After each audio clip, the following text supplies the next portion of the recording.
They brought us to this country as a labor force. We built a foundation and they hate us for it. They hate us for it.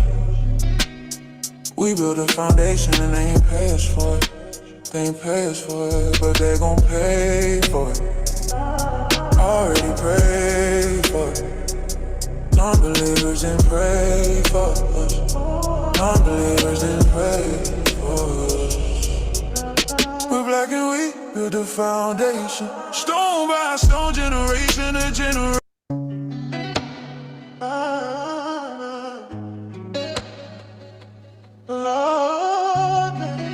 I gotta run that back to the top.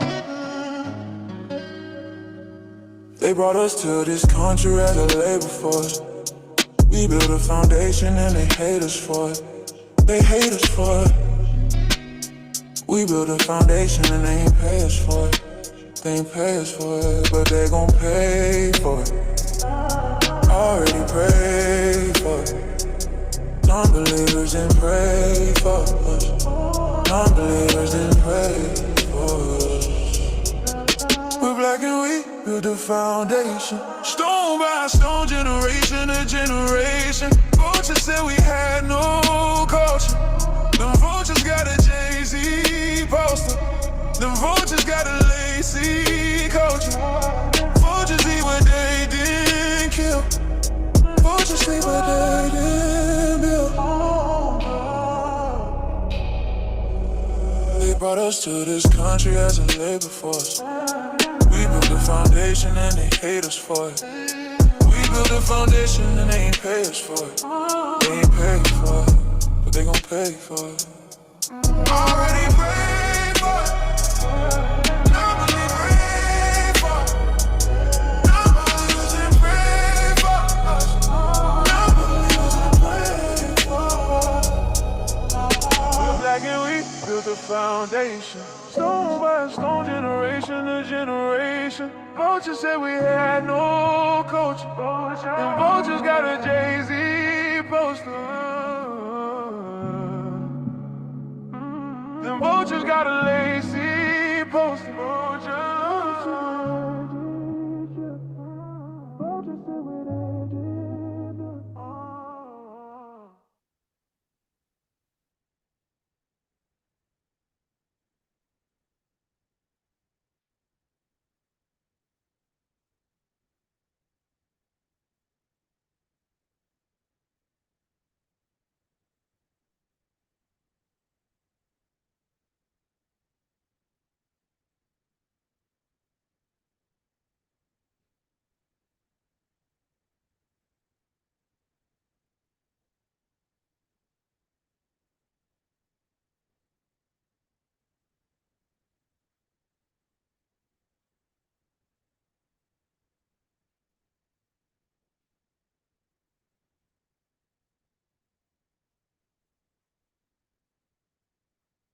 Peace to the family. Yeah.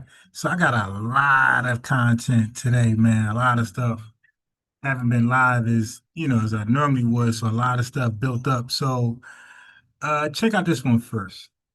I'm like, when did this happen? Check this out. I was watching some clown, some Tether, some fake FBA Tether challenge Tariq, and I was like, wait, what's this about?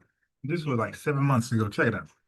And they were having rooms about me and whining about me because I've been on these people's bumper. But hold on, listen to them talking about me and foundational Black Americans. Hold on.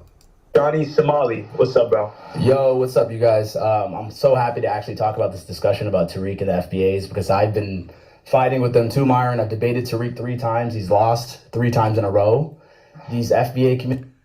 Yeah, that's just trolling. Family, I couldn't picture anybody beating me one time out of 100 debates, let alone 3 in a row, especially on the topic of FBA delineation. Like, what are we talking about, man? I'll debate anybody on this topic. As you can see, when people come over here, they either talk about something totally different or they talk about reparations, which is okay. That's one of our bullet points, but they all dodge delineation. I make them all look like a fool when they debate delineation. So look at this fool. Twitter, I just got introduced to them this year.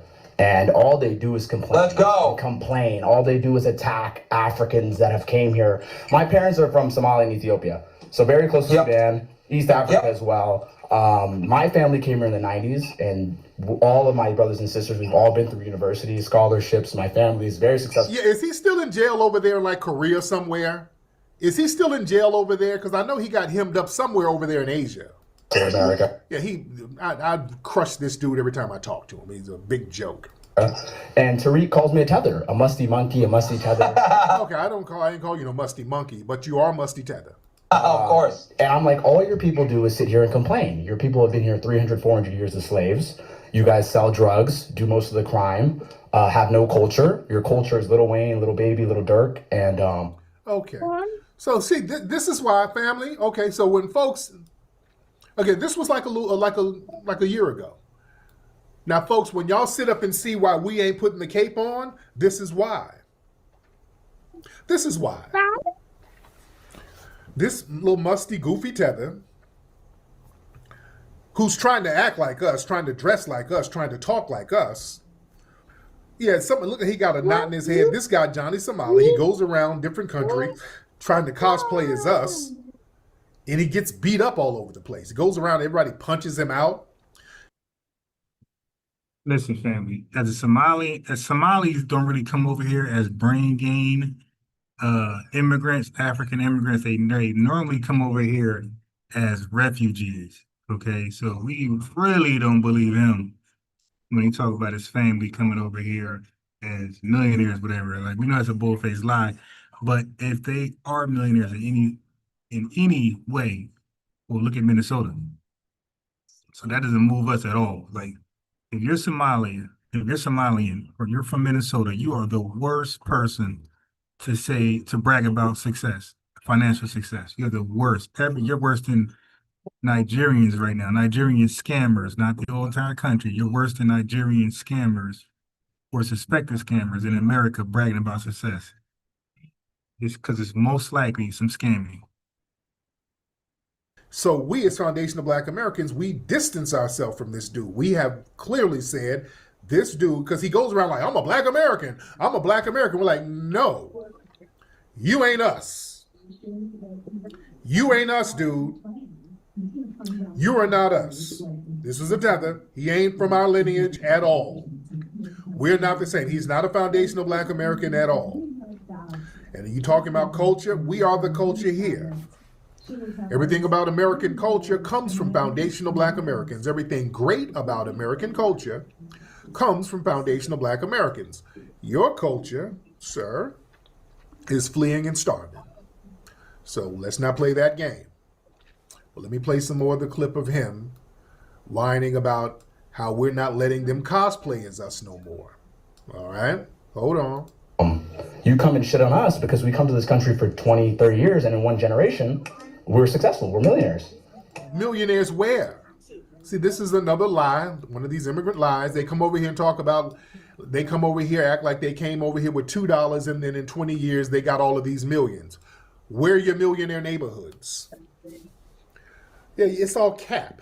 You come over, and I'm not trying to denigrate anybody. I'm not trying to denigrate nobody's struggle, but y'all come over and you drive Uber. You come over and you drive for Postmates. You're not coming over becoming millionaires overnight. Stop that. And they get mad because we call them out with those lies. They come over here with them same damn lies. You come over here to get a job. All right? You're not millionaires at nothing. Yeah, you come over and y'all do these scams.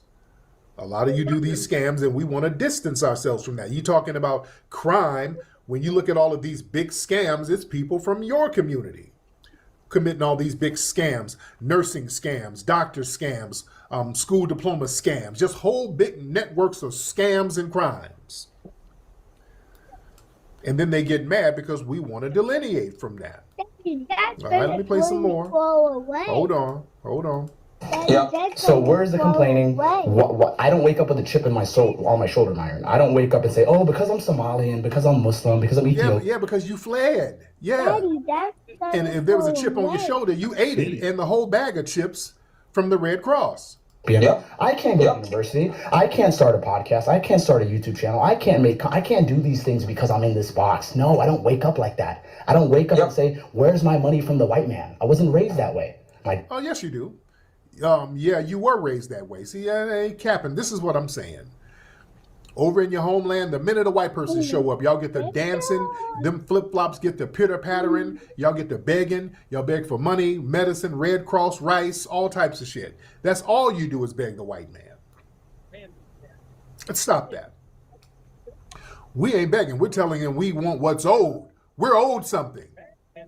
See, we're standing on business. We ain't begging the white. We're owed something. Trillions of dollars were taken away from us and we want it back, and we ain't fleeing. We ain't getting on no inner tube fleeing. We're trying to get what's owed to us. We're different. Yes, we are different, sir. The British whoop your ass. The Arabs whoop your ass. Hunger whoop your ass. You just got your ass whooped and you had to come around the people to protect you, and that's us. All right? Hold on. My dad grew up in a village in Ethiopia. My mom grew up in Mogadishu. They came to America. They settled me here in Arizona, grew me up with the whites and the rich people, and said, hey, you have everything we didn't have. Go succeed. And I did it. I went to university, full ride scholarship. I graduated in finance degree with honors.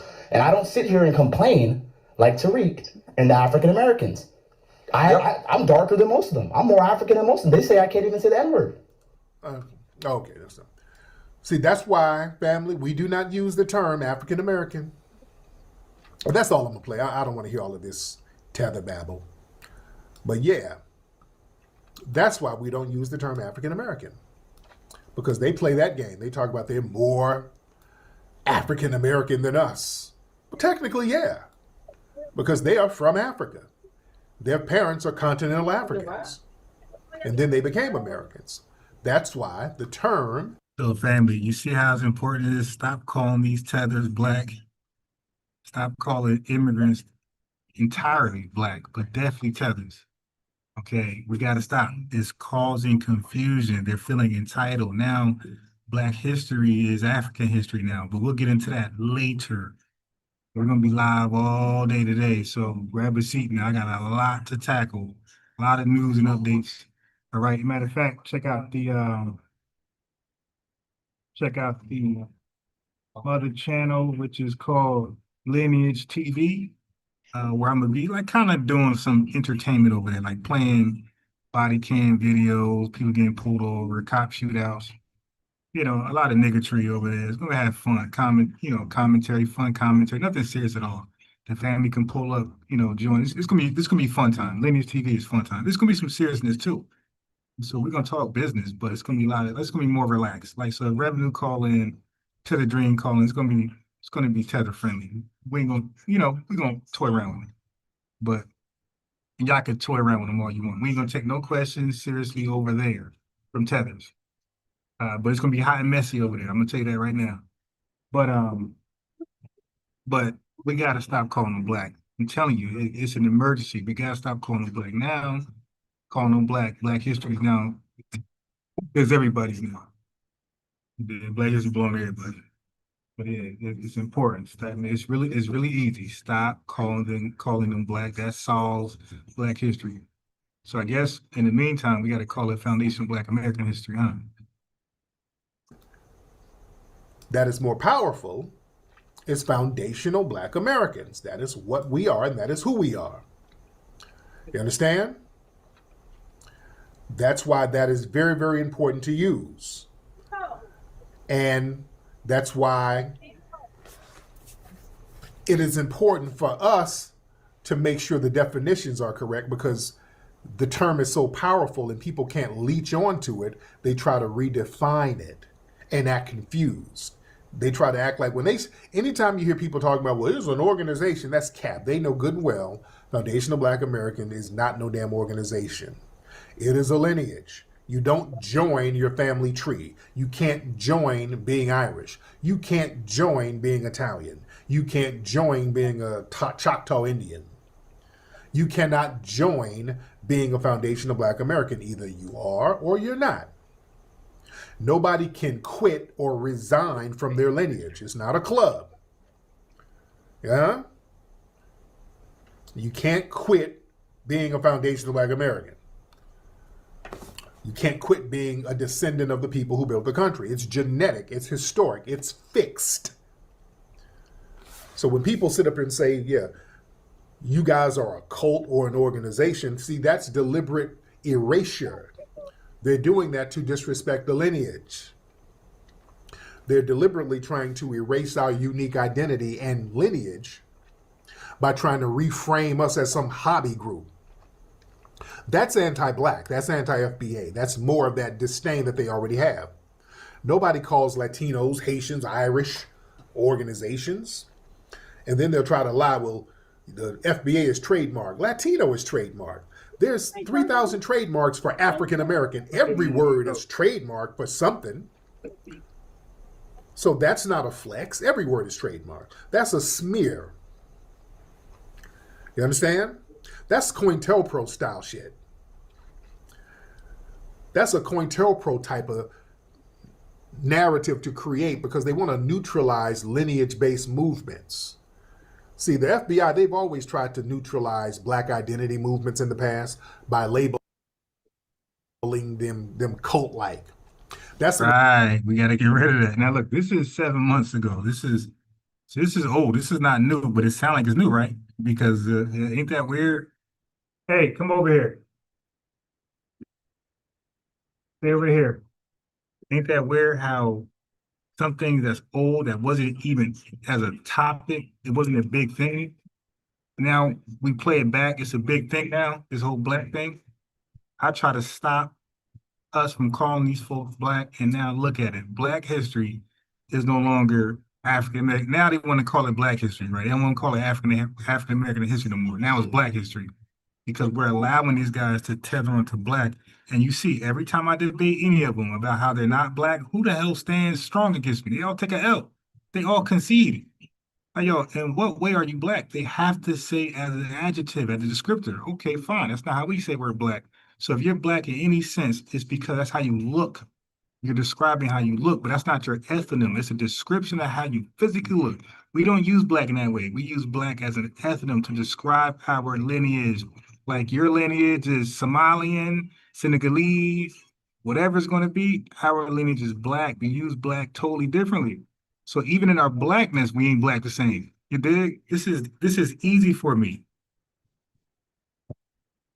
Way to delegitimize the people. So anybody who does that, that's Fed shit. Because see, our lineage, it precedes any political label. Foundational Black Americans existed long before political parties and movements. It's not a new group. To try to frame it as a new group that people join, that's a blatant lie. We are descendants from the architects of this nation. Them trying to reframe our lineage, that's an admission of fear. If these people were not threatened by the power of our foundational Black American lineage, they wouldn't try to misframe it and lie. You understand? There's a reason why they do that. That's straight up fear. Because they can't leech off of it. Yeah? People are not confused. They're just trying to gaslight. And their attempts to reframe it, that's an act of intellectual dishonesty and anti-Black hostility. They're trying to smear our identity so that legitimate demands for justice and recognition will be dismissed. That's COINTELPRO 101. Luckily, it's failing. It's a failed thing because too many people up on it now. Too many people are recognizing their foundational Black American lineage. It's a very powerful term to use. And it's a term that throws everybody off because it's hard to demonize it because it's a patriotic term. See, anytime Black people identify themselves, usually the COINTELPRO crowd can frame it as un-American. They can frame it as, oh God, these guys are communists. Oh, they're so un-American. Oh, if you don't like America, oh. Because usually Black movements have some type of African desire to it. The new African this and the Mau Maus. It's always some type of Africa theme identity. So that makes stuff easier to basically demonize and undermine. With us, we're like, no, we're foundational Black Americans. We ain't got no problem with the American flag. How are you going to demonize people who are patriotic to the country? We're patriotic to the country because it's our country. We're taking ownership of what we created. This is our culture. We're not letting people turn us into outsiders in our own country. That's the thing that throws folks off. It's hard to remix it. It's hard to demonize it. It's hard to latch onto it and then gut it out with bullshit. Yeah? So that's why they keep trying to make up some damn organization and all of that bullshit. They know that's cap. Yeah? And you don't even get into bad faith arguments with people who try to play that game. Yeah? And it's a better fit, absolutely. It is a better fit. It flows and it has ancestral power. That's why so much stuff has gotten done under that title. That's why we're moving the needle, shaking the table. Because you're honoring yourself, you're honoring the ancestors here, and you're honoring their legacy. Mm-hmm. And you are gatekeeping it. You are putting a boundary on it. That's a power move. That's a power move, ladies and gentlemen. So we are not letting anybody and everybody come in and misrepresent it. That's been a problem. People coming in and trying to misrepresent the culture. So we're saying enough is enough with that nonsense. Ladies and gentlemen. Man, we got shout out to everybody in here. We're in here heavy.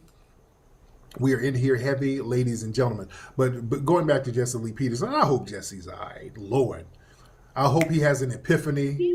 He probably ain't going to stop samboing, but hopefully he gets it together. But again, listen, my birthday is coming up, family. I need everybody to go to hiddenhistorymuseum.com, contribute. That'll be the birthday gift for me.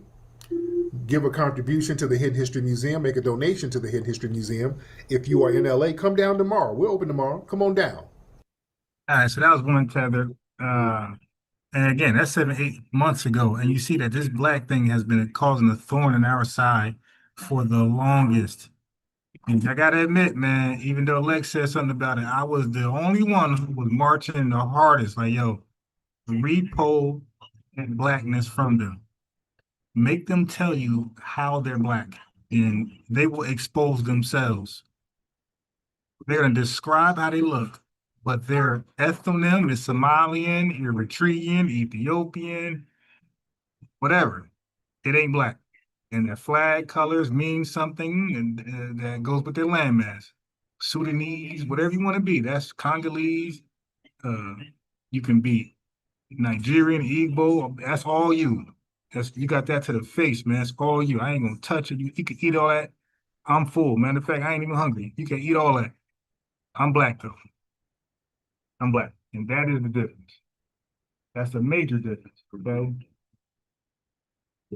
But now, let's get into the disrespect. So now, some tether is gonna dare compare FB as a gang. And keep in mind, this dude is dead ass. But, we do believe he's an agent. But I spoke to people as dumb as him. Matter of fact, the guy who called the other day, Pan-African Nigeria, was just as dumb. Can't understand. I'm talking to him. I get done. He'll say something. He'll respond to what I said. It has nothing to do with what I just said.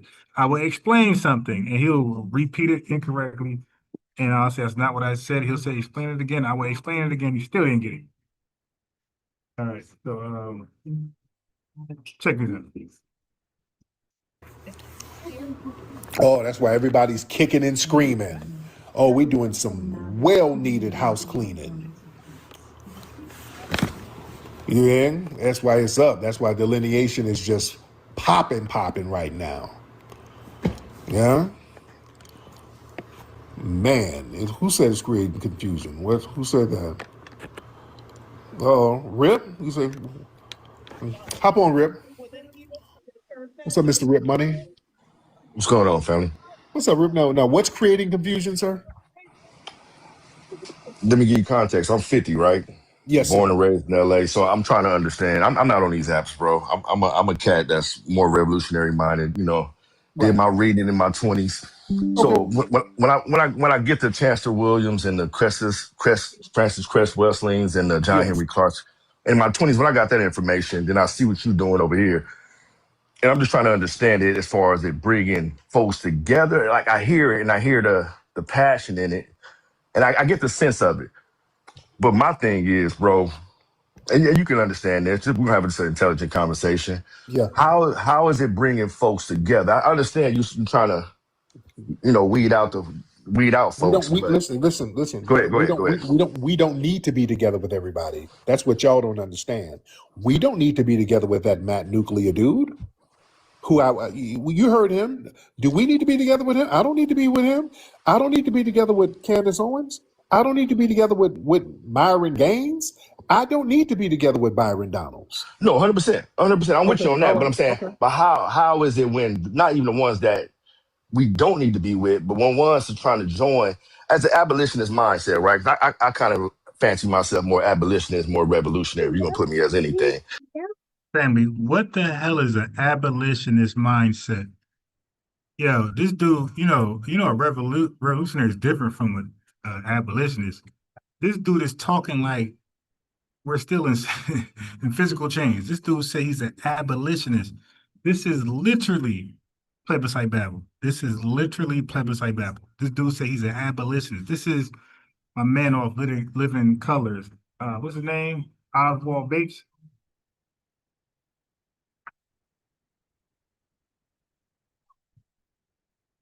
That's him. He just said my man said abolitionist. Family, he has no idea what that means. He just saying things because he think that sounds more tougher than revolutionary. Now, family, these guys be abolitionists. Now the question is, who did you free?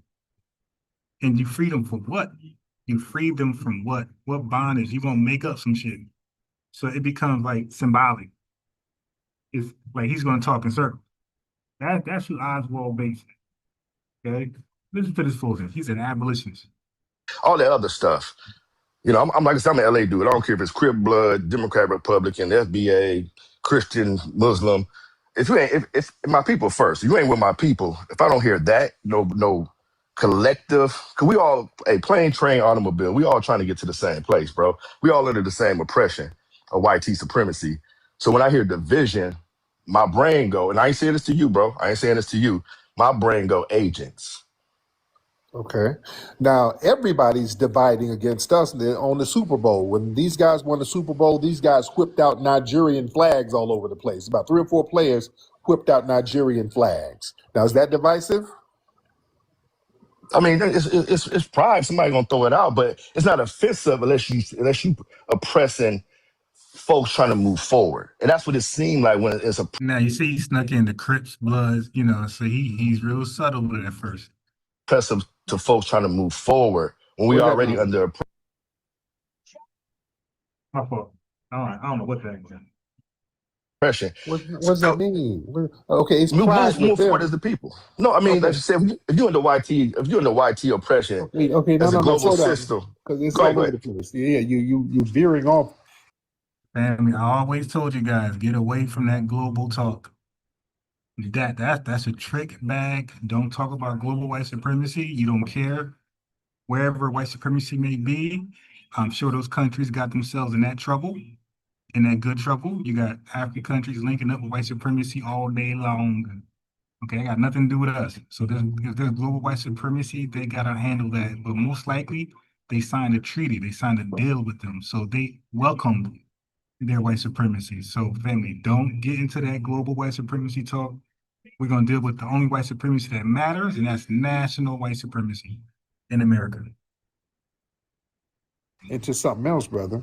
So it's pride. If they have their Nigerian flags, it's because I don't have a problem with it, but it's Yeah. pride. Yeah.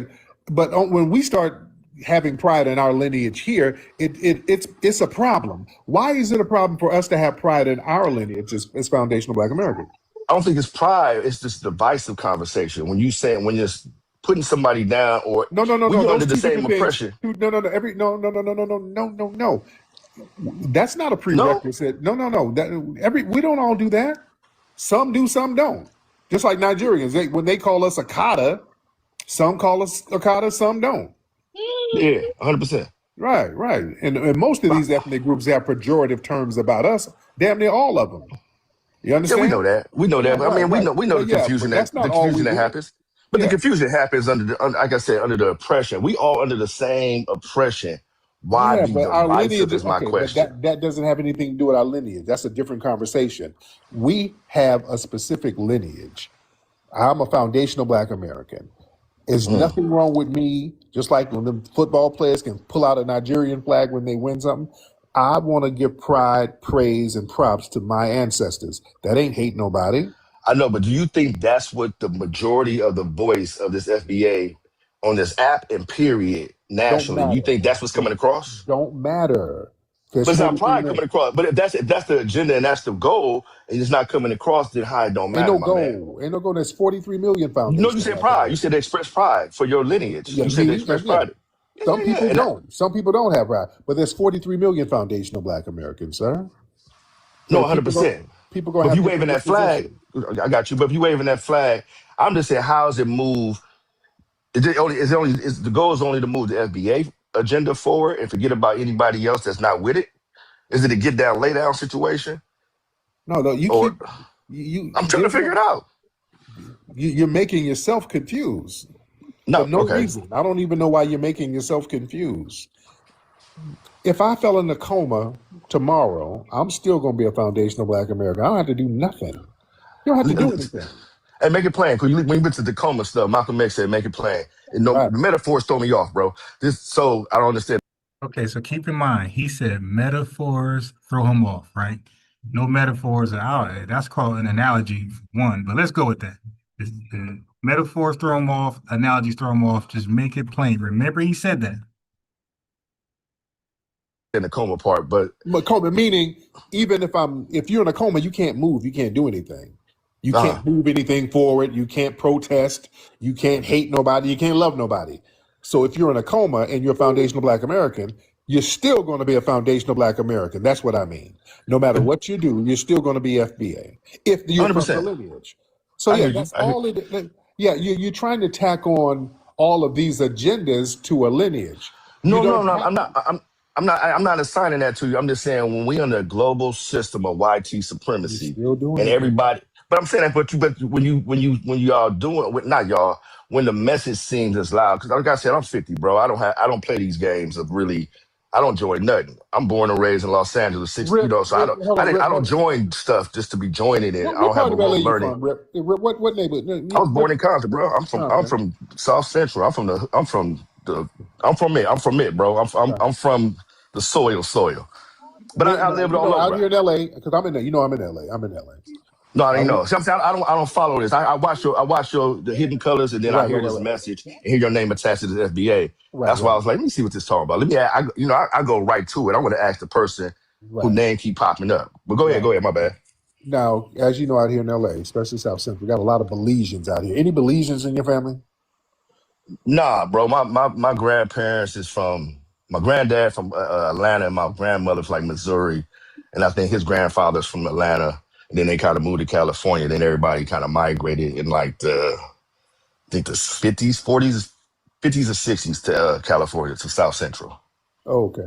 So where have y'all had your family reunions, or have you been to any of the family reunions? No, I come from a dope dealing family pimping. So we kind of broke up because of the whole move. That's what I'm saying. Under the oppression, we don't have a lot of them records and their connection. So my my pops got popped at like 35. He got unalived at 35. So a lot of the messaging, I got family in Fort Worth, Texas, and his lineage, as you would say, goes to that. So I mean, by definition, you could probably say I'm FB, but I'm just saying I don't want to jump on no bandwagon with it. It ain't no. What's the goal? What are we doing if we ain't fighting oppression. Yeah, If we yeah, just that's a if we just choice. banging a new flag, bro, we just bang, we like Israelites or FBA. It ain't doing nothing but making you pride. You ain't got no movement with it. It's You like being don't a have crippled to. blood. Yeah, It's you like being don't a have crippled to. blood. But listen, we out here in LA, bro. They're gentrifying our businesses out here. But is it? They're prioritizing immigrants out here, and we got homeless black folks all in downtown LA. So yeah, lineage makes a difference, and we've been fighting for reparations out here in California. We've been Oh on yeah, a hundred lot. percent. Yeah, so we've been heavy on that, making sure lineage is prioritized. So that is important when you're talking about certain movements, because we have to have certain things for our lineage, because we did the minority thing. We all in this together. How is that working out for us in LA? We did all that with the Hispanics saying we're black and brown, and these Hispanics run our Hey, businesses to the damn ground out here. you You know we know never that did that in Compton LA, is bro. Mexican as hell right now. We never did that.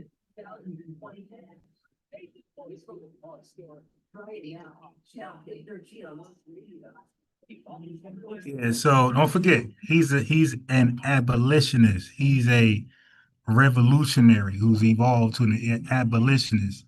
And right, and he's one of those, what's the end game? Like, why would you want momentum to come to an end? That's like asking, like, what's the end game to the bus boycott? It's solutions, a change. Yes, so our end game is to be fully delineated, you dig, fully disaggregated, and that ain't the end game. It's no end game. It is it's the new world order. You dig? It's the new nation order. That's what ain't no end game. It's the new nation order. This is the new new. All right, and the new is gonna involve us delineating, disaggregating, having explicit representation and reparations, and we're gonna get this country right. All right. That's the end game, since you really want to know. And again, ain't no end game. It's just a new new. Now, hold on. In LA, we always had. I was born in '75, but it was always a dissent and a divide, a line between the Spanish and the blacks. It was never no cohesion. We had every single de Mayo in high school. We had fights. So it's always been that dissent. It's always been that contention. Is what I'm Right, saying. but in the political realm, they've always tried to use our civil rights movement to push a black and brown agenda politically. That's why we got Karen Bass up here. But that was Who, Kojic. See, you look at Kojic in the church and the bourgeoisie and the boule and all that Freemasonry as lineage too, because they consider themselves been here 100, 200, 300 years and foundational. well, Am I that's an am I off? organization. Yeah, that's an organization that you But the can join people, up with. Yeah. but the people, do you credit them people? Hey, let me give thanks to Zachariah Williams for the super chat, $1.49. Appreciate you very much. The ones who do have shows, the ones we do have shows, African ancestry. I mean, Leroy, can you explain, Leroy, what you meant, Leroy? Um, we got Warren Halter. He said Feds, exactly. Oh, it gets worse. He just got started. It gets actually worse. Yeah, I'm trying to get Asian communities to deport black people. He just proved our point. Yeah. Yeah. Well, again, no. I'm not even offended at the Asian guy saying deport black people, because remember, how do they define black? That Asian Tether does not define black as foundational black Americans. He defines black the way Tether defines black, as anybody of African descent or anybody that look dark, got melanin. So yeah, he got to first get some straightening on what's black.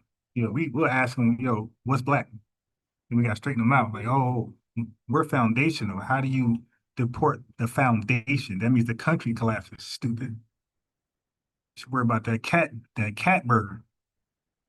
All right. Exactly. Rael. I'm just catching up on comments. Okay, hold on, give me a second. Hey, yeah, matter of fact, since y'all here, check this out. Y'all might want to click on my other channel right here, Lineage TV. This channel right here, I'm gonna be a bit more sloppy. I'm gonna play way more videos here. I'm gonna play a lot of Karens getting beat up by ICE agents, Karens getting deleted by what's that? Wildlife. Yeah, yeah. I'm on Karen heads right now, big time. because they're the biggest defender of our ops, the illegals. Yeah, so that's the link right there. I put it in the chat. Lineage TV, you guys will be able to join me. It's for everybody. So over here, where you're at right now, this channel where you're listening to me right now, this is FBA News and Updates. And I'm normally here to cook on tethers, really. I'll put the link out there to cook on tethers. Because those are the people who are trying to be in our way, cause roadblocks. We beat them up all the time. Revenue, all of them. They get demolished over here. Chaotic Truth, they are AC. Oh, by the way, I got AC. AC called into Tariq Nasheed's show. He called it over here too. Got this polished, and I told him he wasn't black, and he pretty much conceded. I told the other Senegalese person, "You ain't black." He pretty much conceded.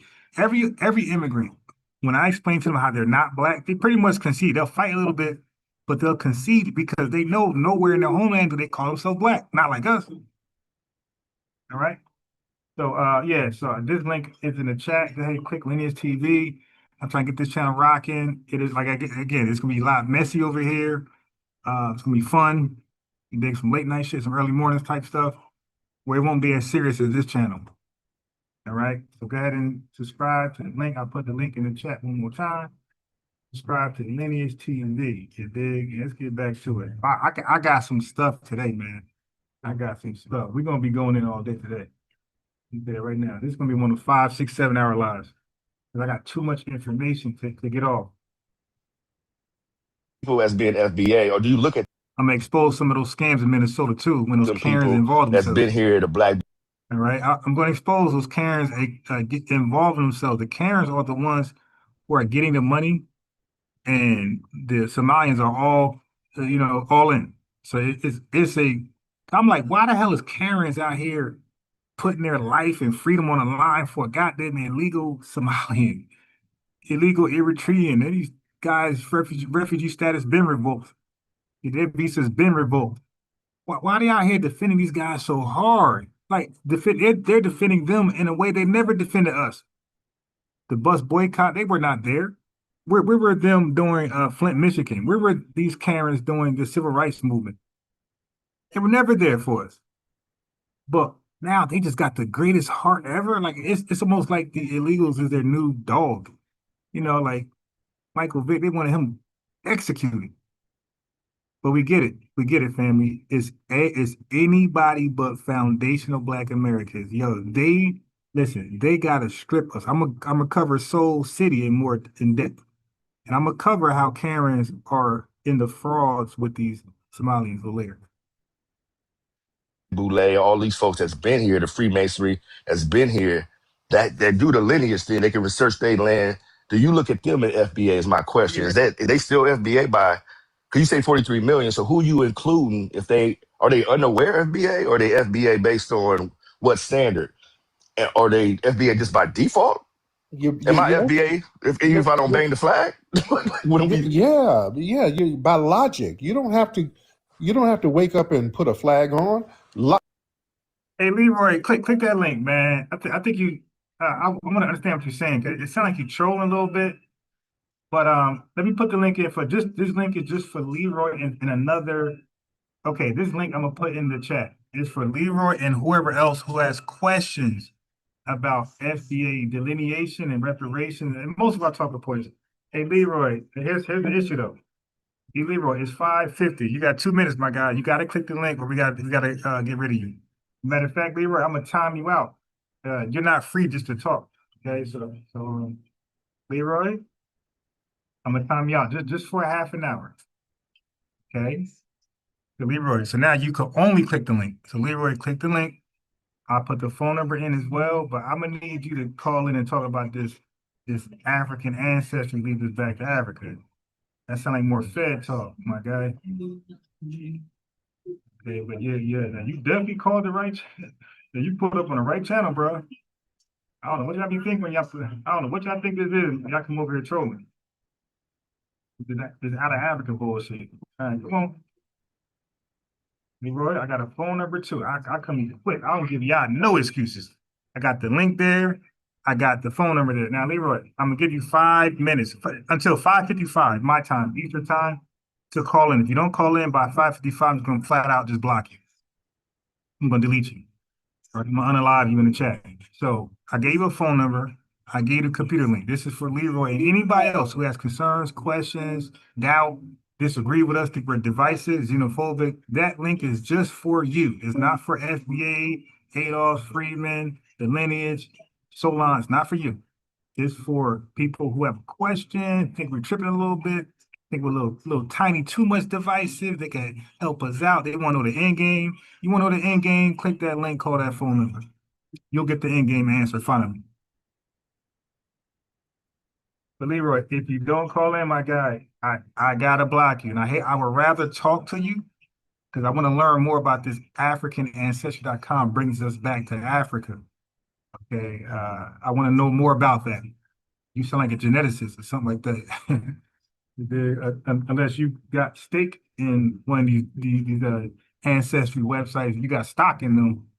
You trying to get that thing to blow up, pump and dump. The FBA is a Leroy, 2 minutes, man. I gotta block you, bro. logic term. If you are a Black American, which is a noun, that's a noun. Classification, but it's a classification too. That's a person. Yeah, that's a physical person who's Black and American. White oppressive. Right. Yeah, classification. Now you could be a Black American who's an immigrant. Obama's a Black American. They said Kamala Harris is the Black American, which she. Now keep in mind, I hit Tariq on TikTok to try to put him on board with this Black stuff. They're not Black in any sense, right? And that's what's causing the whole. You can't call them Black American, then say, they're not Black. They're from wherever country they're from. How did they get into the country? If they got in here as Somalian refugees, they're Somalian refugees, Eritrean refugees. If they came over here as a brain game from Nigeria, then they're Nigerian Americans. There's nothing about them that's Black. Zero. So yeah, we got to stop calling them Black in any sense. Call them what they call themselves at home and abroad. When that Tether brings himself to Australia, Canada, or wherever, he's not going to call himself Black. He's going to call himself his ethnicity name. His ethnic label, his ethnonym. Okay, we respect that. We want to call them by their ethnic name, right? We're going to respect them and call them what they call themselves. And we're demanding the same in return. But he's not Black, and that's what's causing the confusion.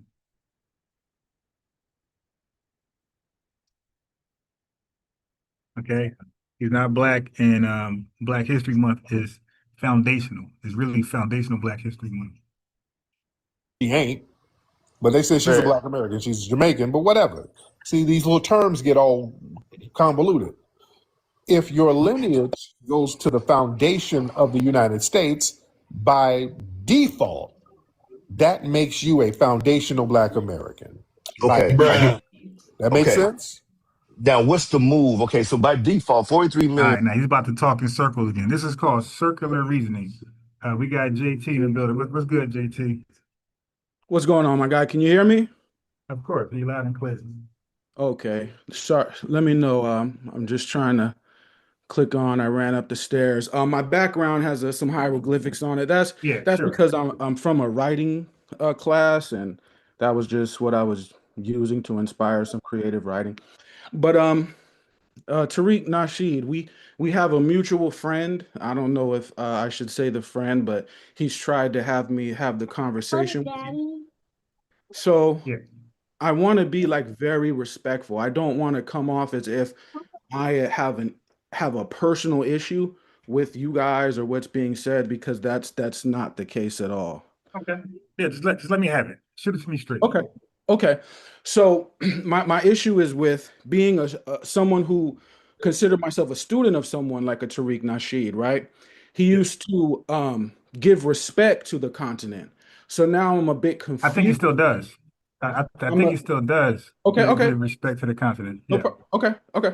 So let me just get the full question out, right? Or I'll cut to the end, right? So claims like lineage, right? Right. We would have to have record of that. Now, no problem. Go get the record. But the records do show that we have lineage to Africa. There are slave ships involved. What record shows that you want to go? Wait, hold on. Now, if you're talking about yourself, I can respect that. But now you're talking to me, Ron Harrison. What records do you have of me, of my lineage going back to Africa? Of you specifically, Yes, me. I do not have any record of you specifically. Right, right. So all my Okay, records so are in that's the point. America. Right. That's Okay, the cool. point. Cool. That's the point, that when we do the records, we're going to have Yeah. different records. The Yes. context in which you are speaking, it Mhm. assumes that FBAs all have the same record. That is No, false. no. That's not the context. See, what happens is with us, we're on code, and what's already understood got to be explained within My us. Now, entire for you, family is from wait, America. hold on, bro. You're cutting in while I'm talking now. Remember that? I'm responding to you. I said, for us, when we say lineage, there's no confusion. I said, what's understood to us don't got to be explained. We're on code. Even the word on code, we never really said what that was. When our relatives said respect your elders, there was never a definition of an elder. We knew what that was. It was already understood. So when we say lineage, my guy, we're Mhm. talking about our genealogy in this country. We're saying how far back can we trace our genealogy? Our genealogy, as far as back we can trace it, stays in America. We're talking about name after name, relative, sibling, or ancestor after ancestor. It all stays in Africa. We don't have one ancestor There on is no record. mixture of Black people. We Okay, so all now have look. Now you're going somewhere else. When you say black people, what is your definition of black people? This is your first mistake. Okay, so you're making a lineage No, claim. I just want to get you said all I see. The thing is, So brother, I don't want to hold on. Just hold on for a second, because I don't want to get to the confusing part. Because we're gonna start disagreeing, and we don't know why. When you okay, say black people, yes. all black people, define Yes. all black people to you, because we're gonna disagree right there. Go. I believe that what you guys are speaking about is foundational Black Americans. Am I correct? Okay. Okay. Cool. So now there's no other black people outside of foundational, correct? Well, I believe See? there's a See? diaspora of, but you're cutting me off though, No, sir. no, no. Because No, I'm I'm saying asking flat out. Listen, I can't hey, complete a sentence. You my keep cutting. guy, because you're not speaking. Look, this is why I said earlier when you You're said all black. steering my Wait, conversation. hey, my guy, I don't want to mute you. And look, I'm going to talk. Period. You dig? Not you, but I'm going to talk regardless. All right. So you're not going to dictate when I talk and don't talk. I'm going to dictate when you talk and don't talk. Now listen to me. No I was trying to problem. avoid this. I was trying to avoid this. Yes. You said all black people, and I already knew that was an all-inclusive term for you. So I said, when you say black people, what Uh-huh. that mean to you? And then you try to lie and say, oh, the way y'all use it is foundation. No, bro. When we say Why black would I people, lie to you? okay, listen to my answer when I'm explaining to you, so we don't have to argue about this no more. When we say black people, that's only black Americans, foundational. That's it. Correct. There is no Somalian black person. There's no African black person. There's no Jamaican black person. There's no Brazilian black person. Only black people in the Correct. world are here in America. Now we know that.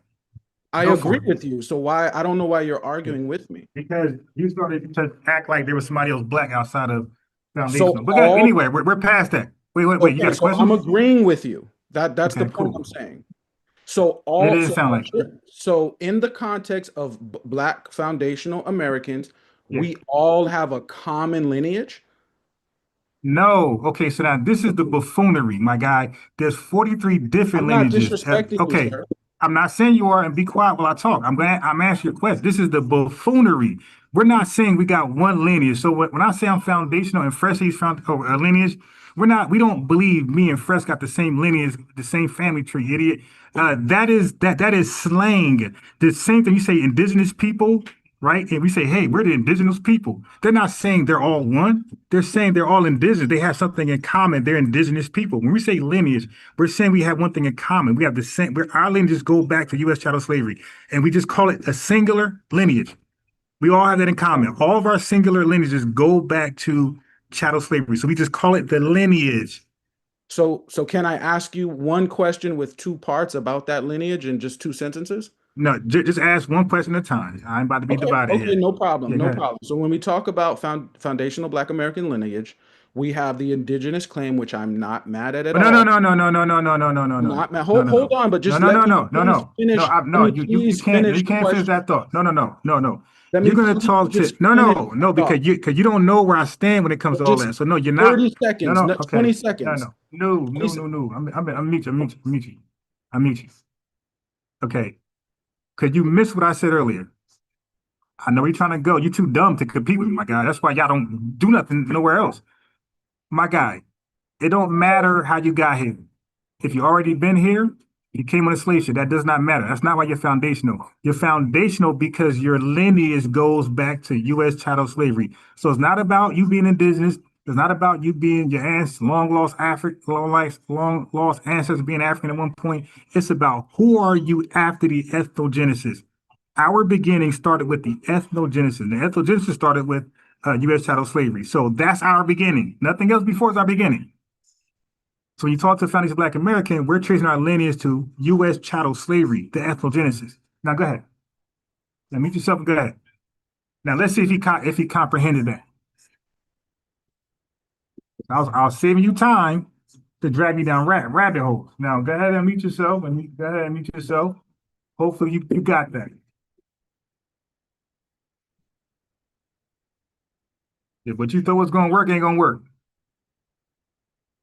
Now mute yourself, man. All that talking in circles and Sir, but you're very upset when I'm not disrespecting. I'm not upset. No, I'm very passionate, and I'm very passionate, and I'm very. I understand. Okay, did you hear what I said just now? Did you hear all what I said? You're saying the beginning is chattel slavery, which is lineage based for foundational Black Did Americans. you hear the word ethnogenesis, my guy? Yes, I did. What does that mean? So in the beginning, if it's chattel slavery in America. No, what does ethnogenesis mean, my guy? I'm gonna throw you off in a second. What does ethnogenesis mean? But see, nobody. Okay. All right. Goodbye. I'm not doing that. Family. All you gotta say is I don't know. I'm not sure. Just tell me. Okay. So, ethno means people. Genesis means beginning. The new beginning of a people. See, we're not gonna do that. I got time. See, I don't mind engaging with ops, but they gotta have a good comprehension. And that's why I said earlier with Black. I knew he'd be confused with Black. Now he's confused with ethnogenesis. Yeah. So no, we're not doing that. Let's continue the show. And people are now armed with information that we FBA. Is the movement reparation? Is the movement just to understand your lineage? What's the movement? You can go smoke weed or I mean, I know you watch my mouth here. You don't have to do anything. There ain't no movement. It's not a group. It's an acknowledgement of the lineage. Tariq, you know these cats over here looking like a gang. I know you kind of like what everybody do. I ain't doing it long. Now look, he keeps low-key mentioning the gang again. He keeps saying gang. And JT, man, I advise you try again tomorrow, but you should listen to what I just said today. Rewind it, write that down, comprehend it. When you come back, do that. You gotta be respectful. When you're having a conversation, you gotta be respectful. You got to know what the person just said. You can't just hear me talk and just say what you want to say, like what this guy's doing right now with Tariq Nasheed. That's disrespectful. Or some of y'all really just can't comprehend that well because of mental illness, ADD, all that type of shit y'all got going on. But nah, for me, I respect it if you just say, hey, ethnogenesis is a new beginning of a people. That's a real word. That's not made up. That's a real thing that happens everywhere in the world. So that didn't start with just us. You got Mexicans, you got Jamaicans, you got a lot of people who went through ethnogenesis. You got white Americans, you got Native American, indigenous people. So yeah, no, you got indigenous people from other places went through ethnogenesis. That's not a made up word. I'm not going to just sidestep it like we just made that up, or it only applies to us. That applies to many. You got the Métis people from Canada. Ethnogenesis. You dig? And their ethnogenesis is way more hard to accept because these are people from different ancestry lineages altogether. But you don't know what ethnogenesis mean, go look it up. And you'll come back and be forced to respect that. That's a real thing. Okay? We can't throw a rock and hide our head. What does that mean? Because it's like this. When I tell people about LA, you got gang members, gang bangers, and affiliates. The affiliates get treated just like the gang members, even though they don't want to put in the work. If you in that neighborhood, you catching strays by default, just by being in that, you know what I mean? Just being in that neighborhood. It's impossible for us to be responsible for 43 million people. I ain't saying that, but I'm saying people gonna catch strays. If you from a hood in LA, you born and raised there, you affiliated, you a member, or you gang banging. You know what I'm saying? So it's tiers. You can That's be not the affiliated. right. That's a gang that you join is No, not no, the same. Yeah, a gang that you got to join a gang. You got to get no. jumped into a gang. Hey, Tariq, you know LA. You don't have to join it. You can grow up in it. Black Right. Sam,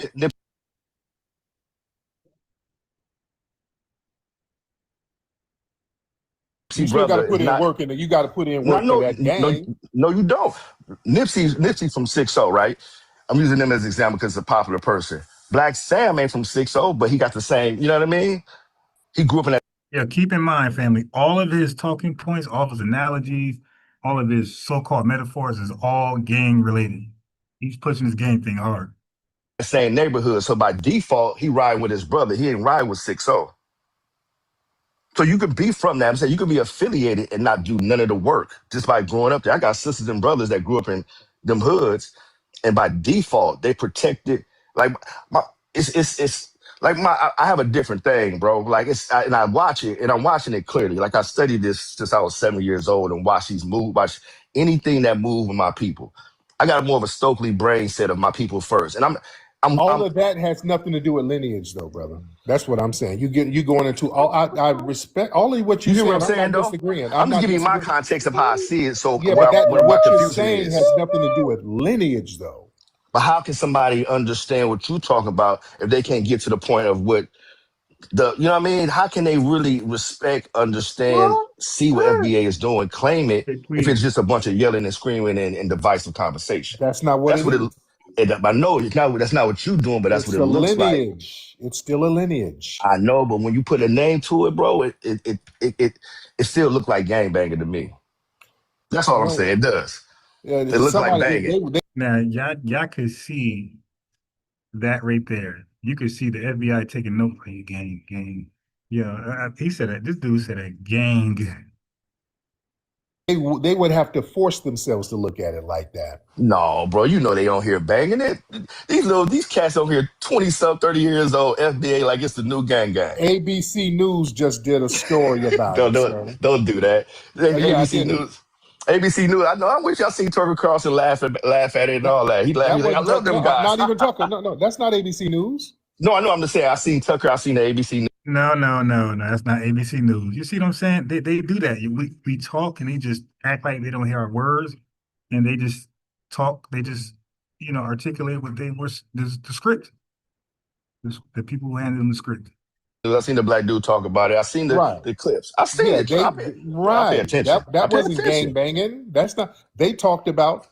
historic foundational Black Americans. They made it Big real U, plain. I know Big U had Crip soda. They had Crip soda popper. Killer Mike was sitting there with a soda with Crips. And come on, bro. We know what it. Yeah, this dude is crazy, yo. Yeah, he sound like one of those interrogators. That's like, come on, man, just confess. All right, hold on. Let me switch to my phone real quick. Hold on.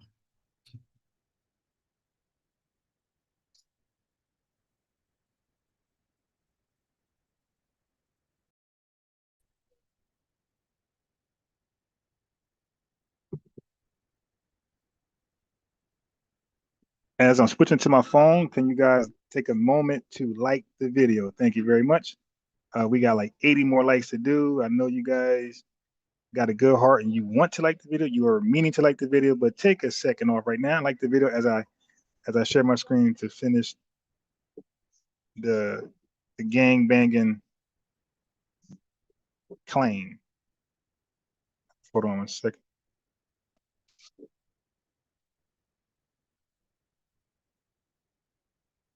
Okay, boom, boom, boom, boom, boom. Okay, all right. Let me share my screen. Let's get back to this gang talk. This dude trying to line us up. This dude trying to line us up to be some terror. He's gonna say we terrorists next.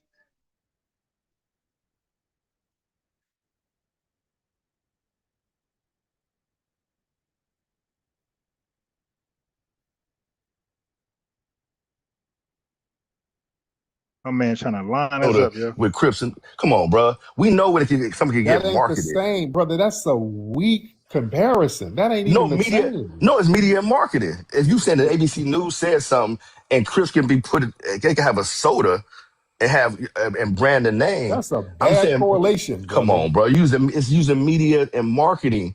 So you try to claim media and marketing. Hey, family, this dude said media and marketing. Yo, he's using Big U, who's in a gang, who's repping a gang soda. Like, what that got to do with us? That's not what we doing. When it's for you, when somebody else had media marketing on the national So level. what was the marketing? What was the media marketing? No, you said it was mentioned. So that to me, that's a Right. brand. You mentioned as a positive, like, hey, look at the ABC News has branded it. So that qualifies or validates what we doing. Right. It validates the lineage. It's a lineage. So how is that the same as Crip soda?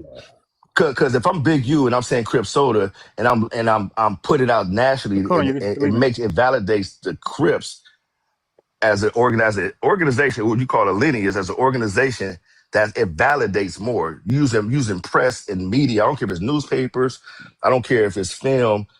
When you speak on it and you just spoke on it, that's why I'm bringing it up. It's no different than what they do. So to me, again, I told you I look at everything when it's a group as a Yeah. gang. It's a gang, bro.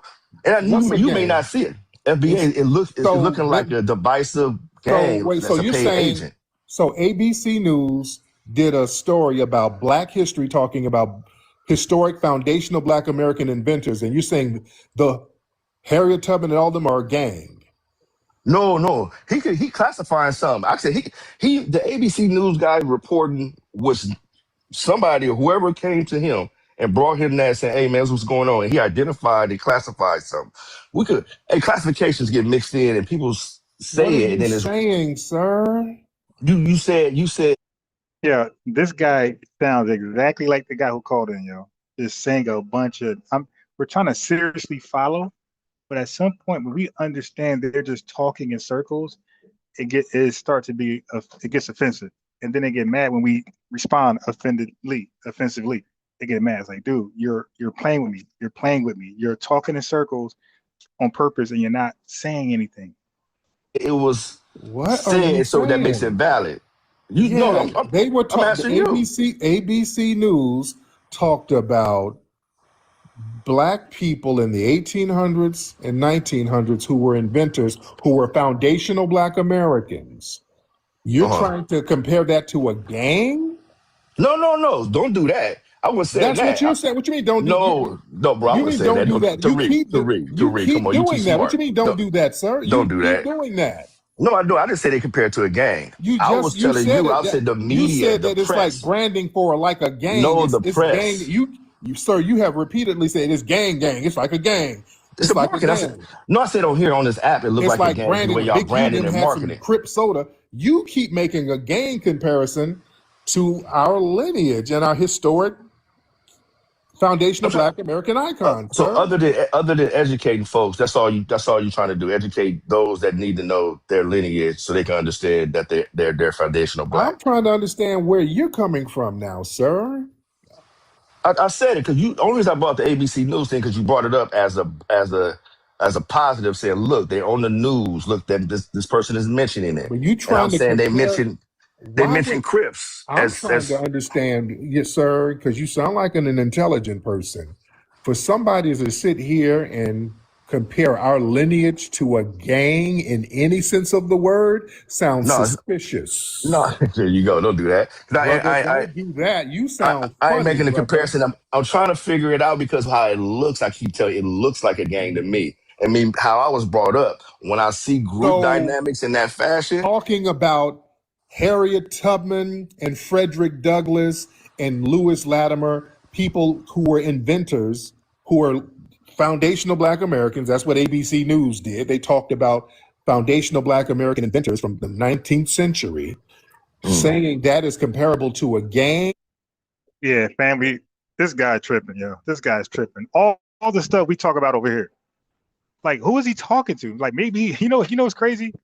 Like, now we know he's an agent, but dude, maybe you're listening to gang members, gang members of the lineage. Like that's what Tariq is trying to explain to this guy. Like, yo, listen, man. There are FBAs who are on their P's and Q's, and there are some FBAs who are actually in the gang, who are actually, crackheads, deadbeat dads, deadbeat moms. Like, this is life. There's many different people in the lineage. the guy who called in. When you say lineage, you mean one lineage? It's stupid. I'm trying to like talk more clean. You know, I was gonna. It's stupid ninja. One lineage. Come on over here. Yeah, you really thought we was talking about one lineage, man? One line. We all got the same grandmother, same father, same sisters. But again, family, they be playing with us. No, I'm not saying that. That's not what I said.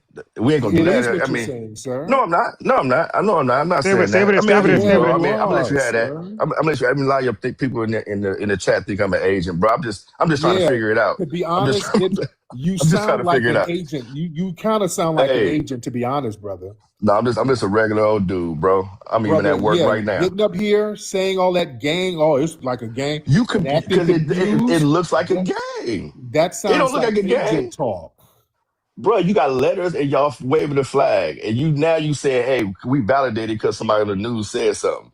People on the news said Yeah, something about it. Media and can you're say trying to something about compare anything that that don't to validate Crip Soda? because it don't validate it just because it's popular is what I'm saying. Because somebody's talking about it and it gets pressed, don't make it It's already facts. validated, and yeah, the media further validated it in the media. It's a lineage. All right, so They didn't Crips is say a the Crips is a news didn't political say it was a organization. It's gang. validated. I'm acclaiming that. The Crips news the didn't Crips say it is was a gang. the Crips is validated now because we popular there. All right, family. What the hell is this guy talking about? The Crips is validated as a gang. You're right. The Crips gang is validated nationally as a gang, gang organization. You dig? A gang. It's a gang. It is validated. But what they got to do with the lineage, though? And just because one thing is validated as an official gang, like the mafia is a what is a organization. What they call it? Illegal organization, crime organization. That's validated. Like nobody would ever deny that the mafia is not a crime organization. But just because they're validated as a crime organization and something else is validated as a national basketball association, just because everybody's validated, that got nothing to do with each other. So if I'm certified on his logic is if I'm certified on Twitter and Elon Musk is certified on Twitter, then we must know each other and we must be down. We must be both trillionaires. Stupid, retarded logic. I talk around the world. So now I That's can kind something of you wave that. join. You don't join a lineage, sir. Come on, bro. Y'all gotta start with the cognitive thing because I think you playing with unintelligent people that want something No, so bad and they hanging on to something. They hanging on to something, Tyreek, and you're gonna lead these folks into something they ain't ready now you for. going full agent, sir. I'm just Yeah, saying. I ain't you're saying. going full agent. Yeah, you all of that playing dumb. You ain't dumb. Yeah, you're I'm doing talking points, sir. no. You ain't dumb. No, no, no, No. no, no, no, no, no, no, no, no. Go ahead. Go You ahead. You ain't got it. dumb. You got it. You ain't confused. Yeah, you sound like an agent for real, sir. And No. that further validates our lineage. The fact that agent provocateurs have to be to new word to Come on. try Don't to do that. and to Ain't nobody compare sending our you nothing, lineage bro. to a gang. That's agent talk, sir.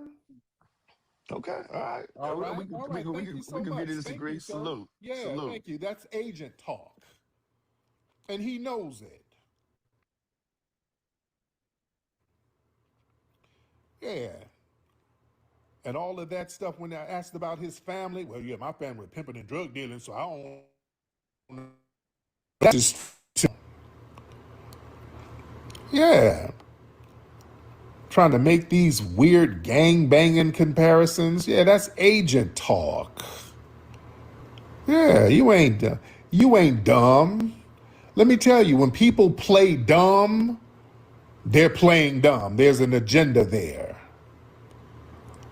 There's an agenda there. ABC News was talking about historic foundational Black Americans. That's a gang. They were gang.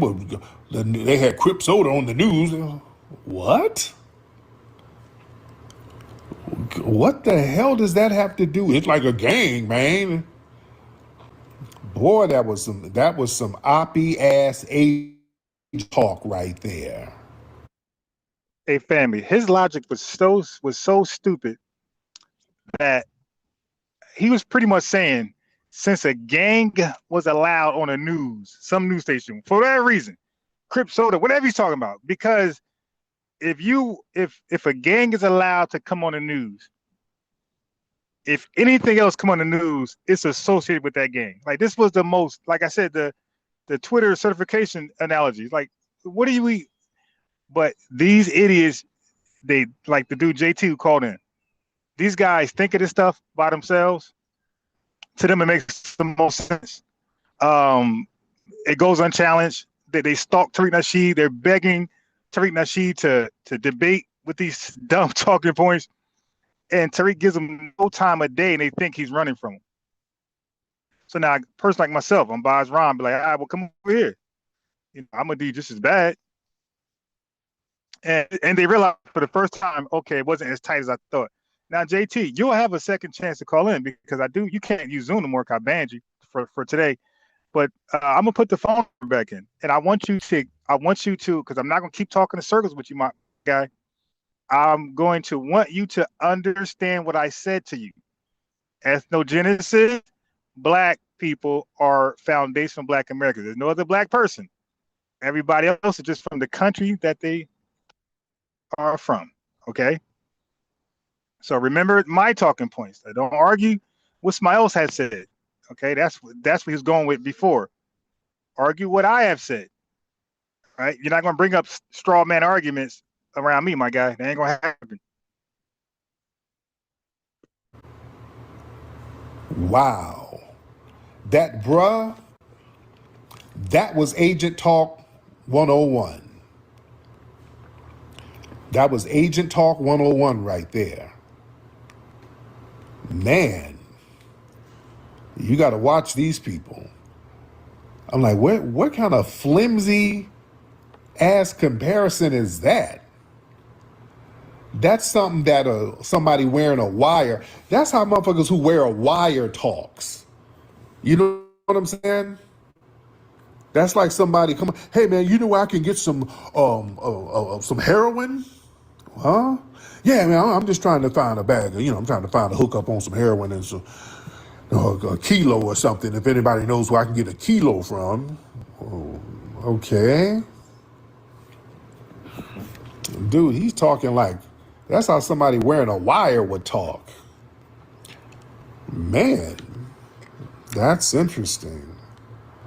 That is interesting, man. But I'm not surprised. I am not surprised. Who is that? I'm not surprised whatsoever. Again, this delineation movement, a lot of people look at it as threatening. Us focusing on our lineage and us defining our lineage. Look how it has people acting, ladies and gentlemen. Look how it has people acting and reacting to us. It's heavy. It has agents out here, ops, tethers. Man, that's interesting. All right, let's see who else we got. Man, you hold on. All right, so now I'm gonna play the one with AC, right? This African failed rapping Tether.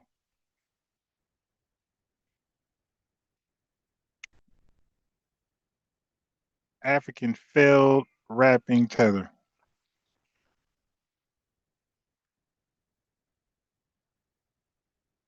Where you at, AC? Okay, hold on. Hold on. I got you. I got you, AC. Oh, it's in my playlist.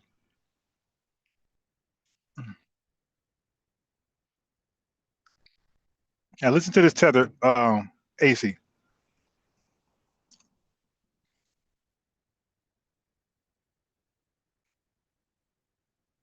I'm clicking.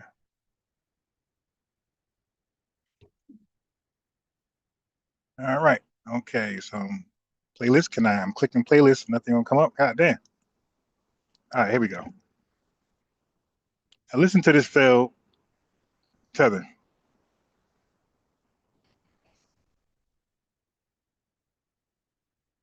AC. Here he is, right here. Almendra.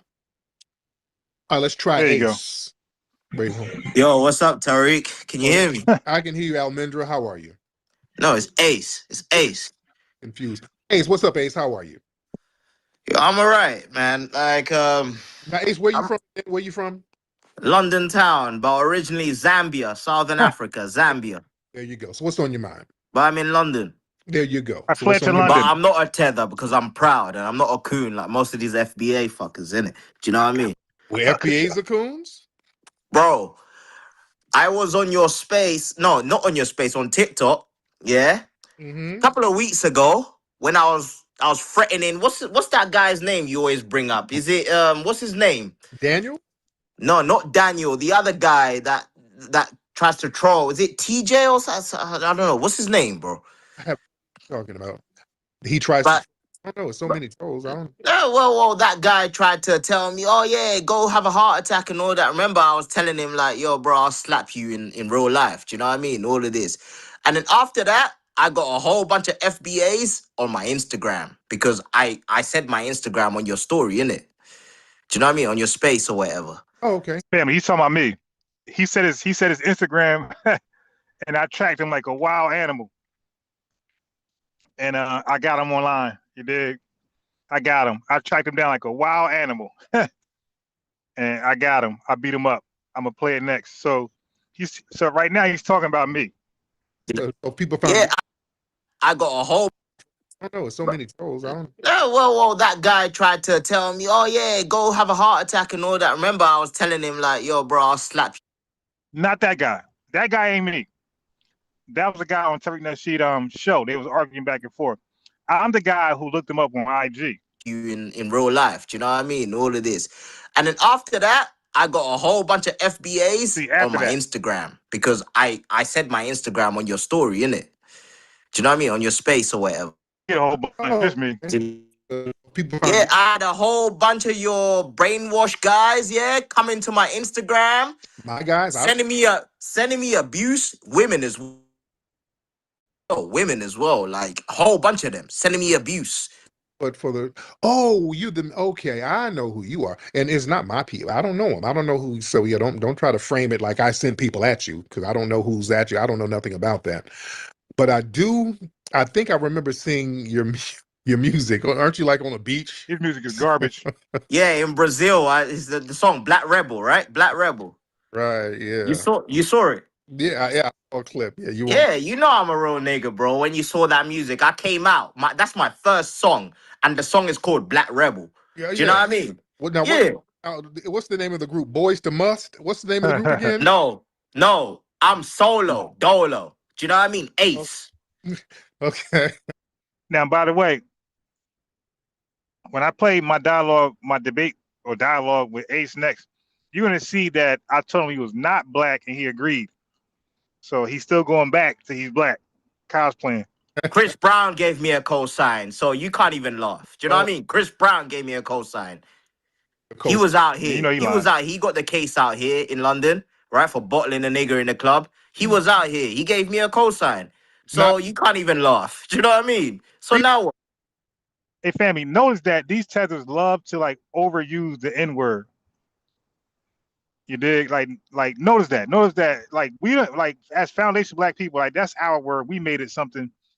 But we like kind of going away from it. We don't even say it that often. But these tethers, man, they're like white supremacists. White supremacists and tethers. They love to say the N-word as much as they can. Like they get something out of that. Now stop it. Chris Brown's FBA, no? Yes, he is, but he didn't. He didn't on that. All right. Yeah. Well, what do you mean? Like I've literally got a feature with his boy TJ. No, I don't know about all that. I don't know if Chris Brown. So you can't laugh at me saying I'm an African, I'm musty and all of this because Chris Brown and FBA, who's proud to be African, co-signed me. So you can't even laugh at that. Do you know what I mean? Chris Brown's proud. He's the foundational Black American. Yeah, and he's proud to be African as well. He collaborates with a lot of African artists, Afrobeats and all. Yeah. Most of his songs are Afrobeats now. Do you know what I mean? That's for a reason. He's not African. How is he African? He's an African American. No, he's the foundational Black American. His ancestors are from Africa, and he knows that. Everybody's ancestors are from Africa, sir. Bro, don't start all of that. Oh, yeah. We're all from Africa, bro. We are. You literally look Nigerian, bro. You look Nigerian. Don't. All right, let's stop that. And nobody looks like you. We don't look like you. I saw you, boy. That hairline looks like a map of Cleveland. So we don't look like you. Nigga, I got a calm hairline. My hairline's calm, bro. No, it's not calm. It's very aggressive. So when you came to Brixton, you was humble. Do you know what I mean? And you can't come to London talking all this. What you mean I was humble? Yeah, I didn't have a reason to be rowdy. The people loved me there. You can't come to London. When I went there, they came out to see me by the thousands, sir. I did a sold-out lecture out there when I was there in London. Bro, you can't come to London talking all this shit. No, you can't come here talking that shit. I can go to London if they didn't ban me. I got banned by the government. You can't come here talking that dumb shit. You know why? Because somebody will clap them peppercorn. I can come to LA. They will clap them peppercorn edges down. So yeah, you can't come out here, sir, talking that bullshit. You can't do that. Talking that Peppa Pig gangster shit. That don't work out here, sir. That's nigga, I'm good with CB. I can come to LA. No. What the fuck? No, who is CB? Who the hell is Chris Breezy? No, Charlie Brown in the Peanuts gang, because you are a clown and a character, dude. Come on now. So what's your next single? Tell us your next single, sir. What's your next single and how can we find your music? It's called Two in the City featuring TJ from OHB. And you can find me at AC versus the World on Instagram. ACIE vs the World on Instagram. You can check out my other single, my first single called Black Rebel by ACIE. Black Rebel. Do you know what I mean? Conscious music. I got a phone call with Dr. Umar at the end of that song as well. Do you know? Yeah. You can listen to that. Do you know what I mean? Yeah. Oh, all right. I'm a real nigga, bro. Don't test me, bro. Wait till your album. Come on. Get post. You just Tether. I'm a real ninja. We move so far away from saying the N-word every time we get a chance. Like, dude, stop it. Like, my man, so like we be saying my boy, my guy, stuff like that. We don't be caught up in my ninja. Like, dude, stop it. It's a die trying. I can't wait for that album to come out. That's gonna be a banger, my nigga. What's Postmates? I don't know about that in London. What's that? What's Postmates? That's how you deliver orders, sir. I don't. Thank you, Ace. Good Lord. I make money out here. I don't. Sir, slanging bussy. But let's get some more people in here. All right, so now that's Ace. So remember, Ace said, "Yeah, man, I said my IG." He did it again. Ace, IE, whatever. That's why I call him AC. That's what it spells. So, yeah, I tracked that fool down like a wild animal. Like I tracked him down like he was a fugitive. You dig? I said, "Yeah, man, what was all that? You was talking with Tariq, man. You dig? And you the black rebel, whatever." So here's a glimpse of that.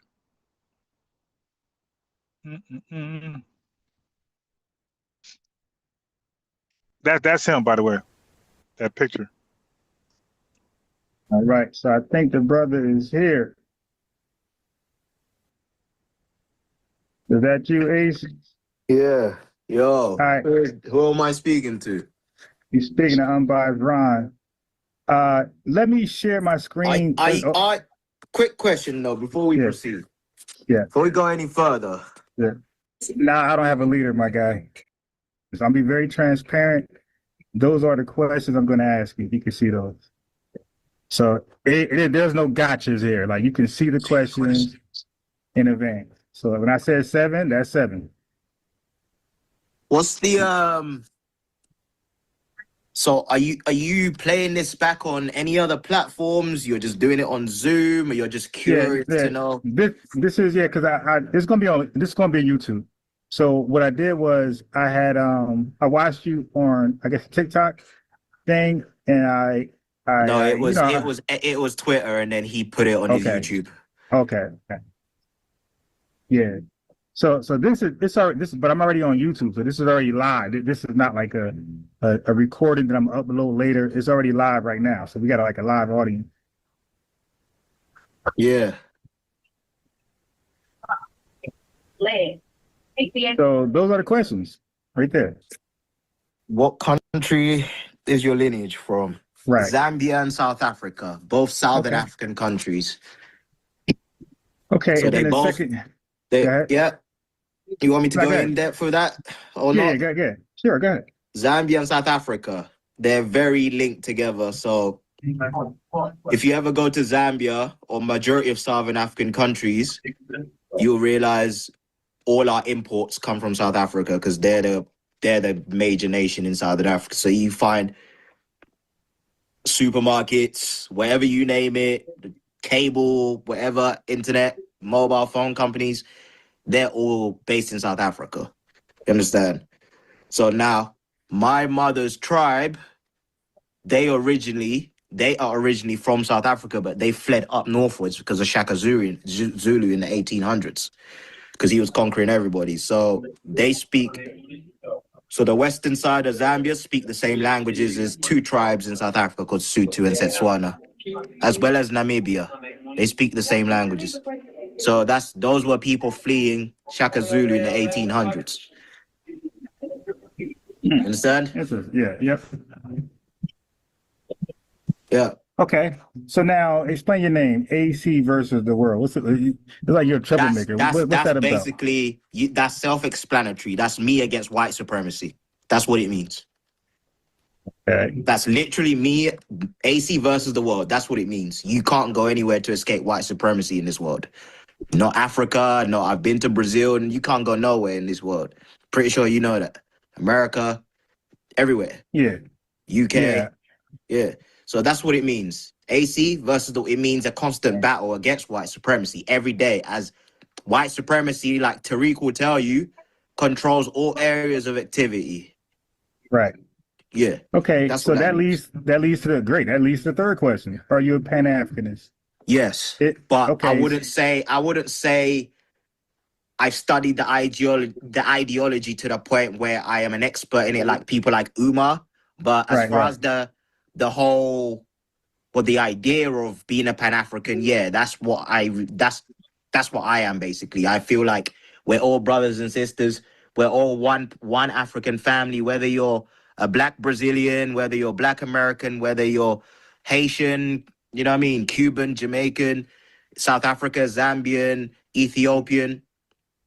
I feel like we're all one African family. So yeah, you could consider me that, yeah.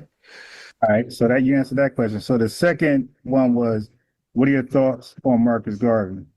If you researched him or not. I mean, I know about Marcus Garvey, of course, and obviously his journey and where he ended up and how he died, and how obviously Jamaica didn't embrace him like they should have, things like that.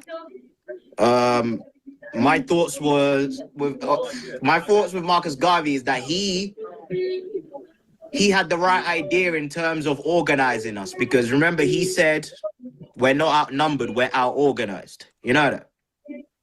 So yeah, so he was right in terms of that. We are out-organized, and now it's even more chaos. Look at your leader. Okay, look at Tariq Nasheed and what he's created. All right, so that's great. Great. So you look, you got right to the next bullet point. I switched it up. So why do you believe Tariq Nasheed is a leader? He created FBA, and I remember exactly when he created it, because I used to watch. Hold on. Let's slow down. You say he created FBA. You're talking about the acronym Foundation of Black Americans, right? Yeah, the FBA that he trademarked. Yeah, that he created. Yeah, you're right. Yeah, well, African American is trademarked. So to Jesse Jackson. All right, so family, this is where I know I had him. And a lot of people didn't like the way I didn't. A lot of people were upset that I didn't go after, I didn't cuss them out and call them names. But family, there's many ways to skin a cat. And I had already agreed way in the Instagram back and forth not to like flame him, roast him, right? He was very sensitive because he just got cooked by Dan and Tariq Nasheed. And that's why I reached out to him. So he was already scarred, Luke voice. So I didn't want to, so he was going to hang up, family. He was not going to stay as long as he did had I got on him. So I had to take it easy. Black Lion. You feel me? So, but I knew I had him. So right now he's going to fall for he made up the acronym. So he's the leader. So you know where I'm going with African American, but that's the backstory. But I really wanted him because he called himself Black Rebel, and you know there are no Africans who are black. So I wanted to get him with that one. I wanted to tell him he wasn't black. So family, I had to play good cop, bad cop. I let Tariq Nasheed be black cop. I let Tariq Nasheed be bad cop, and I had to play good cop. So I went along with certain things. You see, I didn't even rebut Marcus Garvey. So I let some things pass, and I let some things pass. I wanted to just tell him he wasn't black. I knew that was going to hurt him because that's his name, Black Rebel. So I got to understand there was a strategy. There was a method to my madness. Was he the leader of us at that time? There was no FBA and some Black Americans, right? yeah, the FBA that he trademarked. Yeah, that he created. You're right. Yeah, well, African Americans trademark. So did Jesse Jackson, was he the leader of us at that time? There was no FBA until Tariq created it. No. Listen, yeah, but okay, Jesse Jackson introduced African Americans. Like, we were not calling ourselves African American at all until 1990s. So I'm asking, so by that logic, was Jesse Jackson the leader of the lineage in the 1990s? Jesse Jackson was an agent, as far as I'm concerned. Right. So was he an agent who was also a leader? Tariq to me comes off as an agent now, and it's really sad. Wait, hold on. I used to look up to this guy. Right, but I'm speaking about Jesse Jackson. I'm saying Jesse Jackson, when he introduced African American, had it on census forms, and I agree, he was an agent and probably still is. I'm saying Al Sharpton was working for the government for how long? Al Sharpton. Right. Yeah, so with your logic though, would he be the leader of Black Americans because he introduced African American in the 1990s? I really don't know like what kind of way you're going with this. So all right, so let me explain.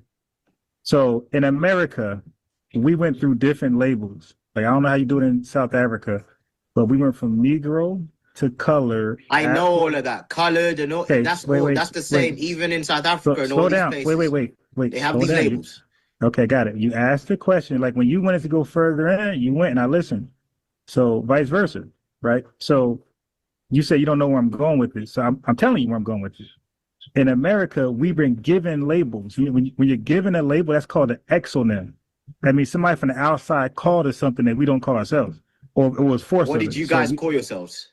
Okay, so we call ourselves Black. We're all Black. No, we're all not Black. That's the thing. Black Americans think they're the only ones who can be called. So this is where I get. So he was pretty much going to all the bullet points for me. So now I got him. He said we're all Black. See, family, I know what I'm doing. All right, this is what I wanted. He cried like hell after he learned he's not Black. Listen to how I picked him apart. Just listen. Don't focus on, I didn't call him names, I didn't troll, I didn't roast him. Focus on how I cooked his logic, crushed him, made him feel like a little kid. Quote unquote. Or that's where I'm going with you. You asked the question, like, when you wanted to go for labels, like, I don't know how you do it in South Africa, but we went from Negro to color. I know all of that. Colored and all. Okay, that's the same. Even in South Africa and all these places. Wait. They have these labels. Okay, got it. You asked the question, like, when you wanted to go further in, you went and I listened. So vice versa, right? So you say you don't know where I'm going with this. So I'm telling you where I'm going with this. In America, we've been given labels. When you're given a label, that's called an exonym. That means somebody from the outside called us something that we don't call ourselves, or it was forced. What did you guys call yourselves? Okay, so we call ourselves Black. We're all Black. No, we're all not Black. That's the thing. Black Americans think they're the only ones who can be called quote unquote Black. Do you know what I mean? Okay. Me, I consider myself Black. Yeah, but hold on. A lot of my friends that aren't Black Americans, we consider ourselves Black. All right, but hold on. It's not exclusive to Black Americans. Just because you took that on because you didn't know your origins before because that was erased. You slavery. Yeah, but that you just lied. That's not what we call ourselves Black. See, so that's the confusion. when you call yourself black and we call ourselves black, we're using it 2 different ways. You're using it as an adjective, correct? Yeah. Confusion. When you call yourself black and we call ourselves black, we're using it 2 different ways. You're using it as an adjective, correct? Yeah, you can say so. Right, not us. So you're using lowercase b, black. The colors are not capitalized. When we call ourselves, it's capitalized. no, okay, I'm hold using on. black as a race. I'm Okay, talking black as a race. Okay, hold on, slow down. You're talking black as a nationality. No, I'm not. You can't speak for me. You gotta let me talk. No, we're not. First of all, black as a race is only introduced in America, right? The African Union does not use black as a race. The African Union, they call all of us POAD, persons of African descent, or people of African descent. So black, this fake social construct, the same white supremacists that you're attacking and you're against, they came up with the racial social construct, black, white. That's something made up, and it's only used in America, right? So we all people of African descent. It's POAD, and the African Union does not use black to describe all of us. So that's why I said when you use black, you say race. That's still different than how we use it. We don't use black as a race. We use black to describe our unique ethnogenesis. I've heard black Americans tell Africans on the internet, "You're not black, you're African." Okay, Like, that's retarded. What do you mean? Right? Fuck? No. Never understood So that. wait. So do you believe black and African are interchangeable? Yes. Okay, Because so you black Americans are Africans. no. Okay, look at my screen. Well, you don't know me, so I'm definitely not African. Well, Now, so sorry. Okay. You want to ask me firstly? Wait. Where are you from? Let me first. America. Since you're not African. You're not. So you're not African? Wait. Hold on. No. Let me ask you this. Well, Yo. so wait. So you don't know me. You don't know my 23andMe or nothing, and you're just gonna blindly call me something, right? To me, these FBAs are Africans. So whatever you say. Okay. So let me ask you this. One ear and one out. Wait. Hold on. So what makes somebody an African? Bro, you have melanin. Your origins are from the continent. You arrived in America via the transatlantic slave trade. You're African. Okay? That's it. You're African. Simple as that. Whether you like it or not. Okay, can you see my screen? The issue with you and your hold on. Wait. Africans hold in on. general, we're the losing race. Sir, can you hear? Sir, hold on. One thing You're at a time. not proud to be African because we're the losing race. Wait, am I on mute? Hello? Hello, I can hear you. Okay. Yeah, can you see my screen on the left side? What does it say? No, African and black are not the same. So that's something that you guys want to believe, but there's nothing backs that up. Wait, go back. What's this AI bullshit? Like, go back. Yeah. No. Okay, that's a fact. So you guys love to use AI to justify everything. You know you can't trust AI with everything. Okay, wait. No, we can. But what do you use? Okay, you said African and black are interchangeable. Oh yeah, nah. See, no. I trust AI over your brain. Okay, so now let me first explain to you what black is. So for us, black is the name of our lineage. Okay, so you just said, so you would call yourself what? Zimbabwean?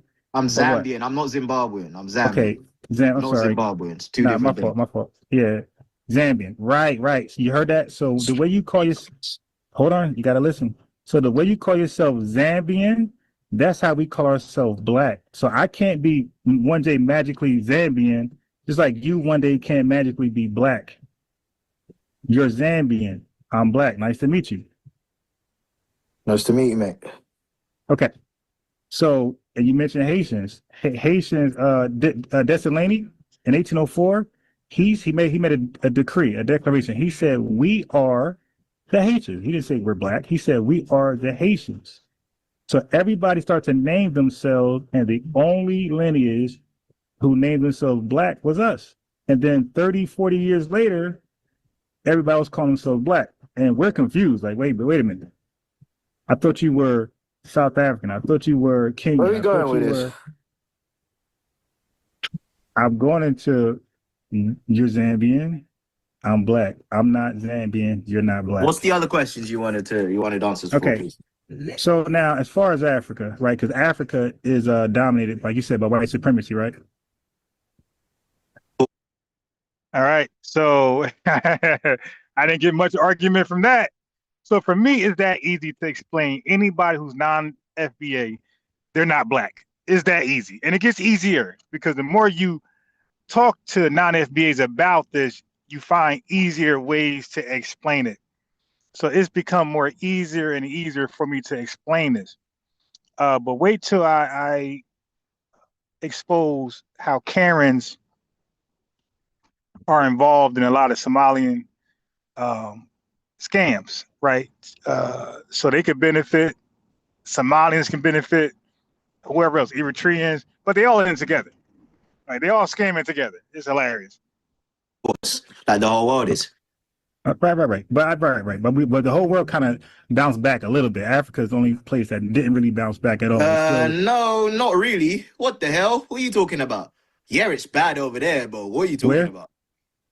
Niggas is still getting shot by police in America. No. Marginalized in the hood.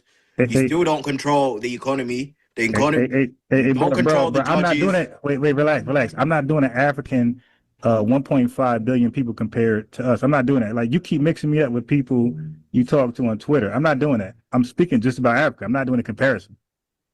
In general, it's the whole world. I know, but I'm just speaking about Africa right now. Like, just now, you only wanted to talk about Black Americans. Okay. Africans, they're probably not as conscious as people from the diaspora. Probably not. Yeah. Now what? Okay. So would you say it's Africa's fault while they're in a subjective position to white supremacy? Probably, yeah, because of the tribalism over there and the infighting. No. Well, sort of, but it's a little deeper than that. Do you ever heard of the term brain gain and brain drain? No, explain. Okay, right. So America's a brain gain country. Like, we accept immigrants from different places, but we accept the smartest and brightest and most skilled immigrants from other places. And so we're called a brain gain country. Other countries are brain drains, like Africa, the continent, India, China. They send their best minds to America to work and make America great, and they really don't return back to their homeland. So now, if they return back, then it's not a brain drain. But if they don't come back to the homeland to help build it up, then that country is seen as a brain gain. It lost its best, and therefore it's stuck in a wretched position.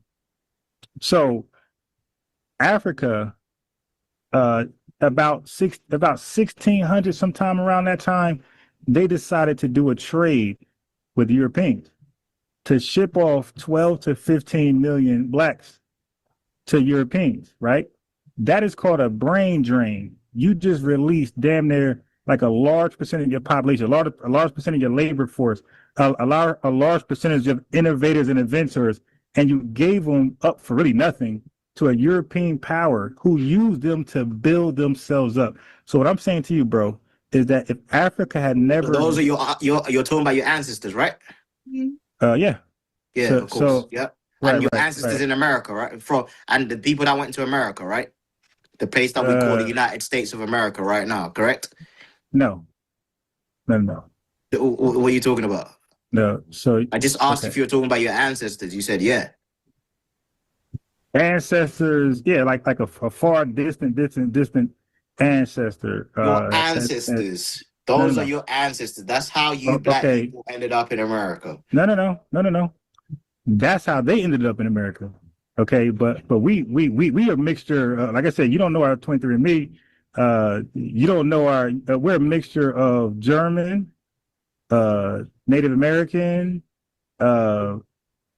some parts of West Africa. Now, clearly, I'm speaking about myself. Everybody's not German. You got a lot of people who are British. A lot of FBAs are British. So a lot of us got European and, some type of ancestry in us, descent in us. Most of us are, I believe, UK. But you have like Norwegian, you have some people got Irish, you dig? Yeah.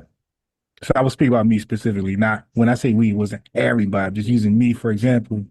Like some of us got different European nations. That's all I'm trying to communicate to do, but I was using myself as an example. Did you Like we're say mixed. German? Did you say German, nigga? Yeah, yeah, You're yeah. German?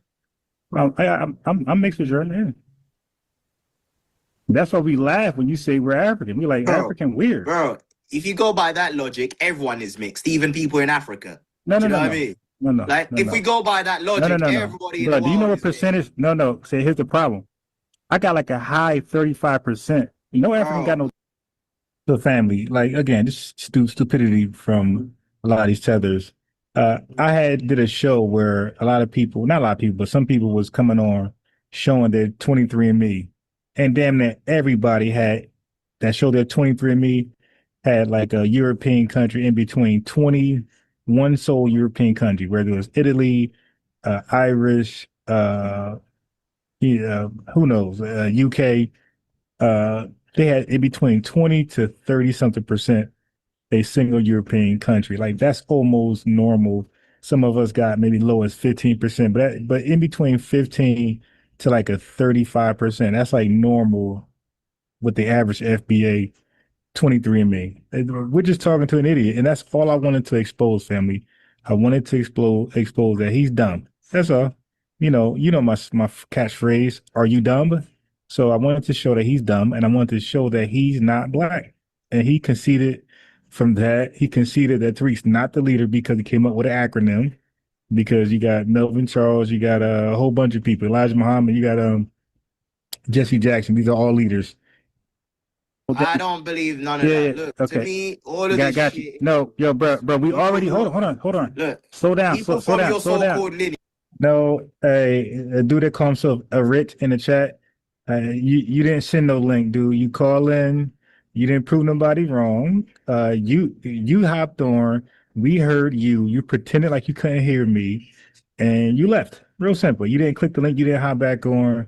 You fled the conversation. All right. You fled without any interaction. We heard you. You pretended not to hear me. Stop it. We're not clicking no link. We want to speak to you directly. And you will sound like him. let me talk. Slow down. People No, from your wait. so-called Hey, lineage I got it. are ashamed of being Africans. Hey, All right? bro. That's where all of this stems from. You're Hey, bro, ashamed you of got being it. African. Hey, bro, That's it. listen. There is See no, now, I'm German, yeah, I told you, hold on, relax.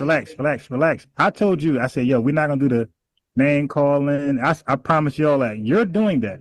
I'm trying to explain something to you, and you got insecure. You said it's the same as Africa. No, I'm it's not not. being insecure, Okay, bro. so This is just just listen. straight up. So just Like, wait. Wait, bro. just listen for a second. Listen for a second. The average foundation Black American got about 15 or 20% European in them.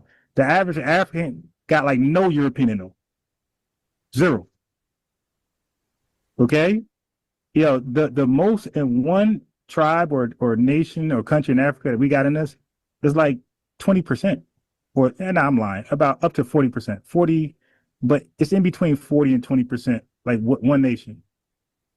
So you can't just only call us African. We're mixed Native American, some European countries, and some African nations. So we're a mixture of different things. We're not just one thing. Okay. I mean, well, shit. Have you seen how I look? Like I don't look nothing like you. What do you mean? Everyone looks different. Okay. What's the difference? There's another No, that's another thing. A lot of these other Africans all over the world, even Jamaicans, people will say we don't look like Africans because people are ashamed of being African. It's a source, it's a badge of shame to be African. We're the losing race. You understand? That's all it boils down to is shame. That's all it boils down to. I don't again, Garvey even said being African back to is not a Garvey. bad. Yeah, do you know what I mean? It's Wait, not a badge of shame. It's a badge of Garvey's honor. the bad. Well, hold on. Garvey's the bad You reference. guys in America, oh, we don't look like those African booty scratch. Oh, we don't look like these Africans. Look at their hair. Like, no, nigga. I can go to America and see a nigga who looks African, who looks like somebody from Zambia. What the fuck? Yeah, I don't believe in this. This is the mental conditioning and brainwashing that's happened to you people all over the diaspora, right? We are the losing race. That is where it stems from. Bro, Okay. no such thing as race. That's something made up. If we Like, were the winning race, you would be oh my God. proud to be Yeah, African. dude. If you really believe what you were saying, you'll be. Real If you talk. really, You're just if you ashamed. really, This whole hey, if you FBA really, thing, dude, if you you really guys are believe what you're ashamed of being saying, Africans, bro. bro, if you really believe what you're saying, you will yield the mic. You'll share the Bro, microphone. bro. Okay, so you don't want to share the microphone. You just want to do a What's the monologue. other questions? What's the other questions you want for what you want answered? Okay, no, you pretty much answer all the questions. Yeah, to me, you're African, and there's nothing you can say to change what I think. Do you know what I mean? It's Well, nothing that I don't Tariq have, Nasheed created. I don't have Nothing that citizenship Tariq there. Nasheed created. He's an What agent. about You know Jesse what I mean? He Jackson? moves like an agent. There's nothing that he can do or say What to about change my perspective. what about Jesse Jackson? Bro, there's nothing that they can say to change my Oh, okay. perception of the No, black see, no. Africans in America. Wait. Not That's a because it, contradiction. bro. That's like saying a white Irish person. Like what else would they be? So to say it, You yeah, are an African, to say, bro. hey, bro, Please stop listen, this look, divide and conquer and all of let me this. say This this. divide and rule, bro. Hey, This bro, is let me say just this. you're Look. ashamed of being Africans. Whether you like I it, got you. I you are got you. Hold Africans, on. whether you like it or not. That's Hey, it. check it out. All right, on a replay, I did let him over talk me a little too much. Now I'm saying that. But I knew if I muted him, he was gonna hang up. Okay. Whether I'm you not like it or not, African. you're African. Listen, I'm not African. You're not black. It's okay. I'm black and I'm African. Life goes. Yeah, that's a contradiction. I already pulled it up. You're African and you're black. I already pulled it up. So It's a where do we go from contradiction. here? You're an African. You're not. Nigga had the nerve to say I'm German and I'm. Nigga, Nah, tell the I'm a police you're mixture. German. Yeah, tell your black ass. Not the police analogy. Let the black. See, Yeah. All right. Take your black ass. Yeah. okay, the police analogy when all of them got their country flags in their car. So that kills that analogy. Oh, the cop don't know who is who. Yes, they do. You have a Zimbabwe flag in your car. The Kenyan got a Kenyan flag. Jamaican got Jamaican flag. Trinidadian got Trinidadian flag. So the police officer know exactly who is who before he even asks for your ID. So that's a lie. In front of the police and tell them, don't shoot me. I'm German. All right, now, all right. Let me respond to that. Let me respond Bro, I ain't got time for without you this, cut bro. in. Yeah. He tiptoed, he twisted, he trolled, he tapped out. All right. So yeah, so that was a replay from yesterday.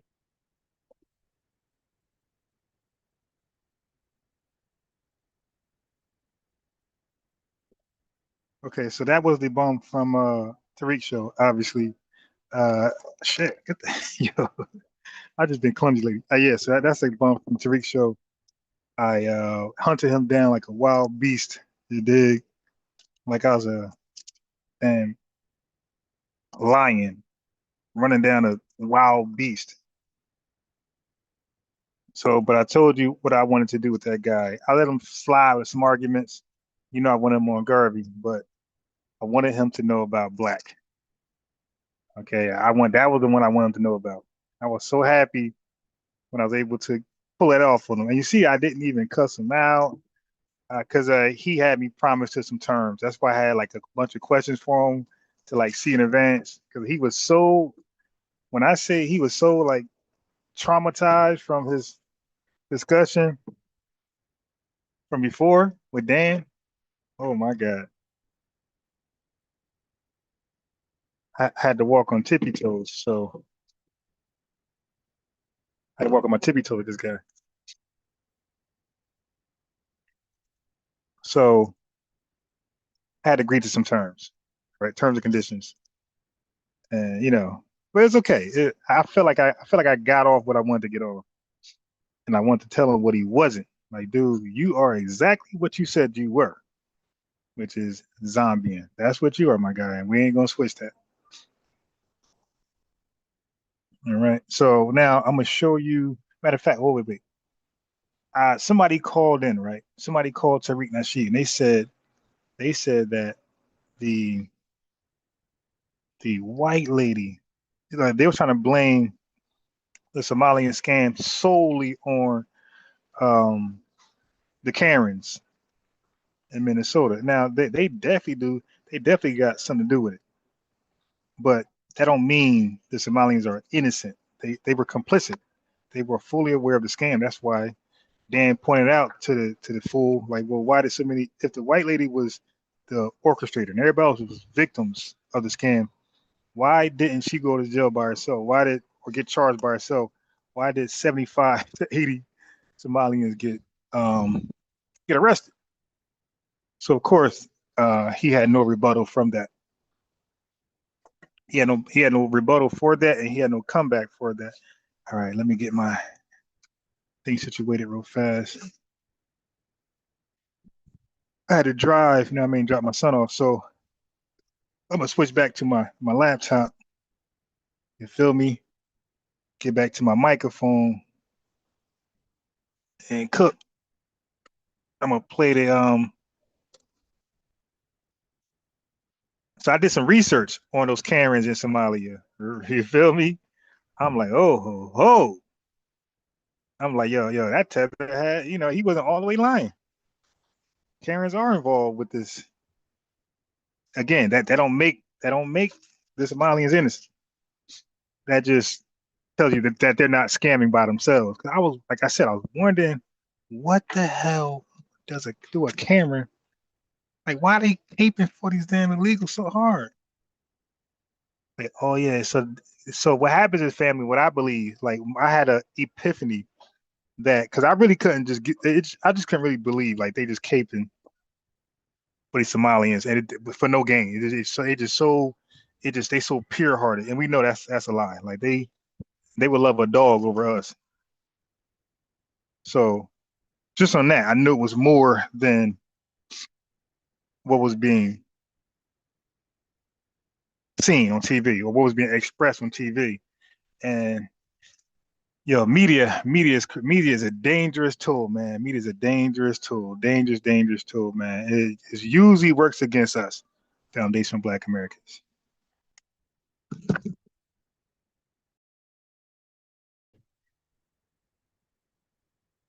All right. Okay, I just switched back over. I should sound way better now. Got the microphone rocking. Okay, cool. So now I'm gonna show you guys. Oh shit, wrong one. I got the microphone back blazing. Oh no, I knew there's a cat to this seat. Let me see. Okay, why is it doing it? Okay, cool. Everything worked out. All right, so if anybody super chatted, I apologize. I didn't see it. I was driving. If anybody cash app, the cash app is at the bottom, $ unbiased Ron. Like the video, obviously. Thank you. So let's get into that. That was AC, man. I enjoyed beating up on AC. Okay, so somebody earlier, let me tackle this first. Somebody earlier had me do some research because I said, man, a lot of you guys donate to the channel, right, monetarily. So with those donations, I'm able to, get subscriptions, pay subscriptions. I got premium YouTube, right? So we don't get no commercials. I got Chat GPT and I got Gemini. I got paid versions of both. And that's all due to your donations, right? Your contributions to the channel. So keep it up. And I got Photoshop, right? I pay for Photoshop, and I pay for Zoom. So all of that is an expense just for the show. So before I even buy a cup of coffee, I'm paying bills with the donations. So, keep the donations coming, keep the super chats coming, keep the cash apps coming. You're seeing your money. You see the thumbnails. Check out my channel a year ago and you'll see a big difference. That's all I'm gonna say.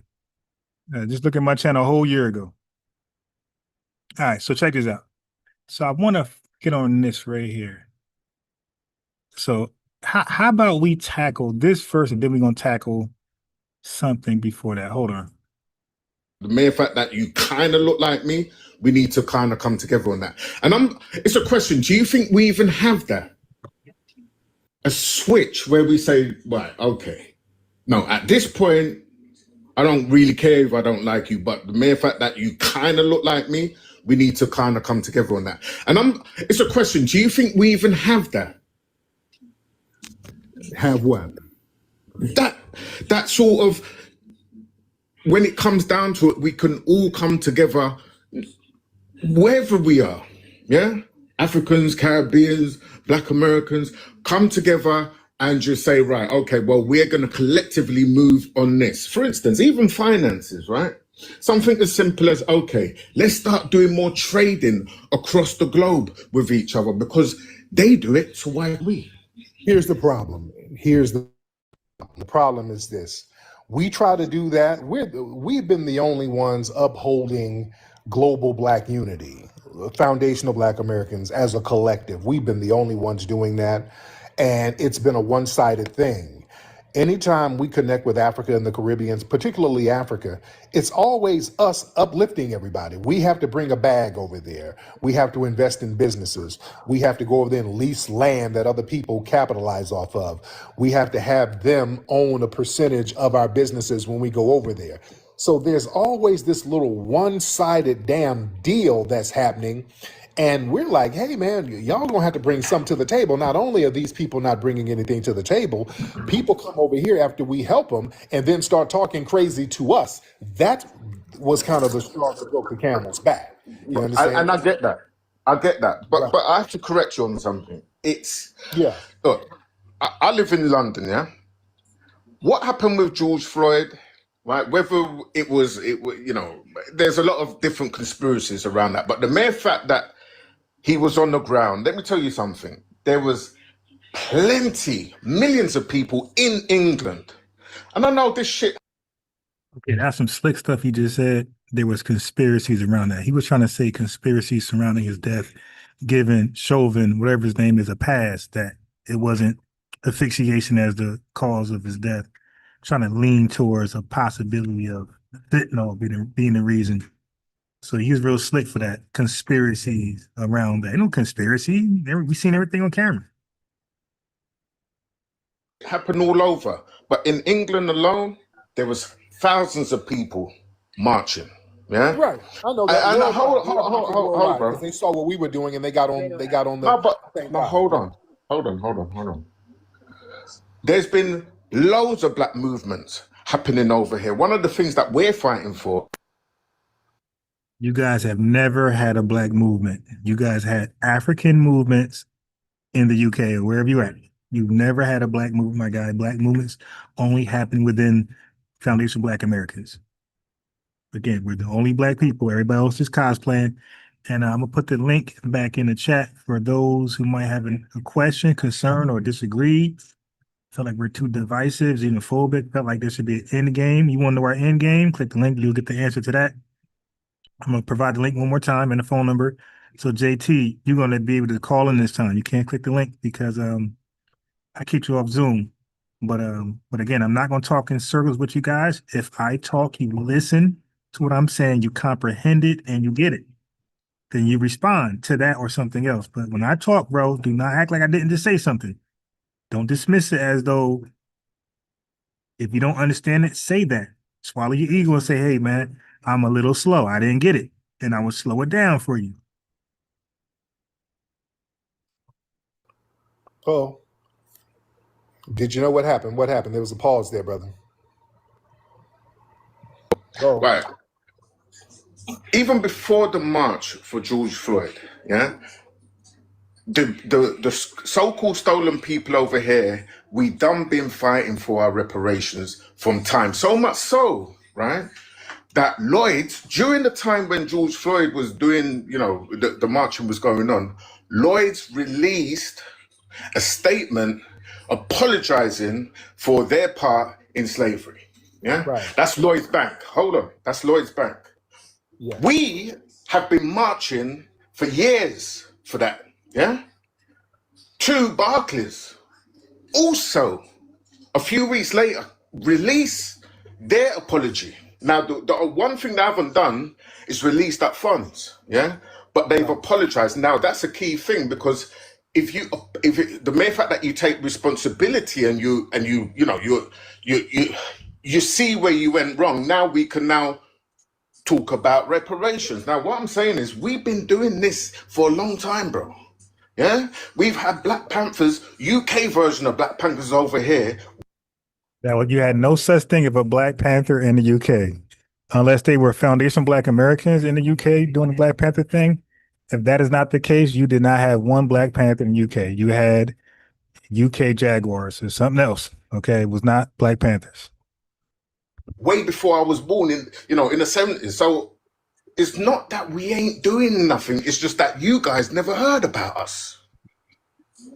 Okay.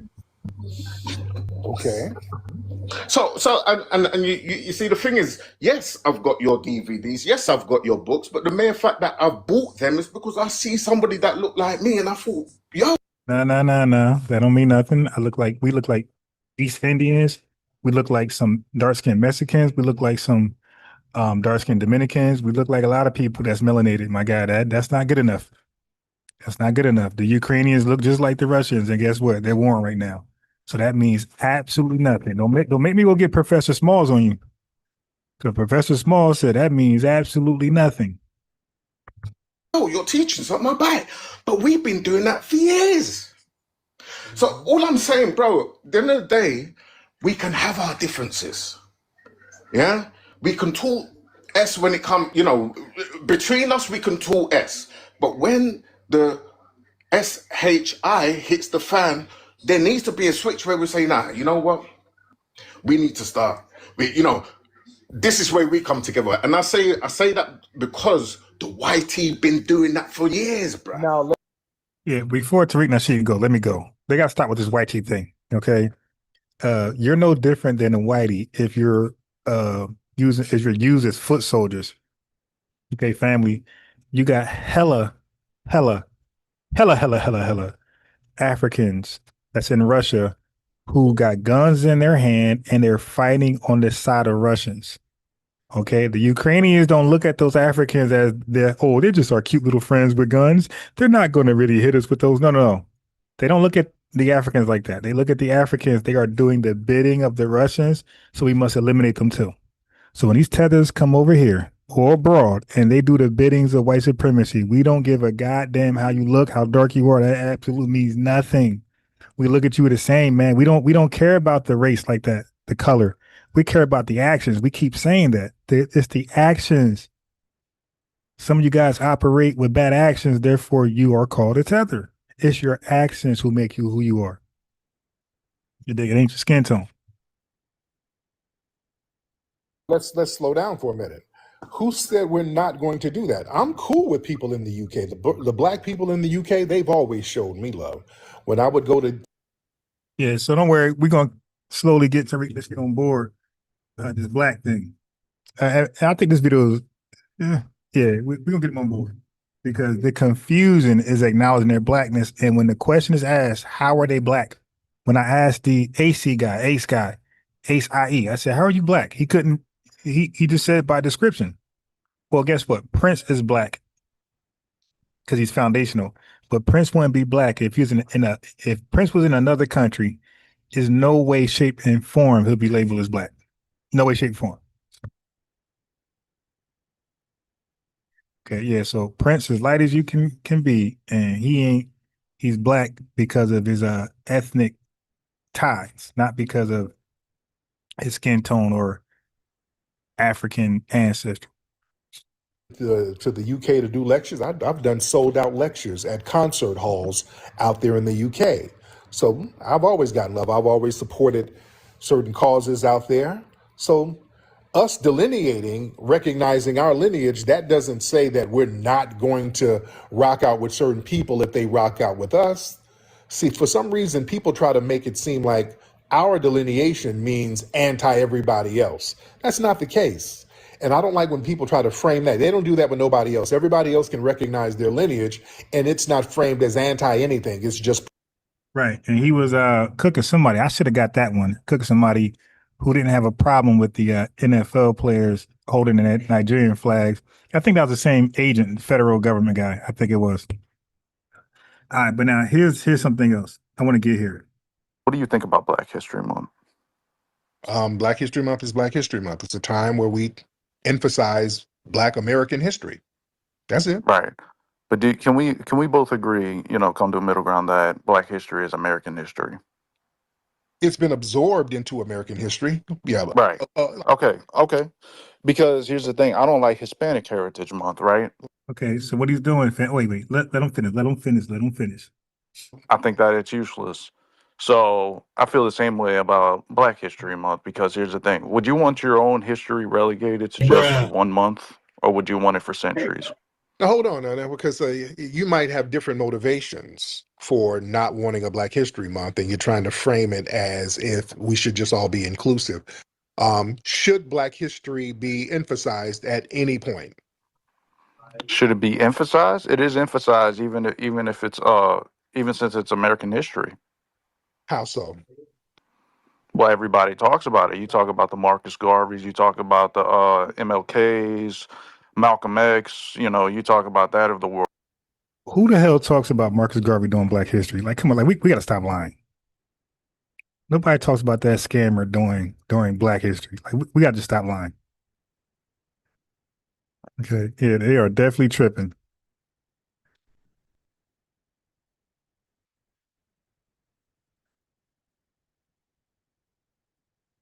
All right, nobody's definitely talking about Marcus Garvey during Black History Month. That's a lie. He's a scammer, and no, you can't get that. World, so I feel like Black history is brought up a lot more than any other history that you hear and see of. Really? Okay. Well, what other people's history is being erased specifically, like in Florida? Like DeSantis, they go out of their way to erase Black history, like not even being able to mention Black in certain textbooks. So what do you think there's a desire to specifically erase Black history, though? Yeah, that's actually a good question because I was getting ready to get on to that because I know you're gonna hate this. Excuse me. Mhm. I know you're gonna hate this answer, but it's actually white history because you talk about the Aztecs, you talk about the Vikings, you talk about so on and so forth, the Romans, you talk about all of that. And a lot of, Black people that I work with, they like to tell me that, oh, that was Black history. The Aztecs were Black, the Vikings were Black, so on and so forth. You Art and literature was made by Black people, even though, you hear that. you you're losing me. I don't know what you're talking about. What are you talking about? You completely lost me on that. What are you talking about?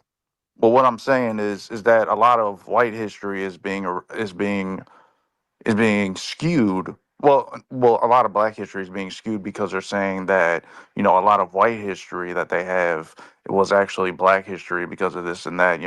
I actually just got out of a space with this one guy who said that uh there were that the like. Let me slow you down. Let me slow you down. Yes, sir. White history is not being erased because you've had a conversation in some isolated space on Twitter with about 20 people in the room at the most. 20 people in the room. Yeah, but family, we got to get a hold on the word Black. We got to gatekeep it, and we got to repo it from people who it does not belong to, and that's anybody who's non-FBA. Let me put the link in the chat if anybody want to challenge that. Okay, I'm saying let's be very clear so you don't misrepresent me. I'm saying the only Black people that's the way we use Black, the only Black people are Foundation Black Americans. That's it. Everybody else is just from their country. All right. So like I said, so if anybody got a problem with that, hit the link. I'm gonna put the link in the chat in a second. If anybody got an issue with us delineating, you think it's xenophobic, divisive, please click the link. If you got questions, you need more clarity, if you want to know the end game of FBA, click the link. Okay. So let me get to where I wanted to go. Now, I'm gonna shift it from African tethers to Karens, okay, to Mayo Karens. And we're gonna go here now. So now Tariq is some Ethiopian Somalian troll was because I live in Minnesota, trying to roast. So of course he roast with us. What's the common thing we're gonna bring up? We're gonna bring up the scamming going on. Like, duh. So this is what he said. He tried blaming on Karen by herself. Check this out. I live in Minnesota right now. Okay. Okay? I'm going to speak on something that I actually know. Okay. Okay. So, do you know who was the head? Do you know how the whole conspiracy started with the Somali immigrant stuff? That white woman, y'all trying to blame it on the white lady? She is the ringleader. Okay, that's somebody else was saying that earlier. This No, is no, hold on. I'm not done. Okay. Not only Y'all is she, y'all trying to blame I'm not blaming it on y'all her. blaming the white man. Hold on. Can I speak? I let you speak. Can I speak? Okay. I let you speak. Okay, Can I speak?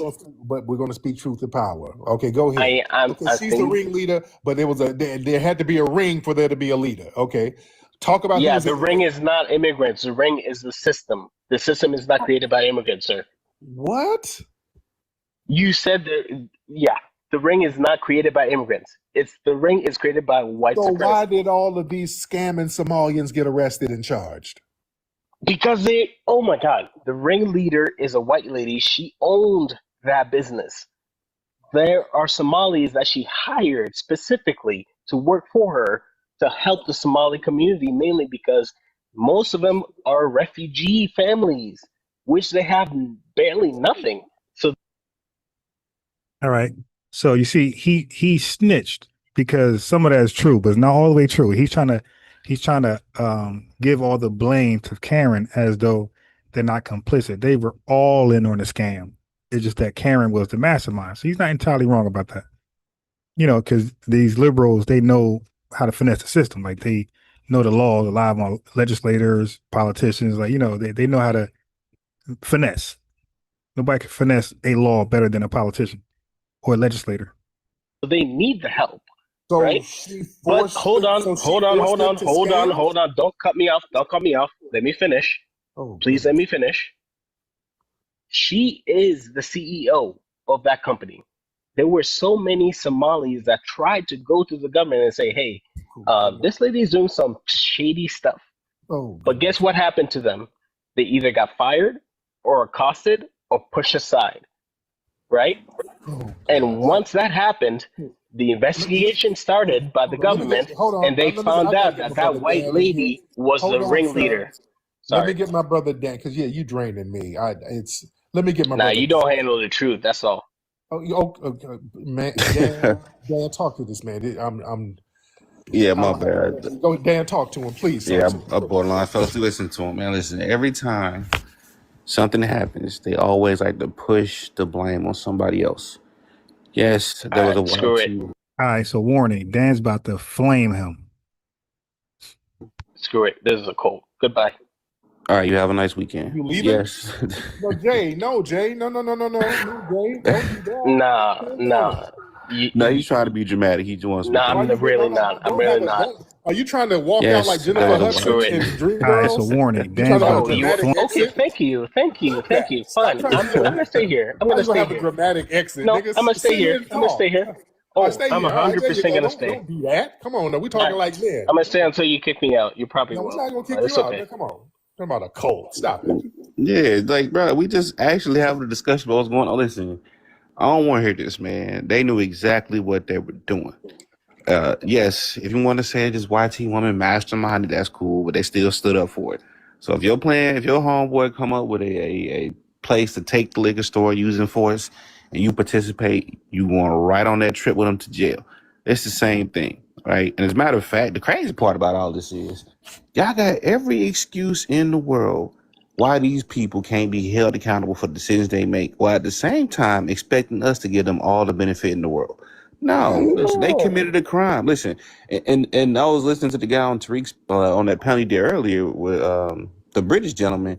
Yeah, I know Malcolm X said he's for the truth no matter who tells it. He's for justice no matter who it's for or against. Yep. So if you are stealing from the American taxpayer and you go to jail for that, I am for justice no matter who it's for or against. So if the Somalians and a YT woman are committing fraud and they all go to jail, good with things. Matter of fact, we just pulled up the site on .org. It's them. It's 88 Somalians going to jail along with her. They stole, was it $18 billion? As a matter of fact, they were doing this Medicare fraud where they were they're signing the kids up for like autism or something, and the companies were giving them kickbacks. This is documented stuff. These are Somalians doing this. And then they have another scandal they do because all of a sudden, whenever a Somalian goes to the hospital, apparently they don't speak English anymore. So now the state has to hire a translator. Look this up. See, it gets deeper than just the daycare thing. So the state has to hire a translator for these people. And that translator, through the state, is giving a ride to the doctor's appointment and a ride back home to and from the place. And they are explaining, air quotes, listen, they're explaining to the Somalian what the doctor's saying. That is a paid thing to Medicare. They are making billions of dollars off of this.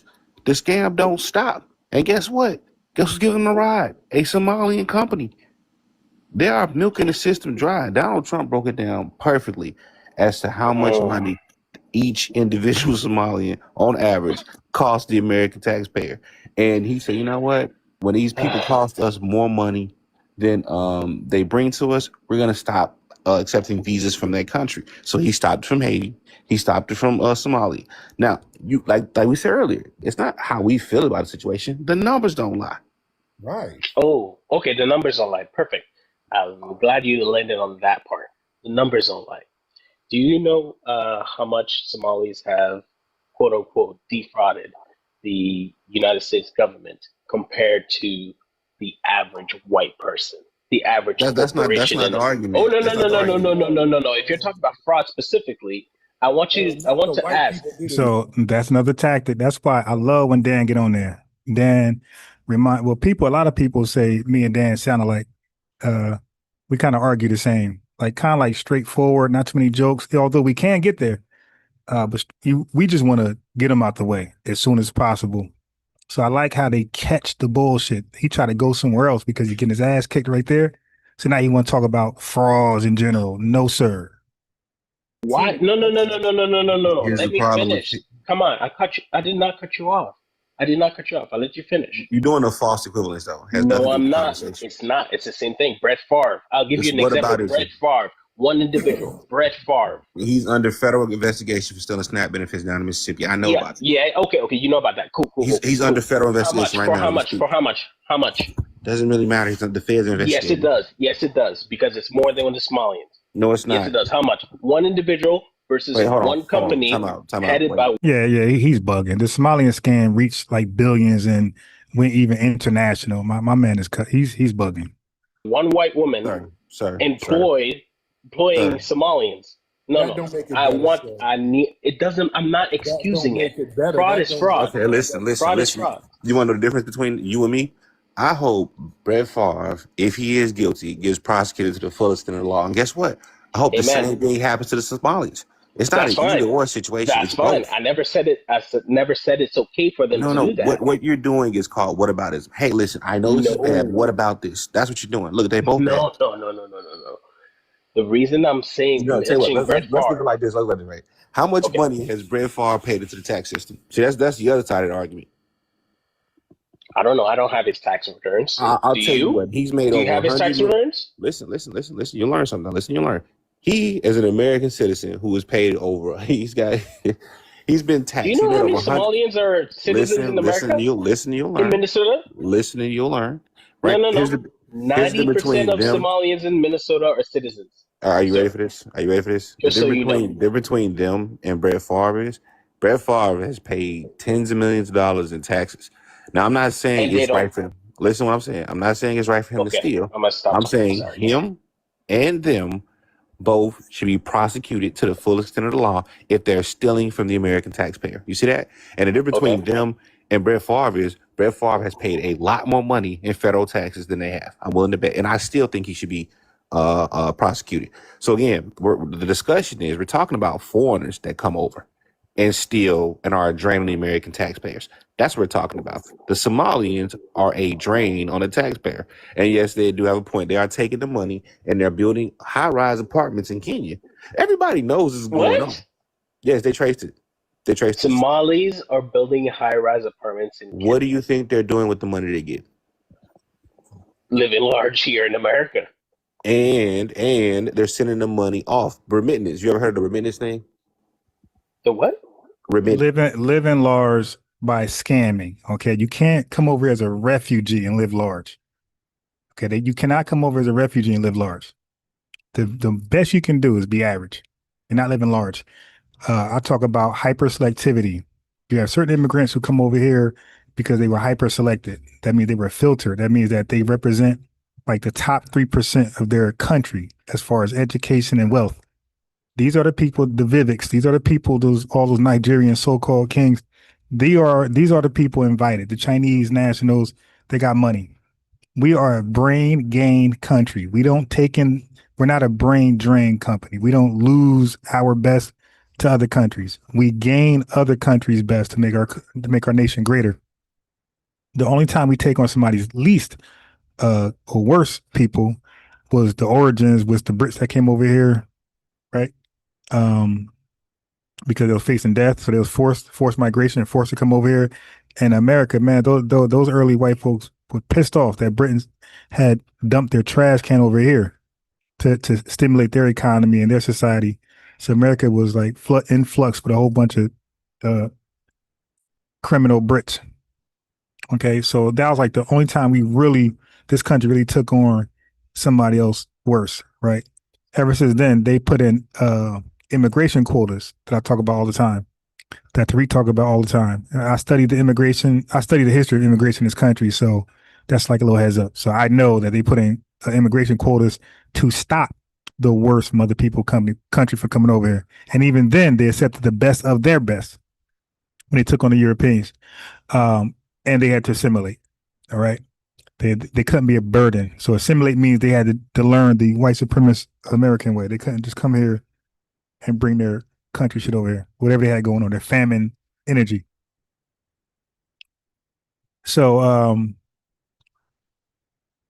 the other way immigrants come over here is as a refugee, asylee, or evacuee. I'm sorry, refugee, asylee, same thing. As a evacuee or a refugee.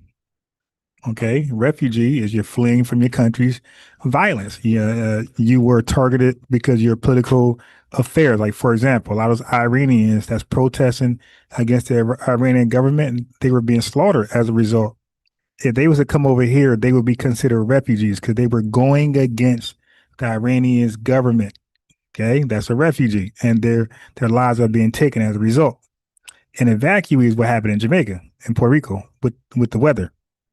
Bad weather, the Haitians, hurricanes, they come over here as evacuees for a certain amount of time, and then they go back once their country recovers, both refugee status. And so once the regime change in Iran, right, once there's a regime change, the refugees in America will go back to Iran.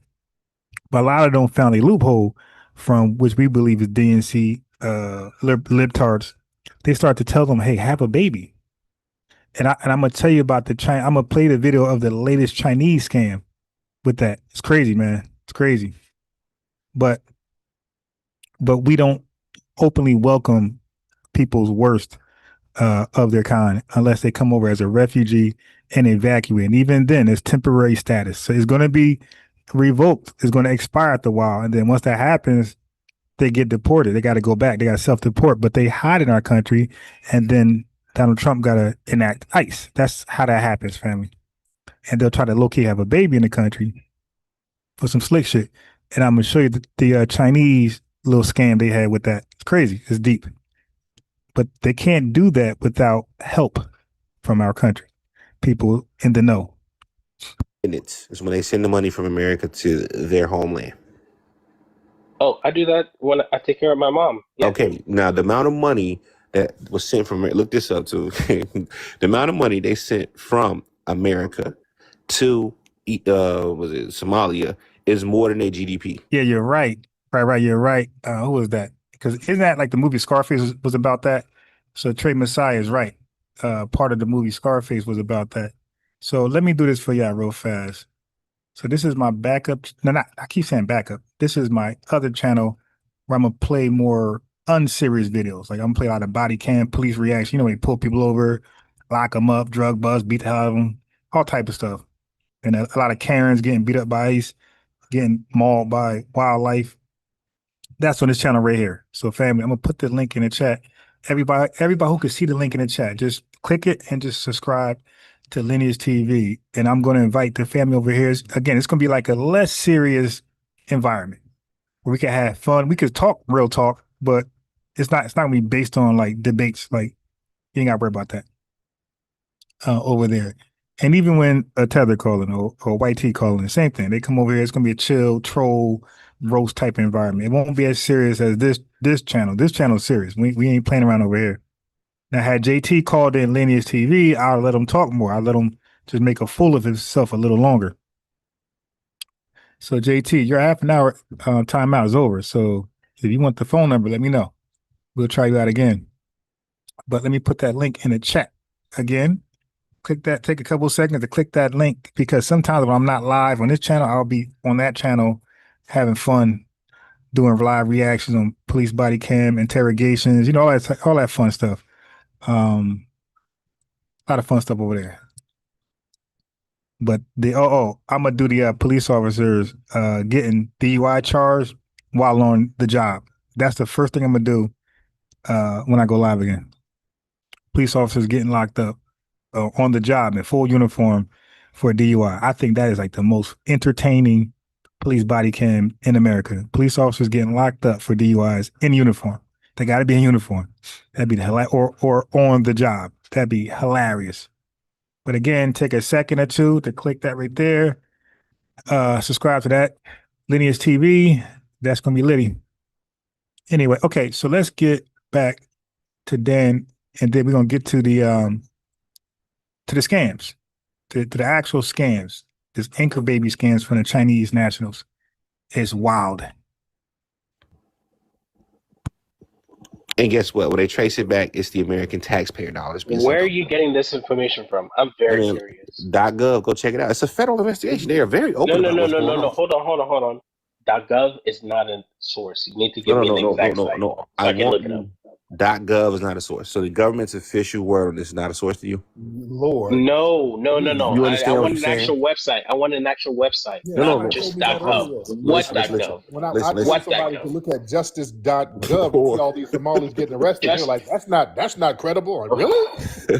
Really? He didn't say that. He didn't say justice.gov. He just said .gov. Listen. Here's the whole point is, right? I don't want you to believe what I'm saying. I want you to go look this up for yourself. Yes, I want you to give me the information so I can look it up. Sir, listen and you'll learn. I want you to go look at how much fraud they're committing, because it don't just stop there. See, you didn't know about the translator fraud either they're doing. I didn't know about what? The translator fraud they were doing, where they have to hire a translator. This is paid for by the state, by the way. And they take them to. Nor do I know if it's true, to be honest with you. Hey, listen. I want you to assume I'm not telling the truth and look it up for yourself. And when you see that it's true, you'll see, damn, this rabbit hole goes deep. That's why Cash Patel was so quick to hop on it, because it was so bad that even the Biden administration were investigating some of this stuff, and they only suppressed it because they were the first. Listen. They only suppressed it because Tim Walz decided to help Kamala as being her running mate. This is all politics. This is politics, bro. You know that? Man. Or do you know that? Because I shouldn't assume you know this. Okay, I know a lot of this. Sorry, I almost cursed. I know a lot of this BS is politics, right? However, I don't like to fall into the rabbit holes, mainly because I don't have the proof for it for myself specifically. But I like to hear other people out, and that's why I'm here. But that makes no sense, dude. Listen, it's real simple. They're stealing the money. It's that simple. That's what they're doing. It's plain as day. Dude, do you know who the biggest thieves of taxpayer money is? That does not matter. Listen, I promise you. Listen. Yes, it does. Listen. I want them all to be prosecuted to the full. You bringing them up means nothing to me. You're using Somalis as a scapegoat versus the real problems in America. Listen. 1% in America. The 1% in America. The 1%. Nope. The 1% in America. This is what about the 1%. No, it's not. It's not. The biggest. We're talking about Somalia. You tell us about 1%. What does it have to do with the conversation? Oh my God! You guys don't want to listen. Just listen to me. So give me 10 seconds. Just give me 10 seconds. Can I get 10 seconds without being cut off? You're trying to deflect. We just want to know we see the play. I'm gonna give you an example. Just give me 10 seconds without being cut off by both of you, please. Jesus, thank you. The biggest tax fraud people in America are corporations, What does not that have to people. do with them Oh, stealing though? Wait, oh wait. my God. I just said earlier that they should be prosecuted if they committed fraud. Okay. But Listen, my right, watch point this, is, watch this, you watch this, watch use. this, watch this. Oh, Listen. I'm done. Here is why we are so short on this tactic, right? Because listen, if Billy gets caught stealing from the store, Billy's take his ass to jail. If Jeffrey gets caught from stealing from the store, he takes his ass to jail. You can't say, well, you know who steals the most? Jimmy. Okay, well, lock Jimmy ass up too. We saying lock them all up. What are you talking about? You trying to do a what about is like, hey, don't pay attention to this fraud because there's fraud over here. Duh, lock their ass up. What are you talking about? Right. I'll take it from here. Hey, now here's the Chinese national scam I was talking about. Their anchor baby scam. Unbelievable, family. Listen to this. Scheme included recruiting military service members right here in Jacksonville. News for Jacksonville, Ariel Schiller. Not that one. This one.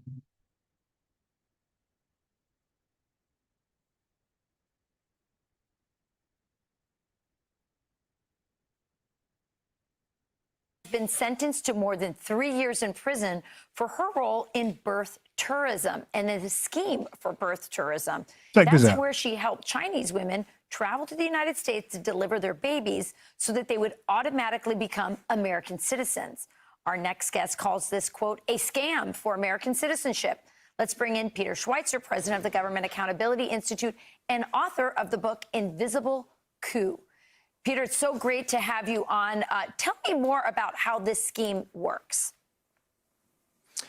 Yeah, Rachel, what happened really beginning in 2011 and continuing to this day, the Chinese Communist Party has run articles in the People's Daily, other places, explaining to the Chinese elite that, hey, the American 14th Amendment says if your child is born in the United States, fly there, and your child can be a U.S. citizen. So this massive industry has evolved, primarily in California, also in China, where, people in China will pay $60,000 or so. They will fly to the United States, the pregnant mother. They will lie on their visa application. That's where these criminal charges come into place.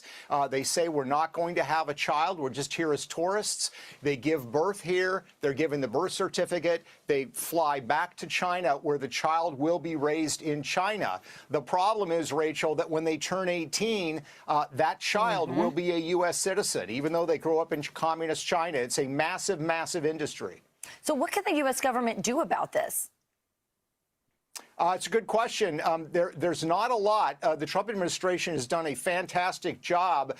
This was not done, obviously, in the Biden administration or the Obama administration, of charging people with visa fraud. If you are coming to the United States and you're coming here with the intention of having a medical procedure like giving birth, you're required to disclose that on your visa. This industry says, don't disclose that. Tell them you're coming as a tourist. So you can do that. The key issue is going to be before the Supreme Court on birthright citizenship. And just to give you an idea of scale, Rachel. Yeah, that's why they call it the silent coup. They're fam, this is crazy. This is, they are really, this country is really under attack. And the libtards are so mad at Trump. They're willing to sell the country down the drain. You can't make this up. You can't make, and like they're so against FBA is getting justice. They willing to sell the country down the drain. This you can't. They're telling them. I told you, legislators, politicians, they know the loopholes. So they're over here guiding these Chinese people how to have an anchor baby in America, and they're guiding Hispanic immigrants, illegal ones and legal ones, how to get citizenship or sneak into the country and gentrify FBAs, become buffers, right? Take over our neighborhoods to steal our resources. They're gaming on that. And now the Somalian scam in Minnesota. These are all inside. This is treason. These are American citizens and mostly Karens. A lot from the lib side. I can imagine some from the conservative side as well. But yeah, self-imploding. These white tees, these white tea devils. Our federal government does not track this at all. We have no idea how many mothers from China have done this with their children. The Chinese government has looked at it, and they say it's been 100,000 a year for the past 13 years. So we're looking at more than 1 million U.S. citizens that are being raised in China. When they turn 18, Rachel, they're going to be able to vote, donate to political campaigns, and apply for government jobs in the United States. Yeah, well, whatever Americans are assisting in this scam, shame on them. It's treasonous what they're doing. And I want to get to the next topic, but very quickly, because I think it's really important. Why are the Chinese doing this? Because President Trump has this eye on the Chinese. He's kicking them out of our hemisphere, but they're finding ways around. Why are the Chinese trying to do this? What is it part of? Yeah, that's the really big question. We know a couple of things. Number one, the Chinese government is encouraging members of its elite. That means military officers, intelligence officers, propagandists. They've all done this. The Chinese government is encouraging them to do it. That's data point number one. The second point we have to realize is they did this in Hong Kong. And Hong Kong, at one point around 2010, almost half of the babies being born in Hong Kong were from mainland China. So they had to end the practice of birthright citizenship because they saw it for what it was, a subversive effort. And I think there's no other conclusion but that. This is a sophisticated form of weaponized immigration as a form of subversion by the Chinese government. Absolutely. And they were involved with the Venezuelans and many of the cartels in the weaponized migration through our border. This is a way for them to attack us without going to war. They do it through migration and other means, fentanyl, et cetera. Great stuff, Peter. Let's move to this, because you have a new book. It's called The Invisible Coup, which unveils potential national security implications that come with mass migration into the United States. I'm going to read an excerpt because I think this is really important. This one's about Mexico. Which is run by a communist who has very close ties with China and the CCP. That's Claudia Sheinbaum. Your book says Mexico has established a vast network of over 50 consulates in the United States that have become beacons for political activism and resisting assimilation. Mexico does not want young migrants in the United States to be loyal to the United States. It wants them instead to cling to Mexico's resentments about its northern neighbor. It accomplishes this by invading our classrooms. Local U.S. school administrators, either out of ignorance or sympathy for the cause, are happy to oblige. Talk to me more about this. This is very, very dangerous. Yeah, the thing to understand here is that they have a massive resentment of the United States, and they speak openly about how mass migration is a means by which they are going to be exerting sovereignty inside the United States. They sometimes call it Reconquista. And this may seem like a really weird kind of fringe theory, except most of the Mexican political elite talk about it. I quote dozens of them in the book, but they've also, Rachel, set up an infrastructure. So China and the United Kingdom have 6 and 7 consulates in the United This is crazy. States. Mexico has 53. And as I lay out in the book, they are involved in political action, partisan political action. They are helping Democrats and fighting against Republicans getting elected. And the second thing they're doing is they are fueling the chaos in our streets. You have Mexican officials that were involved in organizing the LA riots. There's a consulate up in St. Paul, Minnesota, that is involved in organizing the anti-ICE protests. It's a massive, massive problem. We've clearly hit a nerve. The book is #1 on the New York Times list, and Claudia Sheinbaum was asked about the book yesterday in Mexico City, and she was not pleased to talk about it. Of course she's not. And by the way, that's why you see all those Mexican flags at these riots and rallies that they have. And they don't need 52 or 53 consulates. They're our closest neighbor. This is something I hope Marco Rubio will look into. Clearly, you only need a few. And so here's, by the way, we got a response from the Mexican president, Sheinbaum, the communist who went to school in Berkeley. This is what she says.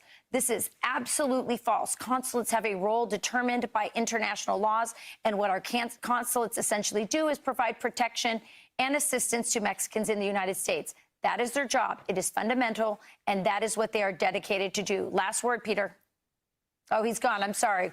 We're going to have to end this here, but it's a great topic, and we promise to follow up on it.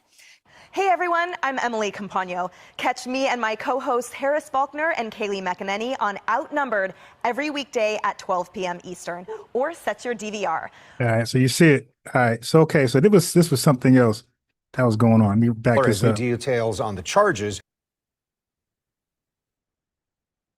Out for several weeks, 11 people now face federal charges in a marriage fraud scheme involving Chinese nationals trying to gain citizenship. Part of the scheme included recruiting military service So members. they're trying to get their offspring citizenship. They're trying to get citizenship. Yeah, this is wild. And you got these libtards mad at the country for being hard on deportations and stopping things like this. That's embarrassing. Right here in Jacksonville. News 4 Jackson reporter Ariel Schiller has new details on the charges and what the U.S. attorney is saying. I've been telling you about this marriage fraud scheme since early January. We knew it involved two local sailors who married Chinese nationals in exchange for tens of thousands of dollars.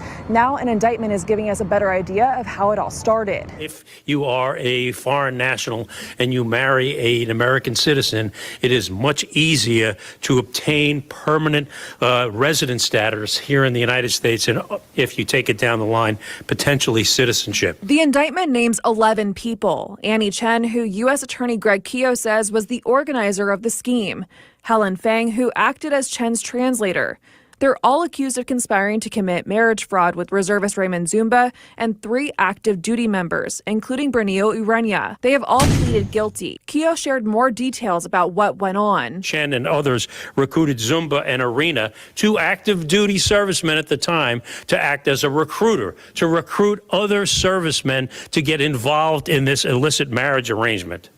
And I said to you previously, Zumba was part of and complicit and central to the bribery scheme. We learned during a news conference here at the federal courthouse that the scheme was not only to get access to immigration benefits. In some cases, it was to get access to service members' common access cards, also known as CAC cards. This is a criminal matter that is jeopardizing the safety and the security of the United States, not only illegal alien citizenship, but also how it's jeopardizing our military facilities. So that's the trigger point. I mean, you have that kind of danger that is out there. You have to address it and you have to meet it straight on. And that's it. U.S. Attorney Greg Keogh couldn't tell me if any of the Chinese nationals were working for the Chinese government, though he did say the investigation will continue for as long as it takes to get to the bottom of the scheme. This is Reporting definitely in criminal. Jacksonville, Ariel Scheller, Channel 4, the local station. All right, so let me give you some fun facts. Here's some fun facts. Okay, this is what I'd be sitting on at my own time. Okay, so you got the HMT Empire Windbush is a significant symbol of post-war migration to the UK, known for carrying one of the first large groups of West Indian immigrants in 1948. Okay, that's why, family, when these tethers come over here from the Caribbean, again, not all, just the ones who have anti-FBA actions, right? When those tethers come on this panel and try to talk to me, I know more about their homeland than themselves. Okay, so HMT Empire Windrush is a significant symbol of post-war migration to the UK, known for carrying one of the first large groups of West Indian immigrants in 1948. Okay, let's just get to it. Right. So keep the dates in mind, 1948. So on that day, June 21st, 1948, the Empire Windrush docked a Tilbury, Essex, carrying 1,027 passengers, predominantly from the Caribbean. So they're fleeing. This is 1948. These guys are fleeing their homelands to live in the UK. This voyage marked a pivotal moment in British history, symbolizing the beginning of large-scale migration from the Caribbean to the UK. The majority of the passengers were men seeking work opportunities in Britain because they just work so hard, right? Hold on. Okay. Including skilled tradespeople and laborers. The arrival of the Windrush is often seen as the start of the Windrush generation, a term used to describe the Caribbean migrants who settled in the UK during this period. So these are the Windrush migrants. So when they talk about, hey, I'm in the UK, oh, you a Windrush baby. Okay, so let's The Windrush arrival became emblematic of the multicultural society that developed in Britain post-World War II. It sparked discussions about race identity and belonging in the UK. As many of the passengers faced challenges and discrimination upon their arrival, the Empire Windrush met a tragic end on March. Check this out. When March 28th, 1954. Look at the dates. All right. When an explosion and fire in the engine room led to its sinking in the Mediterranean Sea. Fortunately, all passengers and crews were rescued. Okay. So that these, again, they're looking for work. This is post World War II. They're helping the UK build up their country, right? Build it back up. They're coming to do work. Look at how Britain thanked them. And they love Britain so much, but look how Britain thanked them. Okay. Well, look how they were thanked. Between 1951 and 2007, Britain's immigration laws evolved. Family, this is 3 years after they were invited to help build up Great Britain.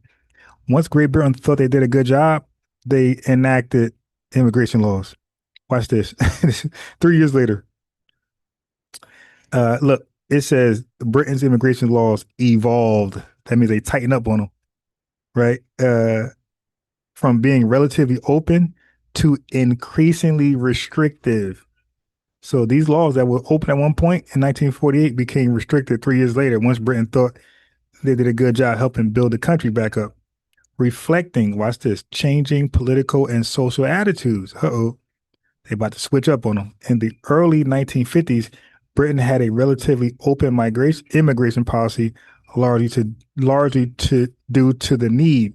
But once they felt like the need was met, bye-bye. Okay? They got them up out of there. Now, look what happened after that. So that's 1951. So they said, all right. So they kicked them out, stopped allowing them to come back over. So 7 years later, the West Indies with the British idea. So, all right, well, let's do our own thing. UK don't want us. Let's create the West Indies. The West Indies Federation. It was established in so look at the dates. 1948 was the Windrush ship. Right. Now we got 1950s, early 1950s, about 54. They did the Immigration Restrictive Act to minimize them from coming over and send them back. Now, 1958, the West Indies Federation compromised the 10 territories of Antigua and Barbados, Dominica, Grenada, Jamaica, all of them. I ain't gonna read all those damn things. Okay. Anyway, the federation was established by the British Caribbean Federation Act of 1956 with the aim of establishing a political union amongst its members. So Britain got tired of them trying to seek immigration into the UK. They said, hey, won't y'all do your own thing? Won't y'all come together, create the West Indies Federation and, depend on yourselves? They're like, oh, okay, we'll go do that. So 1958, but look what happened. Look what happened. Look what happened. Look, so when they talk about coming together and building, stop it. During its brief existence, 1958, it only lasted 4 years. These guys getting along and starting their own thing, depending on themselves, self-reliance, self-resilience. What happened? During its brief existence, 1958 to 62, a number of fundamental issues were debated with a view to strengthening the federation. Among these were direct taxation by the federal government, central planning for development, establishment of a regional customs union, and reform of the federal constitution. The issue of direct taxation was particularly controversial. The Federation was not permitted to impose income tax for at least the first 5 years of his life. Added to this were the greatly differing positions among the territories with respect to how other federal taxes should be levied. In addition, Federation began quickly to establish federal institutions and supporting structures. It created a federal civil service, established the West Indies Shipping Service in 1962 to operate two multi-purpose ships, some Marcus Garvey bullshit. The federal government and the federal POM donated to it by the government of Canada. It had embarked also on negotiations to acquire the subsidiary of the British Overseas Airways Corporation, BOAC. Okay, I want to talk about when it ended. Okay, the Federation, however, faced several problems. These included the governance and administrative structures imposed by the British, disagreements amongst the territories over policies, particularly with respect to taxation and central planning, and unwillingness on the part of most territorial governments to give up power to the federal government and the location of the federal capital. So, family, these countries wouldn't want to, they didn't want to give up their power and just have a federal government like we have in America. They didn't want to do that. Jamaica wanted to have their power over everybody, and Trinidad wanted to have their power second to Jamaica. So the weakest, it was like almost like survival of the fittest. The weakest country had like no power, no say, and Jamaica had the number one say. Trinidad had it number two. Look what happened shortly afterwards. The Federation collapsed in January 1962. This is their birthday, January. All right. It says the decisive development which led to the demise of the Federation was the withdrawal of Jamaica. So Jamaica said, well, I'm out. Peace. See you later. The withdrawal of Jamaica, the largest member after conducting a national referendum in 1961 on its continued participation in the arrangement. The results of the referendum showed majority support in favor of withdrawing from the Federation. This what was led to a movement within Jamaica for national independence from Britain.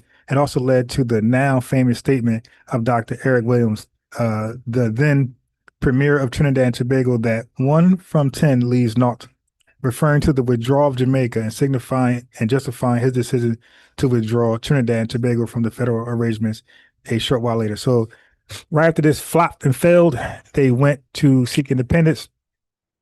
And then so did Trinidad. And that's how you got independent islands in Jamaica. They could not get along when they had to. They had 4 years. They argue about power. They argue about a central government. And Jamaica didn't want to give up his power. It didn't want to share power with a smaller, weaker island. And they said, okay, we're out. We're going to just do our own thing and be independent. And that's why Jamaica's in the condition it is today, because of this. They cannot get along with each other. Right? All right. So let me throw a little bomb for that one. So don't tell us anything about unifying being divisive. You guys are the ultimate island of being divisive. But hold on. How about this one?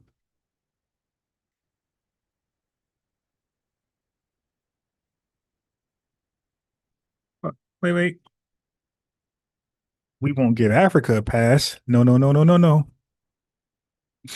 Okay. Okay, I just put Pan Liberation. Pan-African.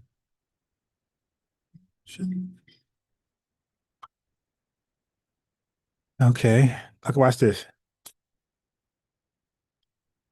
So in the 1960s, you see Jamaica and the islands try to unite, and they were very divisive with each other. 4 years, they collapsed. Pan-African Liberation Movement of the 60s. The Pan-African Liberation Movement of the 60s was marked by significant events and efforts aimed at achieving African independence and unity.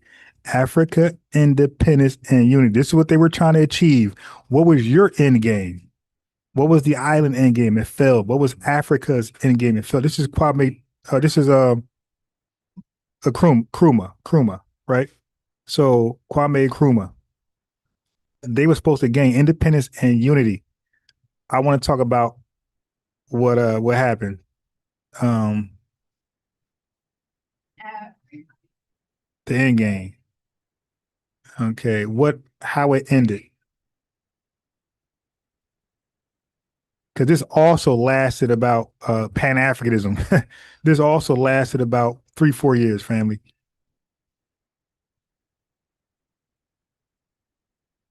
Let me get what I want. I want y'all to see it for yourselves. All right, let me type this in there. Oh, I can't even see.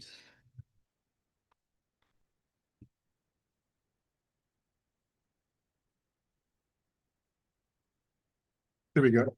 Look, it's the first one. So, family, they already tried the everybody get together thing.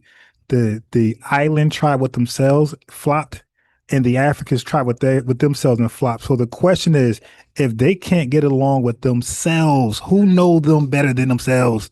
They damn near speak the same language. They all eat the same shit. They live around each other. They live in the same continent. Countries ain't but a skip and a jump hop from each other. If they can't get along with themselves, how the hell can we, a stranger, if we don't get along with them? Why did the Pan-African liberation movement of the 60s fail? The Pan-African liberation movement of the 60s faced several challenges that contributed to its failure. These include the lack of unity. So the whole thing was about unifying, and ironically, they had lack of unity. Despite the goal, look at this, despite the goal of unity, the movement struggled with ethnic and national divisions. Uh-oh, you're so divisive. No, you guys are actually divisive. What are you talking about? Let me go back. Okay, so these guys are divisive, which hinder its ability to achieve its objective. Political instability, the inability to maintain stable governance, the government, and some African states called into question the movement's raising deter. Internal conflicts. No. Damn, they can't even, the tribal wars got to continue. They got to continue. The inability to maintain stable, I already read that, civil wars and internal conflicts in various African countries pose significant challenges to the Pan-African agenda. Family, they couldn't even put they couldn't put the guns down. They couldn't put the flags down. In the Pan-African 60s liberation movement, they still fought. Where's their stop the violence movements like we have in America? These guys still fought. Continued economic dependency. Many African countries still rely heavily on foreign aid and investment, limiting their ability to achieve true economic self-sufficiency. So these guys never wanted to go for self. Economic disparities between African countries and within individual countries were barriers to achieving Pan-Africanism goals. And then the lack of active engagement from the African diaspora and the movement was a significant factor in its failure. These challenges highlight the complex and multifaceted nature of the Pan-African liberation movement, which struggled to overcome the internal and external obstacles that arose during the 1960s. So what I'm trying to point out to you, everybody, is that the reason why they feel like without us involved in their bullshit, that their bullshit could never amount to anything, because they already tried and it flopped 4 years. Both of these 4 years. But they watched us galvanize during the Civil War, fight for this country. They watched us galvanize during the Civil Rights Movement. They watched us galvanize in race riots. They watched us galvanize marching on Washington, right? Twice with Miss Louis Farrakhan and Dr. King. So they seen how we got together. Like, yo, these FBAs, they really get together. They're not really tribal like us. They're not xenophobic and divisive like us. So we need them. We need them to be the ambassador for this unification thing. But sorry, that's not going to happen. We are running from that idea because we're not going to dilute ourselves to help you achieve the impossibility. If you guys don't have enough sense to get along with each other, what can we do for you? Absolutely nothing. Absolutely nothing. Okay. So now let's bring you here. So I told you I was going to bring y'all. Wait. Let's bring you here. Okay. So this is the Somali scam. And living on the streets. Tonight, Care 11. Okay. So now they're going to show you two white people who was part of the scam. And I want y'all to see it for yourselves. So now this is what Dan was talking about and Tariq Nasheed was talking about, and what the Tether was talking about, how Karens are involved in the scams. They are. But everybody who's taking advantage of the scams are involved in it too. Watch this. Evicted, homeless, and living on the streets. Tonight, Care 11 investigates the impact of Minnesota's fraud crisis on the innocent victims, betrayed by the very system that was supposed to give them care. So as the left wing rushes to defend the Somali. Now, I don't have any people from Louisiana. My family in Mississippi and North Carolina, Harrison. Yeah. So we are, the Harrisons are in North Carolina. North Carolina, Harrison. Yep. So not Louisiana that I know of. It's North Carolina for sure. I live with them. We went to school out there. I went to school in North Carolina. So, yep. So Forest City is where my family's from in North Carolina. Majority of them still in North Carolina. Trey said, for an ethnic group with no culture and history, these people sure like to beg us to join this shit, huh? Hey, right. Yo, we don't have a country where we the white man dog and all this shit, and they need us to be the glue. You dig? And that's why, who said that? What rapper said that? I put this together, I'm the glue. You dig? Who's that? I can't get his name. Travis Scott. All right, family, listen to this scam right here. Somali community after it was discovered that a huge portion of them are participating in all sorts of government program fraud in the state of Minnesota. It's important to understand that despite what the mainstream media will tell you about how the real victims are actually the Somali fraudsters, the actual victims are the people who are negatively impacted by the fraud that the Somalis were committing. Now, of course, this includes the taxpayers of not just the state of Minnesota, but of course, all of us as taxpayers if you pay federal taxes. But in addition to that, there are also the people that are utilized in order to extract money from the system under the promise that they will get government services who actually need those services that don't end up getting them. And there's actually this local news segment that I'm going to link in its entirety in the description of this video from KARE 11 News that goes over the different people that have been left homeless despite the fact that they're disabled due to the fact that the Somalis decided that they were going to defraud Minnesota's disabled Medicaid. So now this is the blame game, family. They're snitching on each other. Remember the early Tether Somalian had snitched on the white Karens, the white T-Devil Karens. Well, now it's the white T-Devils snitching on Somalians now. They're pointing fingers at each other, yo. This is crazy. Medicaid program, and this is what we're going to talk about today. But before we do, I want to thank everybody. No fault of her own punishes. Snowpack. Okay. Winter in our city is unforgiving. And I don't know where my boots are. Snowpack streets and cold. You don't know your boots are, ma'am. You're gonna need those boots. Okay, you want to find those boots. Go back in that building and put out that fire in there. She got a bando in there. Okay, she got an illegal fire in that bando, ma'am. She's a squatter, by the way. Ma'am, go get those boots. It's snowing heavy. Our city is unforgiving. And I don't know where my boots are. Snowpacked streets and cold that punishes. My eyes. You wouldn't know it though. Yeah. To me, Jeanette Hansen. She goes by the nickname Sky and is through no fault of her own homeless. I suppose I'm coming up. Okay, so no fault of her own. She's homeless. So they're blaming Somalis. Somalis blaming them.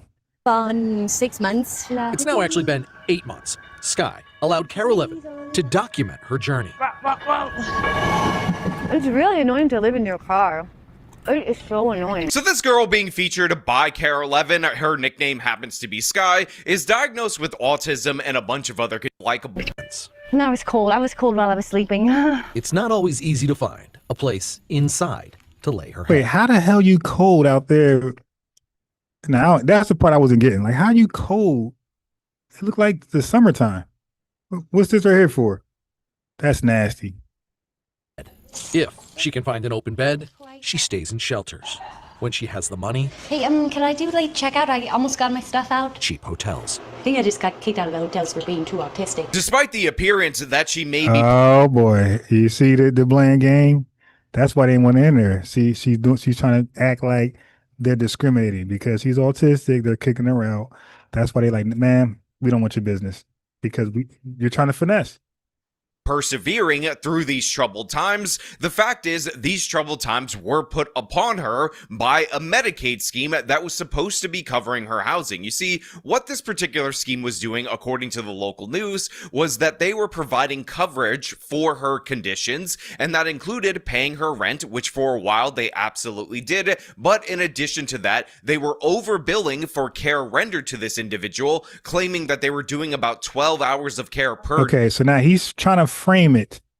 He's trying to frame it where she's innocent of the fraud. The fraud happened, and somehow it was unbeknownst to her and her relatives, and as though they don't tap people on the shoulder and say, I got you. Okay, you autistic? I got you. There's some money over here we can pull, and you'll be living way larger than you would with normal programs. Normal programs would have her ass in the projects in Somalia or Minnesota, right? Somali, Minnesota. But she's living large. So this is how the scam got her living. Day so that they could charge the Medicaid program $421 a day, but in reality they were doing maybe 1 hour or 2 hours a week maximum, and this of course led to getting the attention of federal investigators, so they decided to raid the offices of an unsurprisingly fraudulent Somali Medicaid system. And guess what? Once those offices were raided, this girl was evicted from her property because the fraudulent Somali operation stopped paying her rent. And there's actually body cam video of her being evicted. It's really tragic to watch. You could tell how this what hey family, how often these guys are so stuck in their own ass. How often have we heard black people paying rent to their landlords and the landlord been lost the house and never let us know, and we're paying rent all the way until that big ass lock is on that door? Come on, man. This happens all the time in Foundation Black American society, all the time in our neighborhoods. That she is absolutely unaware about what's going to happen. But again, this is what happens. Give them the Democratic Party of that, not granting them that, and so the Somalis in that particular state, due to the fact that not granting them that and suspecting them of fraud and piracy, which is, by the way, one of the most notable things about Somali culture, would actually be evil white racism. Like, oh my God, how dare we actually check in on whether or not they're doing this program properly? You see, they pointing fingers at each other. If we did do that, that would be evil, white, and racist. Let's just, with these individuals, true in men therapy with a day, just wait to the winter. Taka, when sheriffs family, he did all that splaining. Bro, let's just move forward. Okay, here's the body cam. Yo, look how large. Yo, come on. You're trying to tell me you really thought a government program would pay for a $3,000 a month apartment for your ass to live by yourself? This shit is huge and disgusting, but huge. Deputies arrive. I'm scared. Armed What? with an eviction order for Jane or John Doe. We go by the latest court order that says we have to evict you. Now, you already know if they're at your doorstep, you got to get out now. Okay, we're not dumb. Okay. Some of us seen this, heard of it, or been through it. If this is the day you got to get out, okay, then you know that you had already got a notice. Listen, oh shit, I didn't mean to do that. Fuck. And living on the streets. Tonight, Care 11 investigates the impact of Minnesota's fraud. Let me go back. Because I want to explain something. When you get to this point right here, okay, you know you had several notices. I used to do property management. Okay. What's this?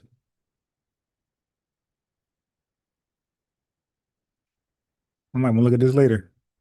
So yeah, so now I used to do, let's try to find this.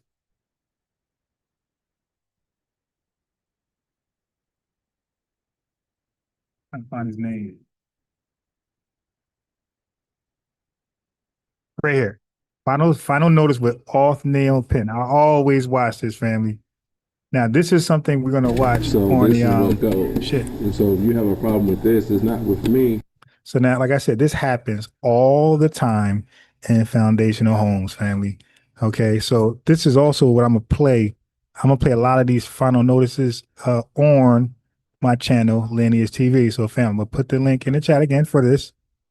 Link in the chat. Subscribe. You don't want to miss it because I'm gonna play a lot of just different things. It's gonna be entertaining. Some gonna be sad, but entertaining at the very least. So that is, the link is in the chat to subscribe to Lineage TV, where I'm going to play all these final. Listen. Wait, this is later. That's later. Okay, so let's get back. This is later. Stop. That's later. DC's Attorney General. Oh my God. All right. Oh my God. So they all gonna reset? And I press and pause, they don't pause. We're okay, right here. Oh wait, I want to get back to this. So this is what we're gonna watch later on Lineage TV. It's with the court. It's with these. But you have to go in there and talk to the judge and say, "Judge, you did this wrong because I talked to my attorney, and maybe the judge is wrong." But you see what I'm saying? But it's not So me. she been served her eviction notice by a person appointed from the courts, right? And they get mad at that guy. But this happens all the time. And guess what? She's being kicked out right now. Right now. Just like how that white woman getting kicked out right now. Well, she's getting kicked out right now. This happens all the time in our society, man. I need to decide the judge is wrong. I got to do what the judge is saying. It's for you to go out there with your attorney and explain to them, what happened. And you folks ain't said nothing. I could have been packed up. Can I at least get my daughter up, put some clothes? Well, here's what I got to do. I have to come in and start taking my pictures. I can give you like five minutes or so. It's just sad, right? But I got to play those type of videos on Lineage TV. But let me get back to this. So what I'm trying to say is, you're not going to make us feel extra sympathetic, extra sad over this right here. This happens all the time in our society, right? And we ain't scamming. Sky ordered to pack up what she could carry Grab what you've just packed because we need to exit the apartment now. and get out. We need to go. Come on. Okay. We need to go. Let's go. How are you? Go. Okay, how are you? Set up to the hallway. And like that, a vulnerable young woman Now all of a sudden she don't know how to get out. I'm sorry, ma'am. Just go. What do you mean you sorry? Just listen. I'm sorry. The apartment now. and get out. We need to go. Come on. Okay. We need to go. Let's go. How are you? Go. Okay, how are Set you? up to the hallway. And like that, a vulnerable young woman put on the street. Yeah, I know he ain't say talk to the hallway. Get out. We need to go. Come on. Okay. We need to go. Let's go. How are you? Go. Okay, how are Set you? up to the hallway. And like that, a vulnerable young woman put on the street. A few moments later. Now, look, I feel absolutely terrible for this girl. Why? Okay,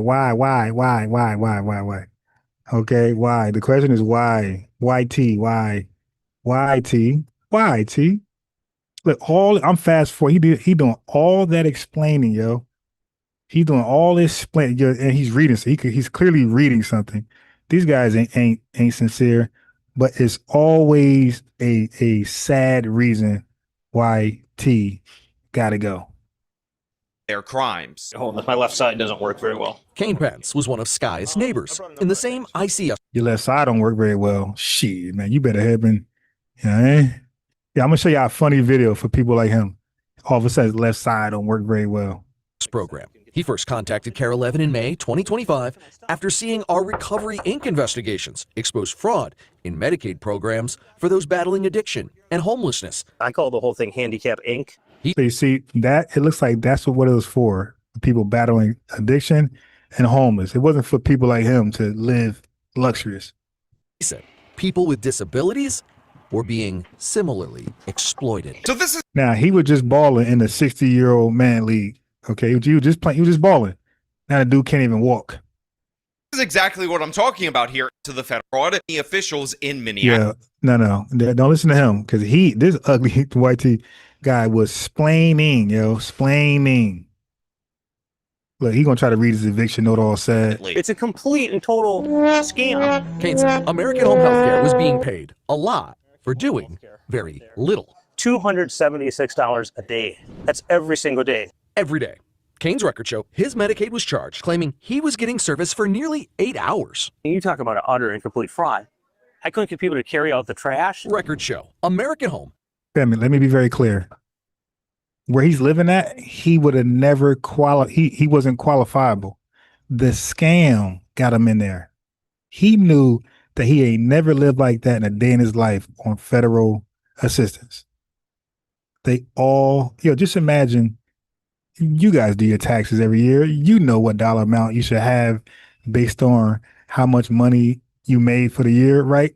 So if your income tax come back 6 times higher than what it normally is, are you going to spend it like a fool and get locked up? Or are you going to be like, ho, let me contact the IRS.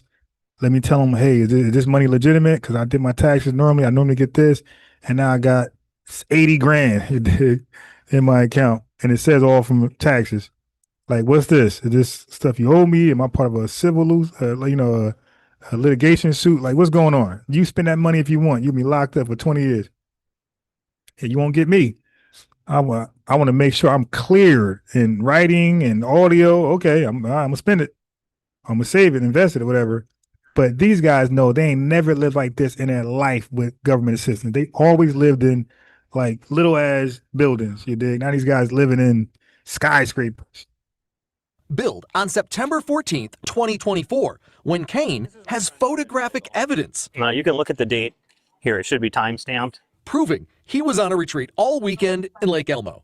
They billed on August 25th. Yeah, it's a scam. You're not proving nothing. Like, all you doing is saying it's a scam. Like, bro, we already know it's a scam. Don't matter. We know you were not there. That's what scams do. Scams pretend that it's doing something. Like, look at the daycare scam. Didn't they pretend that students were in the school? Didn't they pretend that teachers was in the school? So can you imagine a teacher saying, look, I was in Bermuda when they said I was in the school. Like, yeah, dummy, it's a scam. We know you're not there. Nobody's at the school. We know it's a scam. That's what scams are. It means it's not real. Nobody's doing what they claim to be doing. 5th and 26th, when photos prove he was in Iowa, out of state. That's absolute proof. They billed the full amount. They just billed the full amount every single day. Right. It's a scam. And you gotta go. Hey, I wasn't even in the damn state. Nobody even checked on me. So look, we all knew that this. Yeah, guess what? You didn't report them, did you? You could have been a whistleblower. You could have been the one to break this case. You didn't do that. You knew what was going on. Like I said, they were complicit, and they knew they never lived like that a day in their life. And now look at this bullshit right here. Worse off if she had never interacted with this Somali agency. A few moments hanging out in the Hennepin County Law Library. My brain likes to have a hard time with it, but She's trying to figure out we just do our best. how to get the eviction off her record in hopes. Oh my God. She's in a law library. Now she's about to become a plebiscite babbler.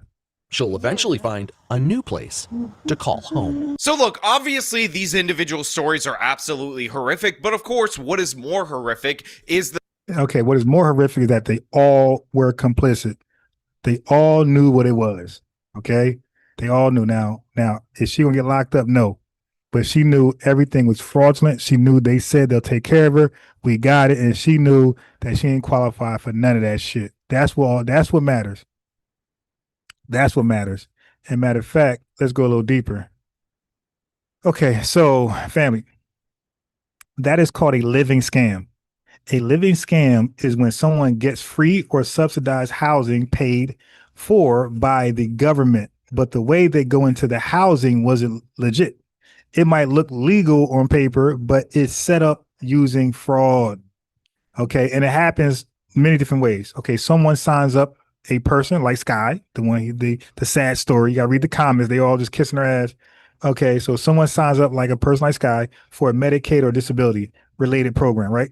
The agency or caregiver bills the government exaggerated or fake care hours, like saying they provided 12 hours a day of help when they didn't. Okay, now they know that they get 1-2 hours, and they know it's 12 hours, right? And they even know that their condition doesn't garner 12 hours of assistance, because you see those guys are functional.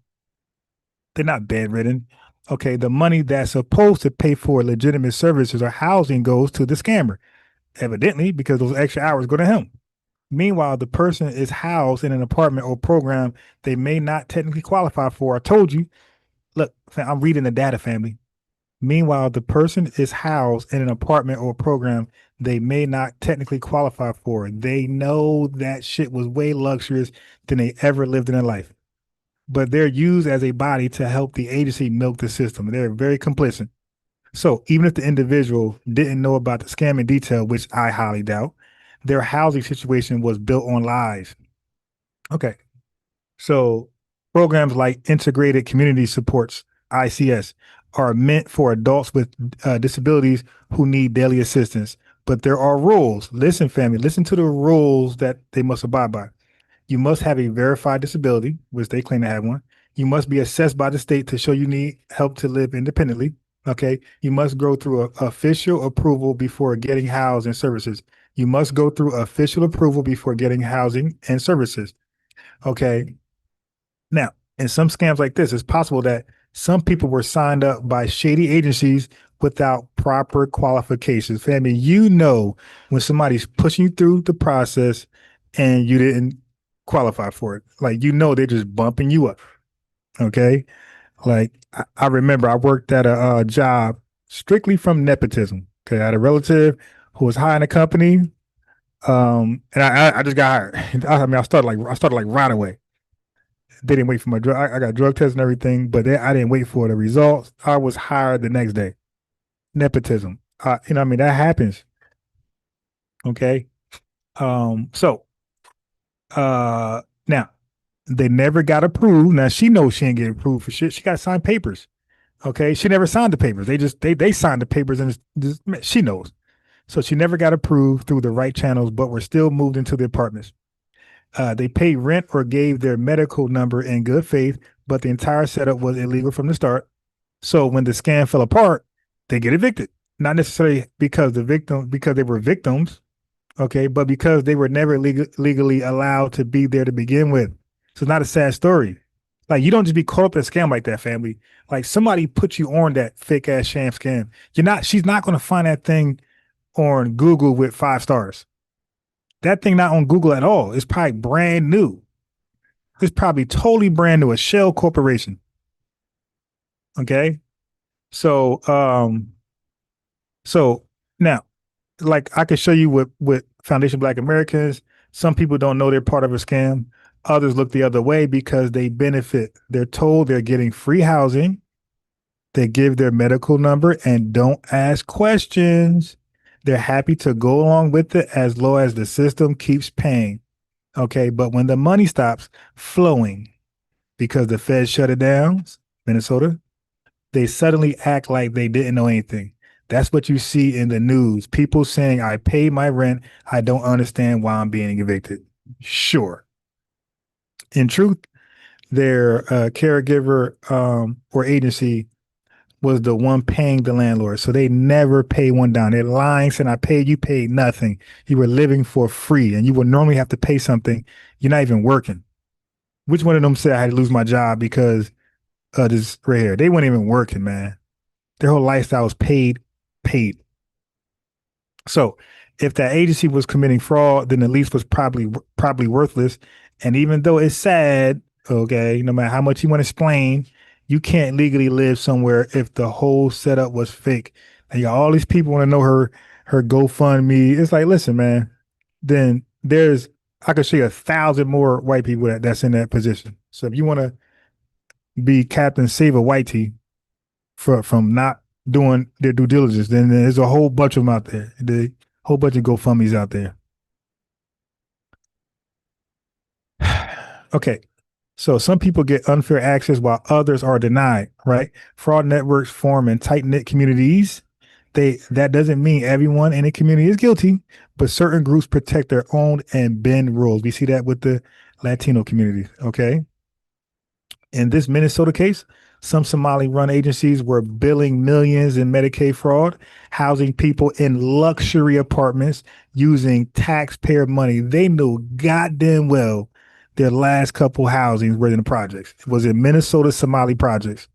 Now you're in a goddamn sky riser and you think you made it. So those agencies sometimes get away with more because officials don't want to seem racist or discriminatory, especially if the fraudsters cry discrimination when questioned. Told you. So others outside these networks, black, white, or otherwise, get denied help, even if we qualify by the book. So yes, there is evidence that who you know and what group you're in can influence how rules are applied. Some people get strings pulled for them, others don't. Okay, this isn't just a Minnesota problem, family. Various of this happens all over. You got ghost services. Agencies bill Medicaid for services that were never provided. People's names are used just to collect government payments. You got bus stop recruiting. Scammers find homeless or vulnerable people like Sky sign them up for fake services, and collect checks while doing little to nothing. Then you got fake school enrollments. Immigrants or fake students are enrolled in public schools or adult programs to get benefits. We read a story about that. So, like so much millions of dollars was taken from this one community college from ghost students. Some don't even attend, but someone gets paid to say they do. Okay. As a matter of fact, like they had like so many people using the same like address. Like it was like ridiculous, sloppy work. And like I said, people are paid to turn away. And then you got clinics, fake diagnoses of autism, PTSD, and other disabilities so people can get benefits, especially housing or monthly checks. So some people are fake diagnosed with autism, PTSD. You dig? So this creates a huge cost for us taxpayers and claws up help for real disabled Foundation Black American people. Okay, and now they're trying to pitch it where it's just so sad because stories like Skies are visually tragic. It looks like a young woman in the cold who's laying down in the grass with a blanket with no cover, nothing. Okay, she's cold, homeless, confused, but her housing was part of. But the reality is, her housing was part of a fraud. She was negligent, or just knew outright didn't care. Her lease was not legally valid, even if she didn't understand that. She claims she may have never qualified for that housing based on state rules, which we know she did. And because she lived there under fraudulent circumstances, her eviction wasn't a mistake. It was the natural result of the scam falling apart. Okay. So this isn't just about Sky. It's about fraud, favoritism, and a broken system. Okay. So no, you won't get us to start to, GoFundMe. Because what about this? Let me get rid of this. What about this? Where's the GoFundMe for this? Choppers up over a large rally to restore the slavery exhibit at Independence National Park. It started a little over an hour ago. Now, the displays were removed by the National Park Service last month following an executive order by President Trump. The city of Philadelphia filed a lawsuit seeking to have the exhibit restored, and numerous groups are. So I noticed it wasn't Foundation Black Americans living luxurious in those apartments. So like they made sure his money over fist. They made sure Somalians only and white tea people only benefited from the scam. They ain't put nobody foundational on. Are backing that lawsuit. Well, reporter Liz Crawford has been covering this for us, and she is joining us now live from that rally. Liz. Well, good evening, guys. One of the groups backing the city's lawsuit is Avenging the Ancestors Coalition, and that is the group that organized and put on this Avengers the rally Ancestor here Coalition. today. It's actually just wrapping up now, but we had about 200 people here spilling out into Market Street a short time ago, many of them holding Family, where are the Karens? These are legal citizens being wronged. Where are the Karens? Okay, no, they need the illegals so they can continue practicing those fraud scams, and they need willing participants involved. signs that say restore Participants that come from backgrounds where scamming is the daily norm. the truth and don't erase history. Now, the president's house here at 6th and Market Streets was once the home of former presidents George Washington and John Adams. The slavery exhibits detailed the lives of 9 people enslaved at the home while Washington lived here as president. Now, on January 22nd, the Park Service removed the displays following an executive order by President Trump. 34 panels are now being kept in storage by the Park Service. Now, again, there were at least 200 people here earlier, all of them with the same message to restore the exhibit. There were several speakers at the podium, including many elected officials. When I first saw video of plaques that Black leaders, activists, intellectuals, and historians had struggled to bring to light over many years. No Karens. And this type of protest is nonviolent. They're going to a violent protest where they are being deleted and unalived by federal agents. This is an easy, nonviolent protest where they will look very favorable in the eyes of the world. This is a good deed. These are citizens who are being wronged. There's nothing that's controversial about this at all. Those white T Karens said, nah, I'm good. I'm taking my ass to Minnesota. It has been California. a source of great pride to me to represent this district and to represent this land. We're 9 enslaved people, enslaved by the first president of the United States, labored here. They labored in conditions of extreme unfreedom, of captivity, and yet built a history. Now, shortly after the exhibit was dismantled last month, the Park Service... Wait, what is that European settler doing right there? Somebody arrest that European settler. told CBS News Philadelphia it was following an executive order by President Trump to review interpretive content to ensure parks tell the full and accurate story of American history. And just new today, Bucks, Chester, Delaware, and Montgomery counties are all filing a brief and joining the city of Philadelphia in their lawsuit against the federal government. In Old City, Liz Crawford, CBS News, Philadelphia. So you got those scamming people got stuff falling on us now. All right, what's this right here? Okay, again, this is the new, not new, it's my other channel where I'm gonna tackle those, a lot of stuff, man. A lot of evictions, you know, ICE beating up on Karens, Karens getting mauled by wildlife, ICE arrests, raids, busts, all that type of stuff, man. Just some good tea. What's this? Oh, Oswald Bates. Okay. So this is the link to this channel. Folks are subscribed. It's gonna be lit. It's gonna be lit. It's gonna be lit. Because it doesn't, I like it because it doesn't involve me too much talking. I could just play it and then ad lib here and there. Nigerians for deportation, adding to 79 individuals previously identified, bringing the total to 97.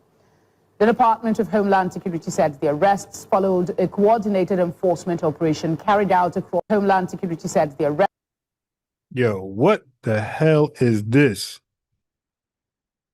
Yo, look, yo, this is a hairline. Oh, hell, yo, they just look at their head. They be like, yo, take off your wave cap. They take that thing off, hands in the air. Yeah. You're being detained for questioning. Arrests followed a coordinated enforcement operation carried out across multiple states by immigration and customs enforcement officers.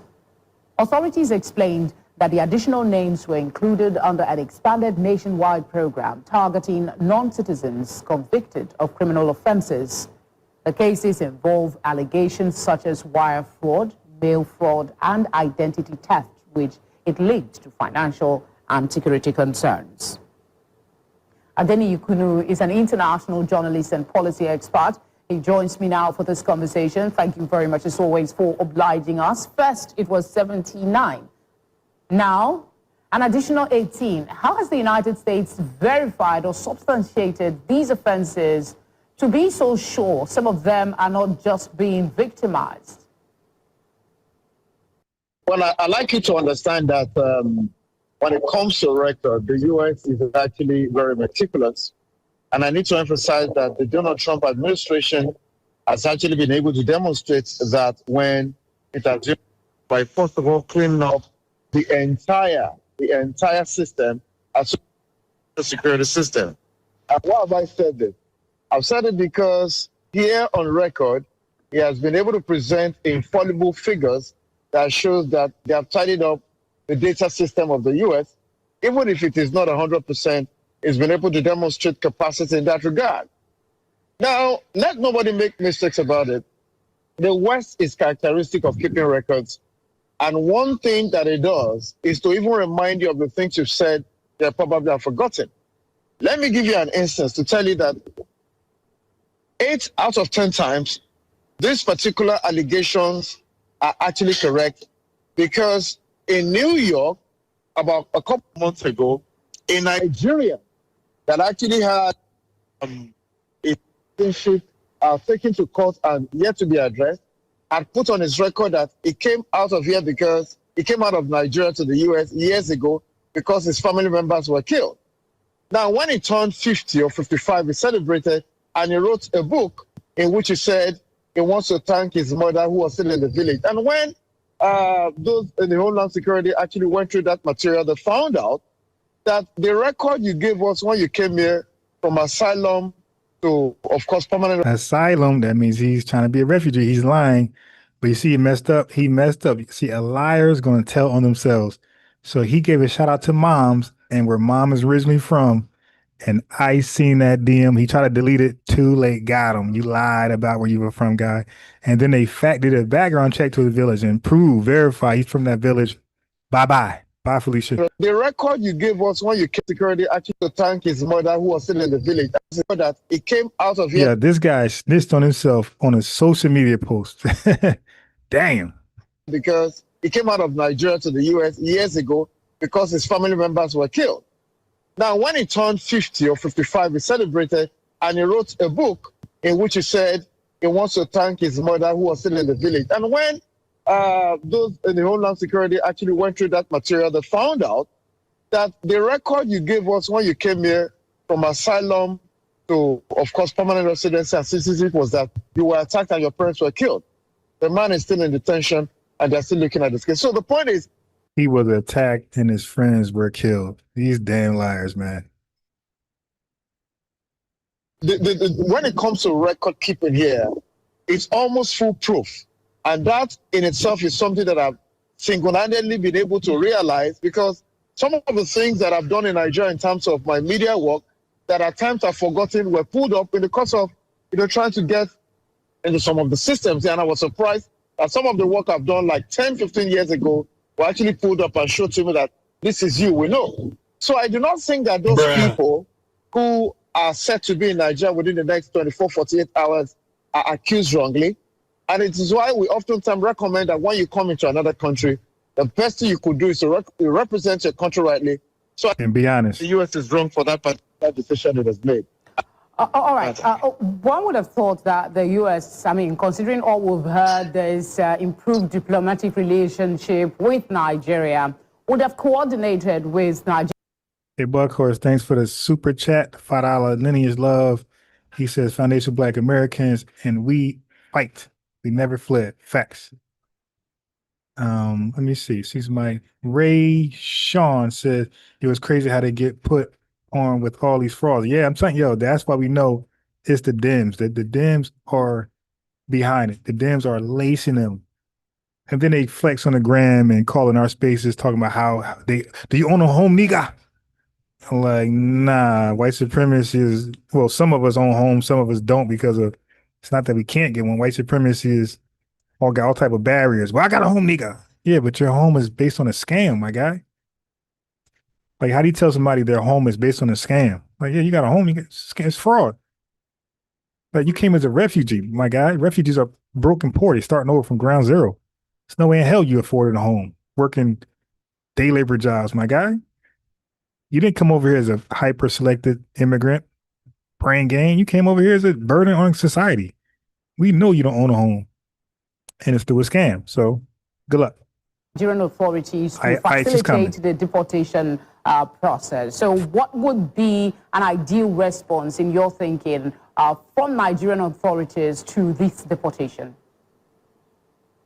I think that if you're talking about wire fraud, mail fraud, and of course identity theft, it is something that characterizes, many developed countries of the world, and it's not a crime peculiar to Nigeria. But when there are infallible proof presented before your government that shows that the people of your country have committed these crimes, the best way to respond is to perhaps still look into your own book to see if at all such a thing is being motivated by the fact that your country has not made the right provision for these people who have the capacity to understand the dynamics of information communication technology, but have resorted to crimes with it. Then at the same time, anybody who becomes an international fraudster probably has an idea from the home front. So if you have somebody who is studying coding, computer engineering, computer science. All right, come on. We ain't all explaining, my guy. We definitely ain't doing that. All right, hold on. What's this? DC's Attorney General taking some Okay, unprecedented. yeah. So where are these crazy, wild Karens when it comes to this right here? Anything that Foundation Black Americans are suffering from, the white T Karens are nowhere to be found. They always been an enemy to Foundation Black Americans, man. Historically. Unprecedented action today invoking the RICO Act against a D.C. landlord. That's the Racketeer Influence and Corruption Organization Act. The OAG claiming the property owner deceived lenders and let properties fall into disrepair. Damn, a RICO act on a damn landlord. Yeah. We need to know who this landlord is. Hold on. I bet you they don't say his name. Family run real estate. Yo, where's his name? Let's try to find this. He better be foundational because this is a conspiracy for sure. Oh.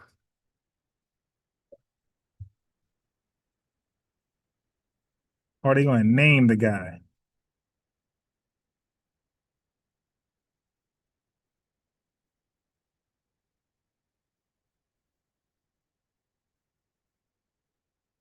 Dismantle Raj Julian slumlord empire. Who do they say his full name? Let me see. Hold on.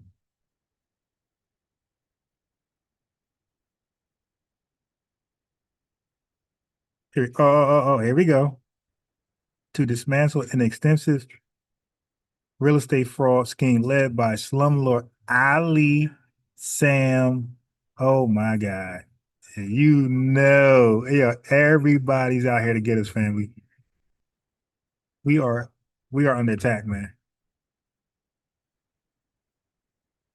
Yeah. We are literally under attack. Everybody's out to get us, man. Damn. Let me go to Google.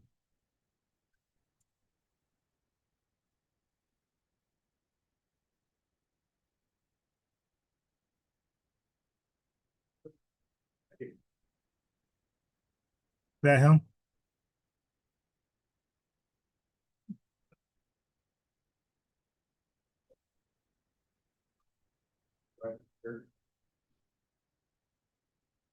Trying to get the guy picture. I want to make sure I got the right guy. Oh, this looks like him right here. Look at this fan. I knew they were not. Look at this. I'm telling you, family, if they're not foundational and they are housing us, selling us a car, be careful, man. They are making sure we fail. They making sure that we lose.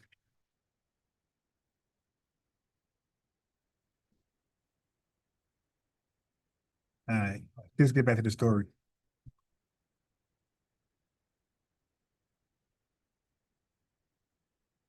DC News Now's Marielle Carbone joining us live outside the DC courthouse now. And Marielle, the lawsuit also claims the property owner was running an enterprise scheme.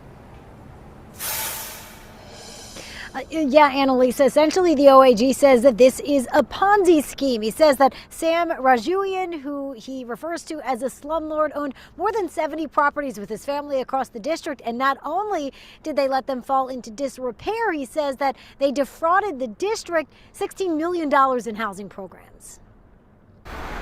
This is what the outside of the Minnesota Commons apartment complex looks like. Boarded up windows, trash piling up. But the inside? Heating problems, flooding, non-licensed contractors coming in, do work, putting us in danger. Ernest Wilkerson is the president of the Tenants Association.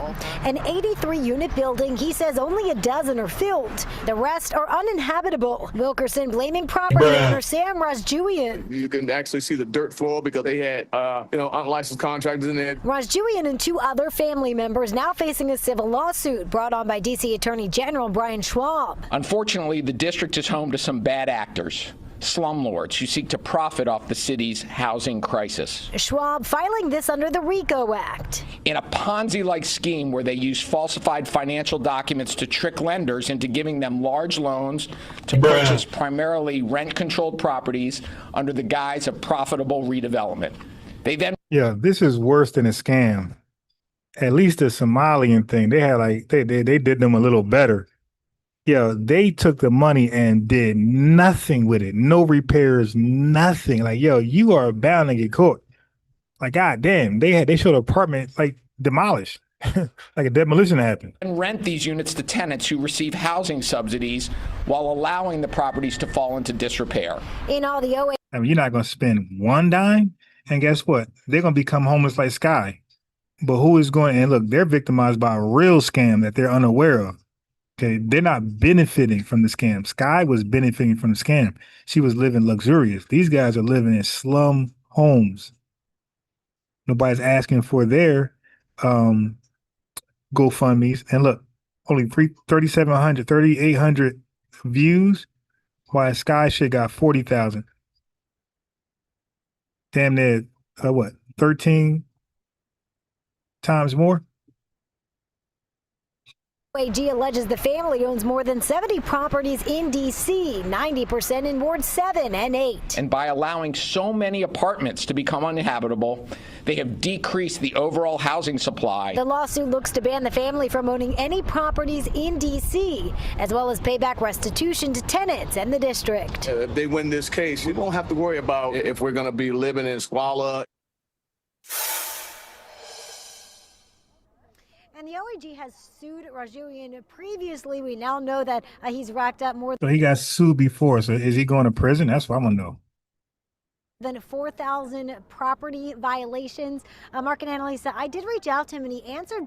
4,000 property violations. And they're talking about Sky. This guy was allowed to go unchecked. 4,000, and nobody investigates and, do something about it. 4,000 property violations. And he was allowed to continue only amongst foundation Black Americans. We are public enemy number one. There's nobody closer. And no, we're not the same.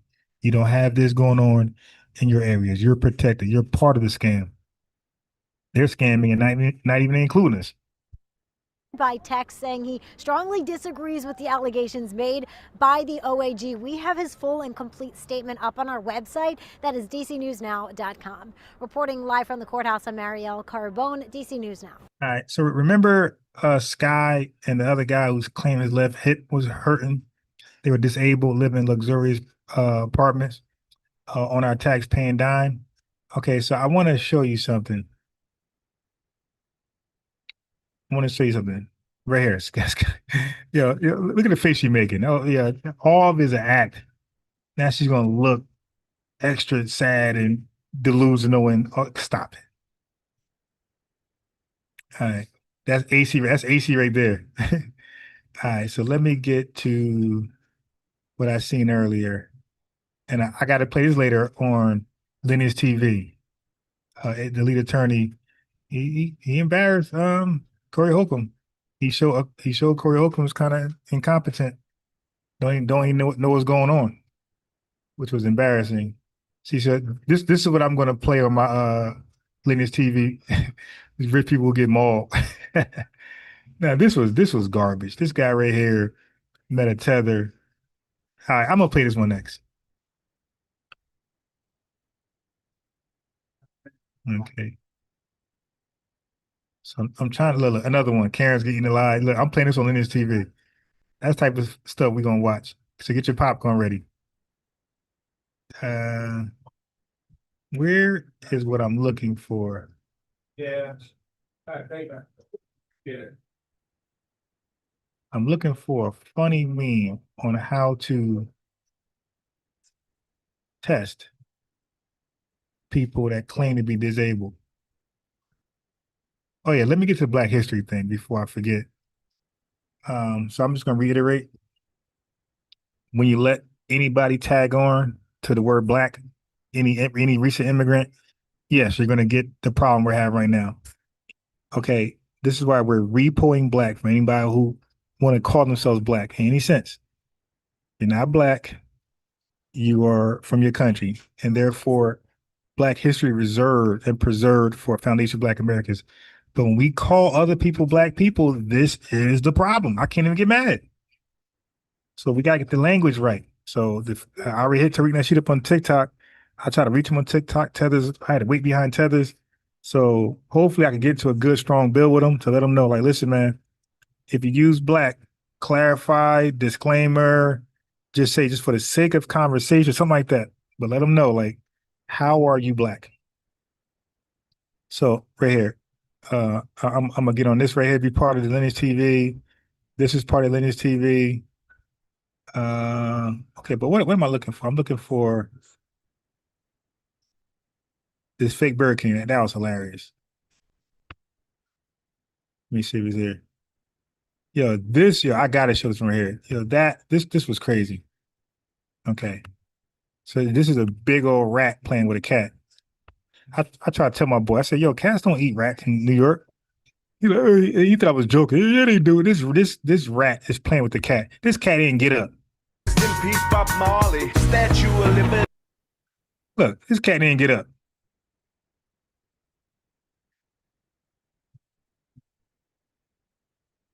Family, cats out here in Jersey, New York, they don't eat rats. They don't.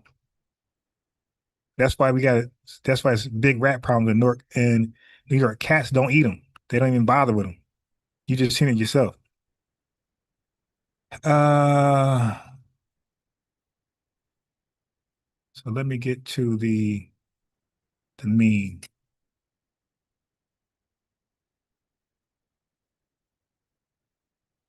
Yeah, the cats don't eat rats. Like people think that, and I'll show you that video, and I got like 100 more.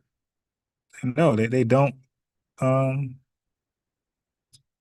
this was hilarious. This is gonna be on Lineage TV. Look at this. Officers originally stopped a driver because she had a suspended license. Yeah, fair, but it turns out that may have been the least of their problems or her problems. The raccoon has her meth pipe. As what? Oh my God. Her meth pipe. He's playing with the meth pipe right now.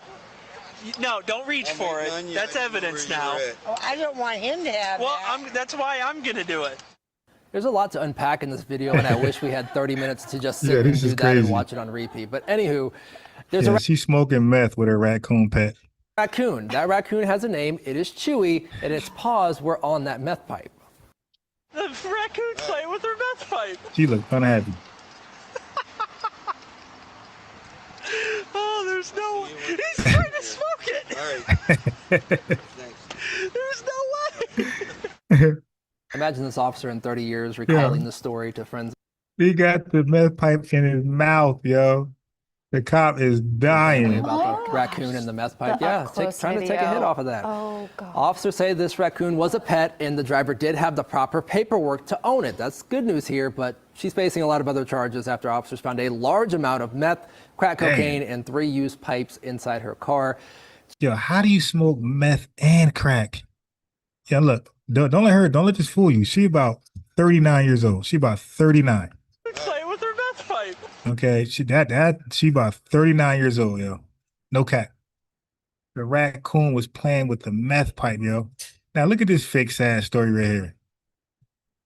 A Lampasas man has been working for nearly 2 years to bring his daughter, who is a U.S. citizen, and his wife back home to the States from Nigeria. He was getting closer to that goal. And now he's part of those scams. He go abroad and try to make a baby, an anchor baby, and marry a Nigerian woman. And white dude, those Nigerians be in love with Zaddy. So I mean, to be real, if you go back to Tariq Nasheed Global Melanination, it was really ruined because of his unbelief of Tethers from the motherland obsession with Zaddy.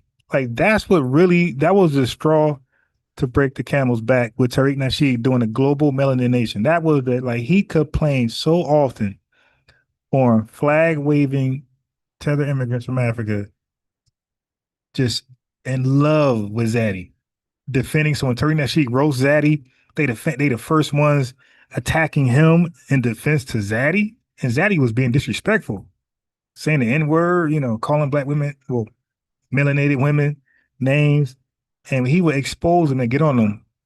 It was African Tethers, the main ones, calling Tariq Nasheed out, leave Zaddy alone. And that's what really got Tariq Nasheed on his old, let me reconsider this global melanin nation. You dig? That was it. And then when he started to look at it, step back and look at it, then he started to see everything else.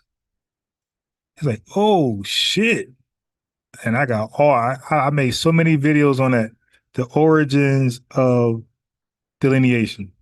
You dig? I'll take you way back to 2015, 16, when Tariq Nasheed was noticing a lot of the Zaddy worshiping posts were coming from the motherland. And I say that with a sarcastically. Till President Trump put a freeze on visa processing last month for 75 countries, including Nigeria. News 10's Madison Herbert talked to the father who is pleading with the State Department to bring his family home. For 2 years, Mark Shepard has watched his daughter grow up through a phone screen. She's so precious. I can't even really watch videos of her very much because I start falling apart. His daughter is a U.S. citizen with a passport, but the immigration petition for his wife is on pause after the Trump administration put a freeze on visas for more than 70 countries, including Nigeria. Shepard has been told by countless representatives and senators that only emergency cases can push through. So I kept asking for months, what constitutes an emergency, but they can't really give me a straight answer. Shepard says this is an emergency because not only has his daughter already faced a fatal illness. She's had malaria before, and she just recently had some red spots on her legs. Mounting security threats are also making it a dangerous place to live. We got stuck in traffic, ended up getting dark. People will come up to your door trying to break your door open to rob you. With every milestone passed, his hope to get Really? them home is dwindling. Missed her birthday. I missed my wife's our anniversary. I missed her for Christmas. He says every week it seems like there's a new excuse to the holdup, even though lawmakers tell him his case is a priority. One of the most recent reasons he was told was because of the lack of workers at U.S. embassies in many of these countries. But when I took my daughter, went in there to get her passport done and get her CRBA, her consular report of birth abroad, they had that whole thing done, the whole thing printed and ready within less. Yeah, what's crazy? It says Lampasas man's family stuck in Nigeria. How are you stuck in your homeland? That's his wife and her daughter homeland. How are you stuck in your homeland? In 2 weeks. I said, I know that's not the problem. And just last week, someone with Senator Cornyn's office helped Shepard possibly see a light at the end of the tunnel. He said if I sent over her passport, photos of her passport and her CRBA, he would send that to the State Department. And he said he would try to get to the bottom of it and get it resolved. But he is still waiting for confirmation that his case is being seen. In the meantime, I think they want me to just go get her and pick her up and separate her from her mother. That way they can wash their hands of it and say the case is closed, and I'm not going to do that. He is asking for an emergency waiver. Oh, so it wasn't just about your daughter. You want the mother to come too. You see, this sounds like an old white tea man who can't get no action in America. Like, he's a passport brother, passport other. And he went over there, tried to finesse Nigerian system, and it turned out, he got what he wanted, got to the kid, but it didn't work out in his favor. But he can, family, the story is he can get his daughter. He can't bring his thoughts with him. But he wants her to come too, and they say no. So he's acting like they're keeping his daughter. No, they will let him have his daughter because the daughter, she's a citizen.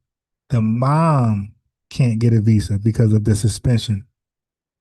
So that's what it really is. To be granted in hopes that his wife can have Shepard possibly see a light. The whole thing printed and ready within less than 2 weeks. I said, I know that's not the problem. And just last week, someone with Senator Cornyn's office helped Shepard possibly see a light at the end of the tunnel. He said if I sent over her passport, photos of her passport and her CRBA, He would send that to the State Department, and he said he would try to get to the bottom of it and get it resolved. But he is still waiting for confirmation that his case is being seen. In the meantime, I think they want me to just go get her and pick her up and separate her from her mother. That way they can wash their hands of it and say the case is closed, and I'm not going to do that. He is asking for an emergency waiver to be granted in hopes that his wife can have her visa restored and his family can come home. Reporting in Lampasas, Madison Herber, KWTX, News 10. Yeah, so stop, bro. Like you can easily get your daughter. You don't. You're trying to finesse, and you got caught, and they ain't having it. They know what you're trying to do, cause they're like, yo, if you want your daughter, go get her.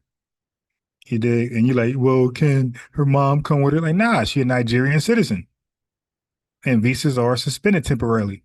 Oh well, I'm not going to come. Well, she can't come. Then they're like, yeah, all right, okay, cool. Then they'll stay in Nigeria and live their best life, and you will be, you know what I mean, pleasuring yourself like you normally do anyway.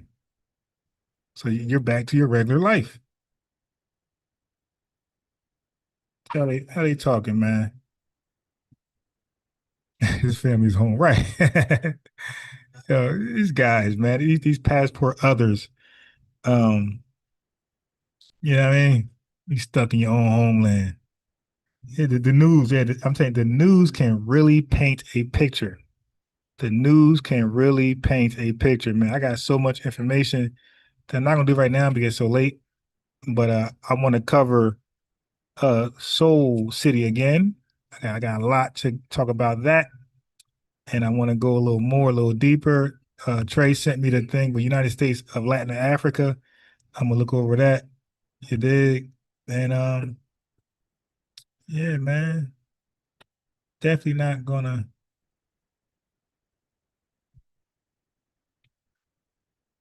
Definitely not gonna let them control the narrative over here. Nah, bruh. You try to finesse the system and it backfired, bro. Like people are catching on. And that's the bottom line. Hold on. Yeah, They heard. So family, so did y'all hear Indian origin Canadian Visa King under fire? Who the hell? All right, hold on. Okay, well now this is about Canada. I don't care. Indian origin Canadian Visa King under fire.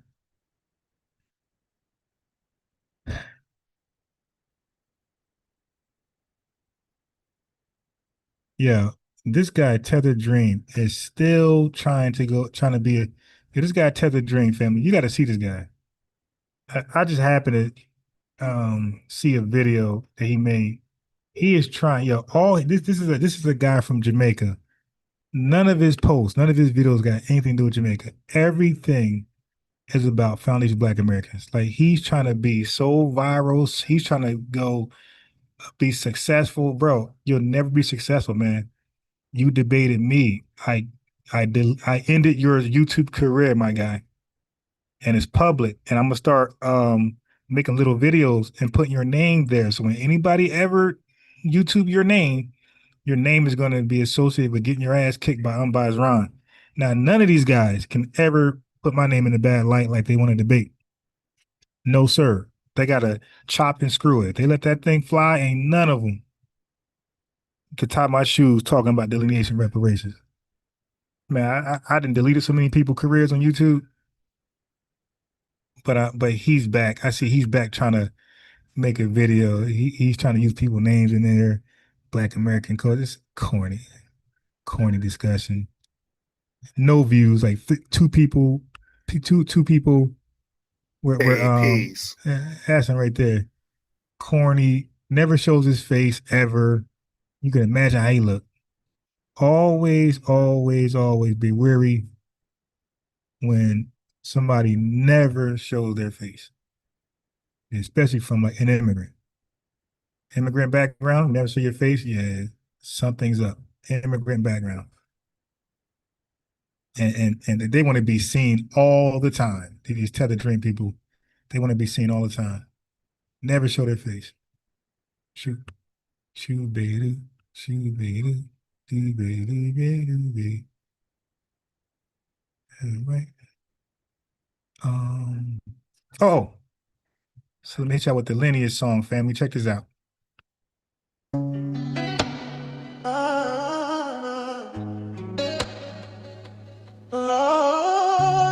Check out the lyrics, yo. What happened? They brought us to this country as a labor force. Read the lyrics. We built a foundation and they hate us. So if y'all don't know, I wrote all the lyrics to this song. I make music. I got about 18 FBA tracks. So this is called Nobody Prayed For Us. Like, that means all the hardships that we went through in this country for 400 years, nobody prayed for us. Like, we had to just, help ourselves. Overcome the unovercomable.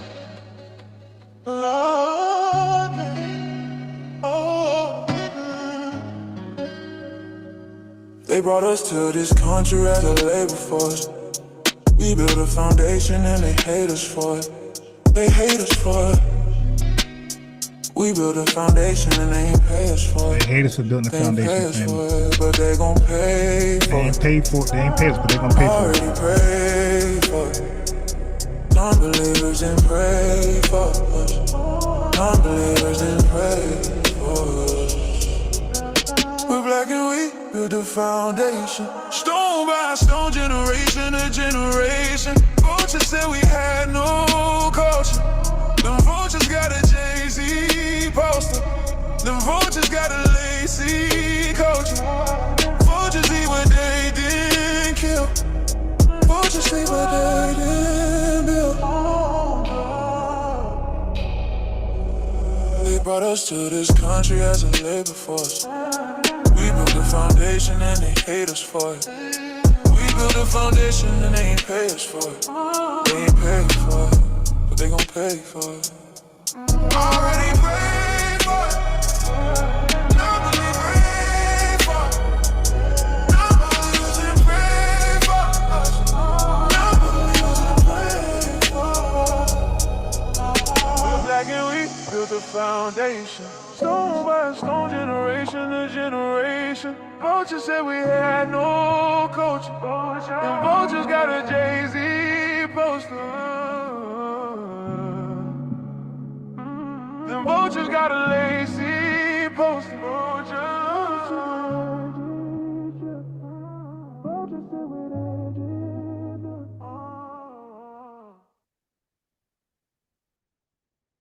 Yeah, it's called Nobody Prayed For Us. And once again, I'm gonna put this link in the chat. I'll probably live here late tonight.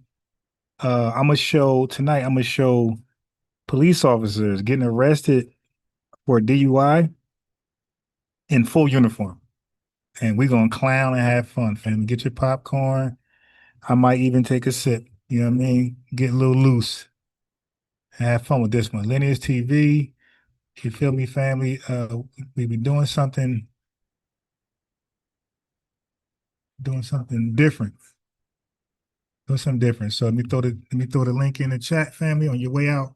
Make sure you like the video and make sure you click this link and subscribe to Lineage TV. We are out. Peace. Love you guys. Don't forget to also like the video on your way out.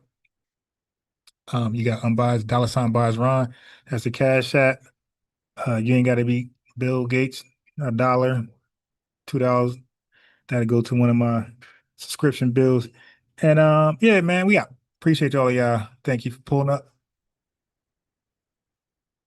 Peace, peace, peace, peace to the family, to the lineage.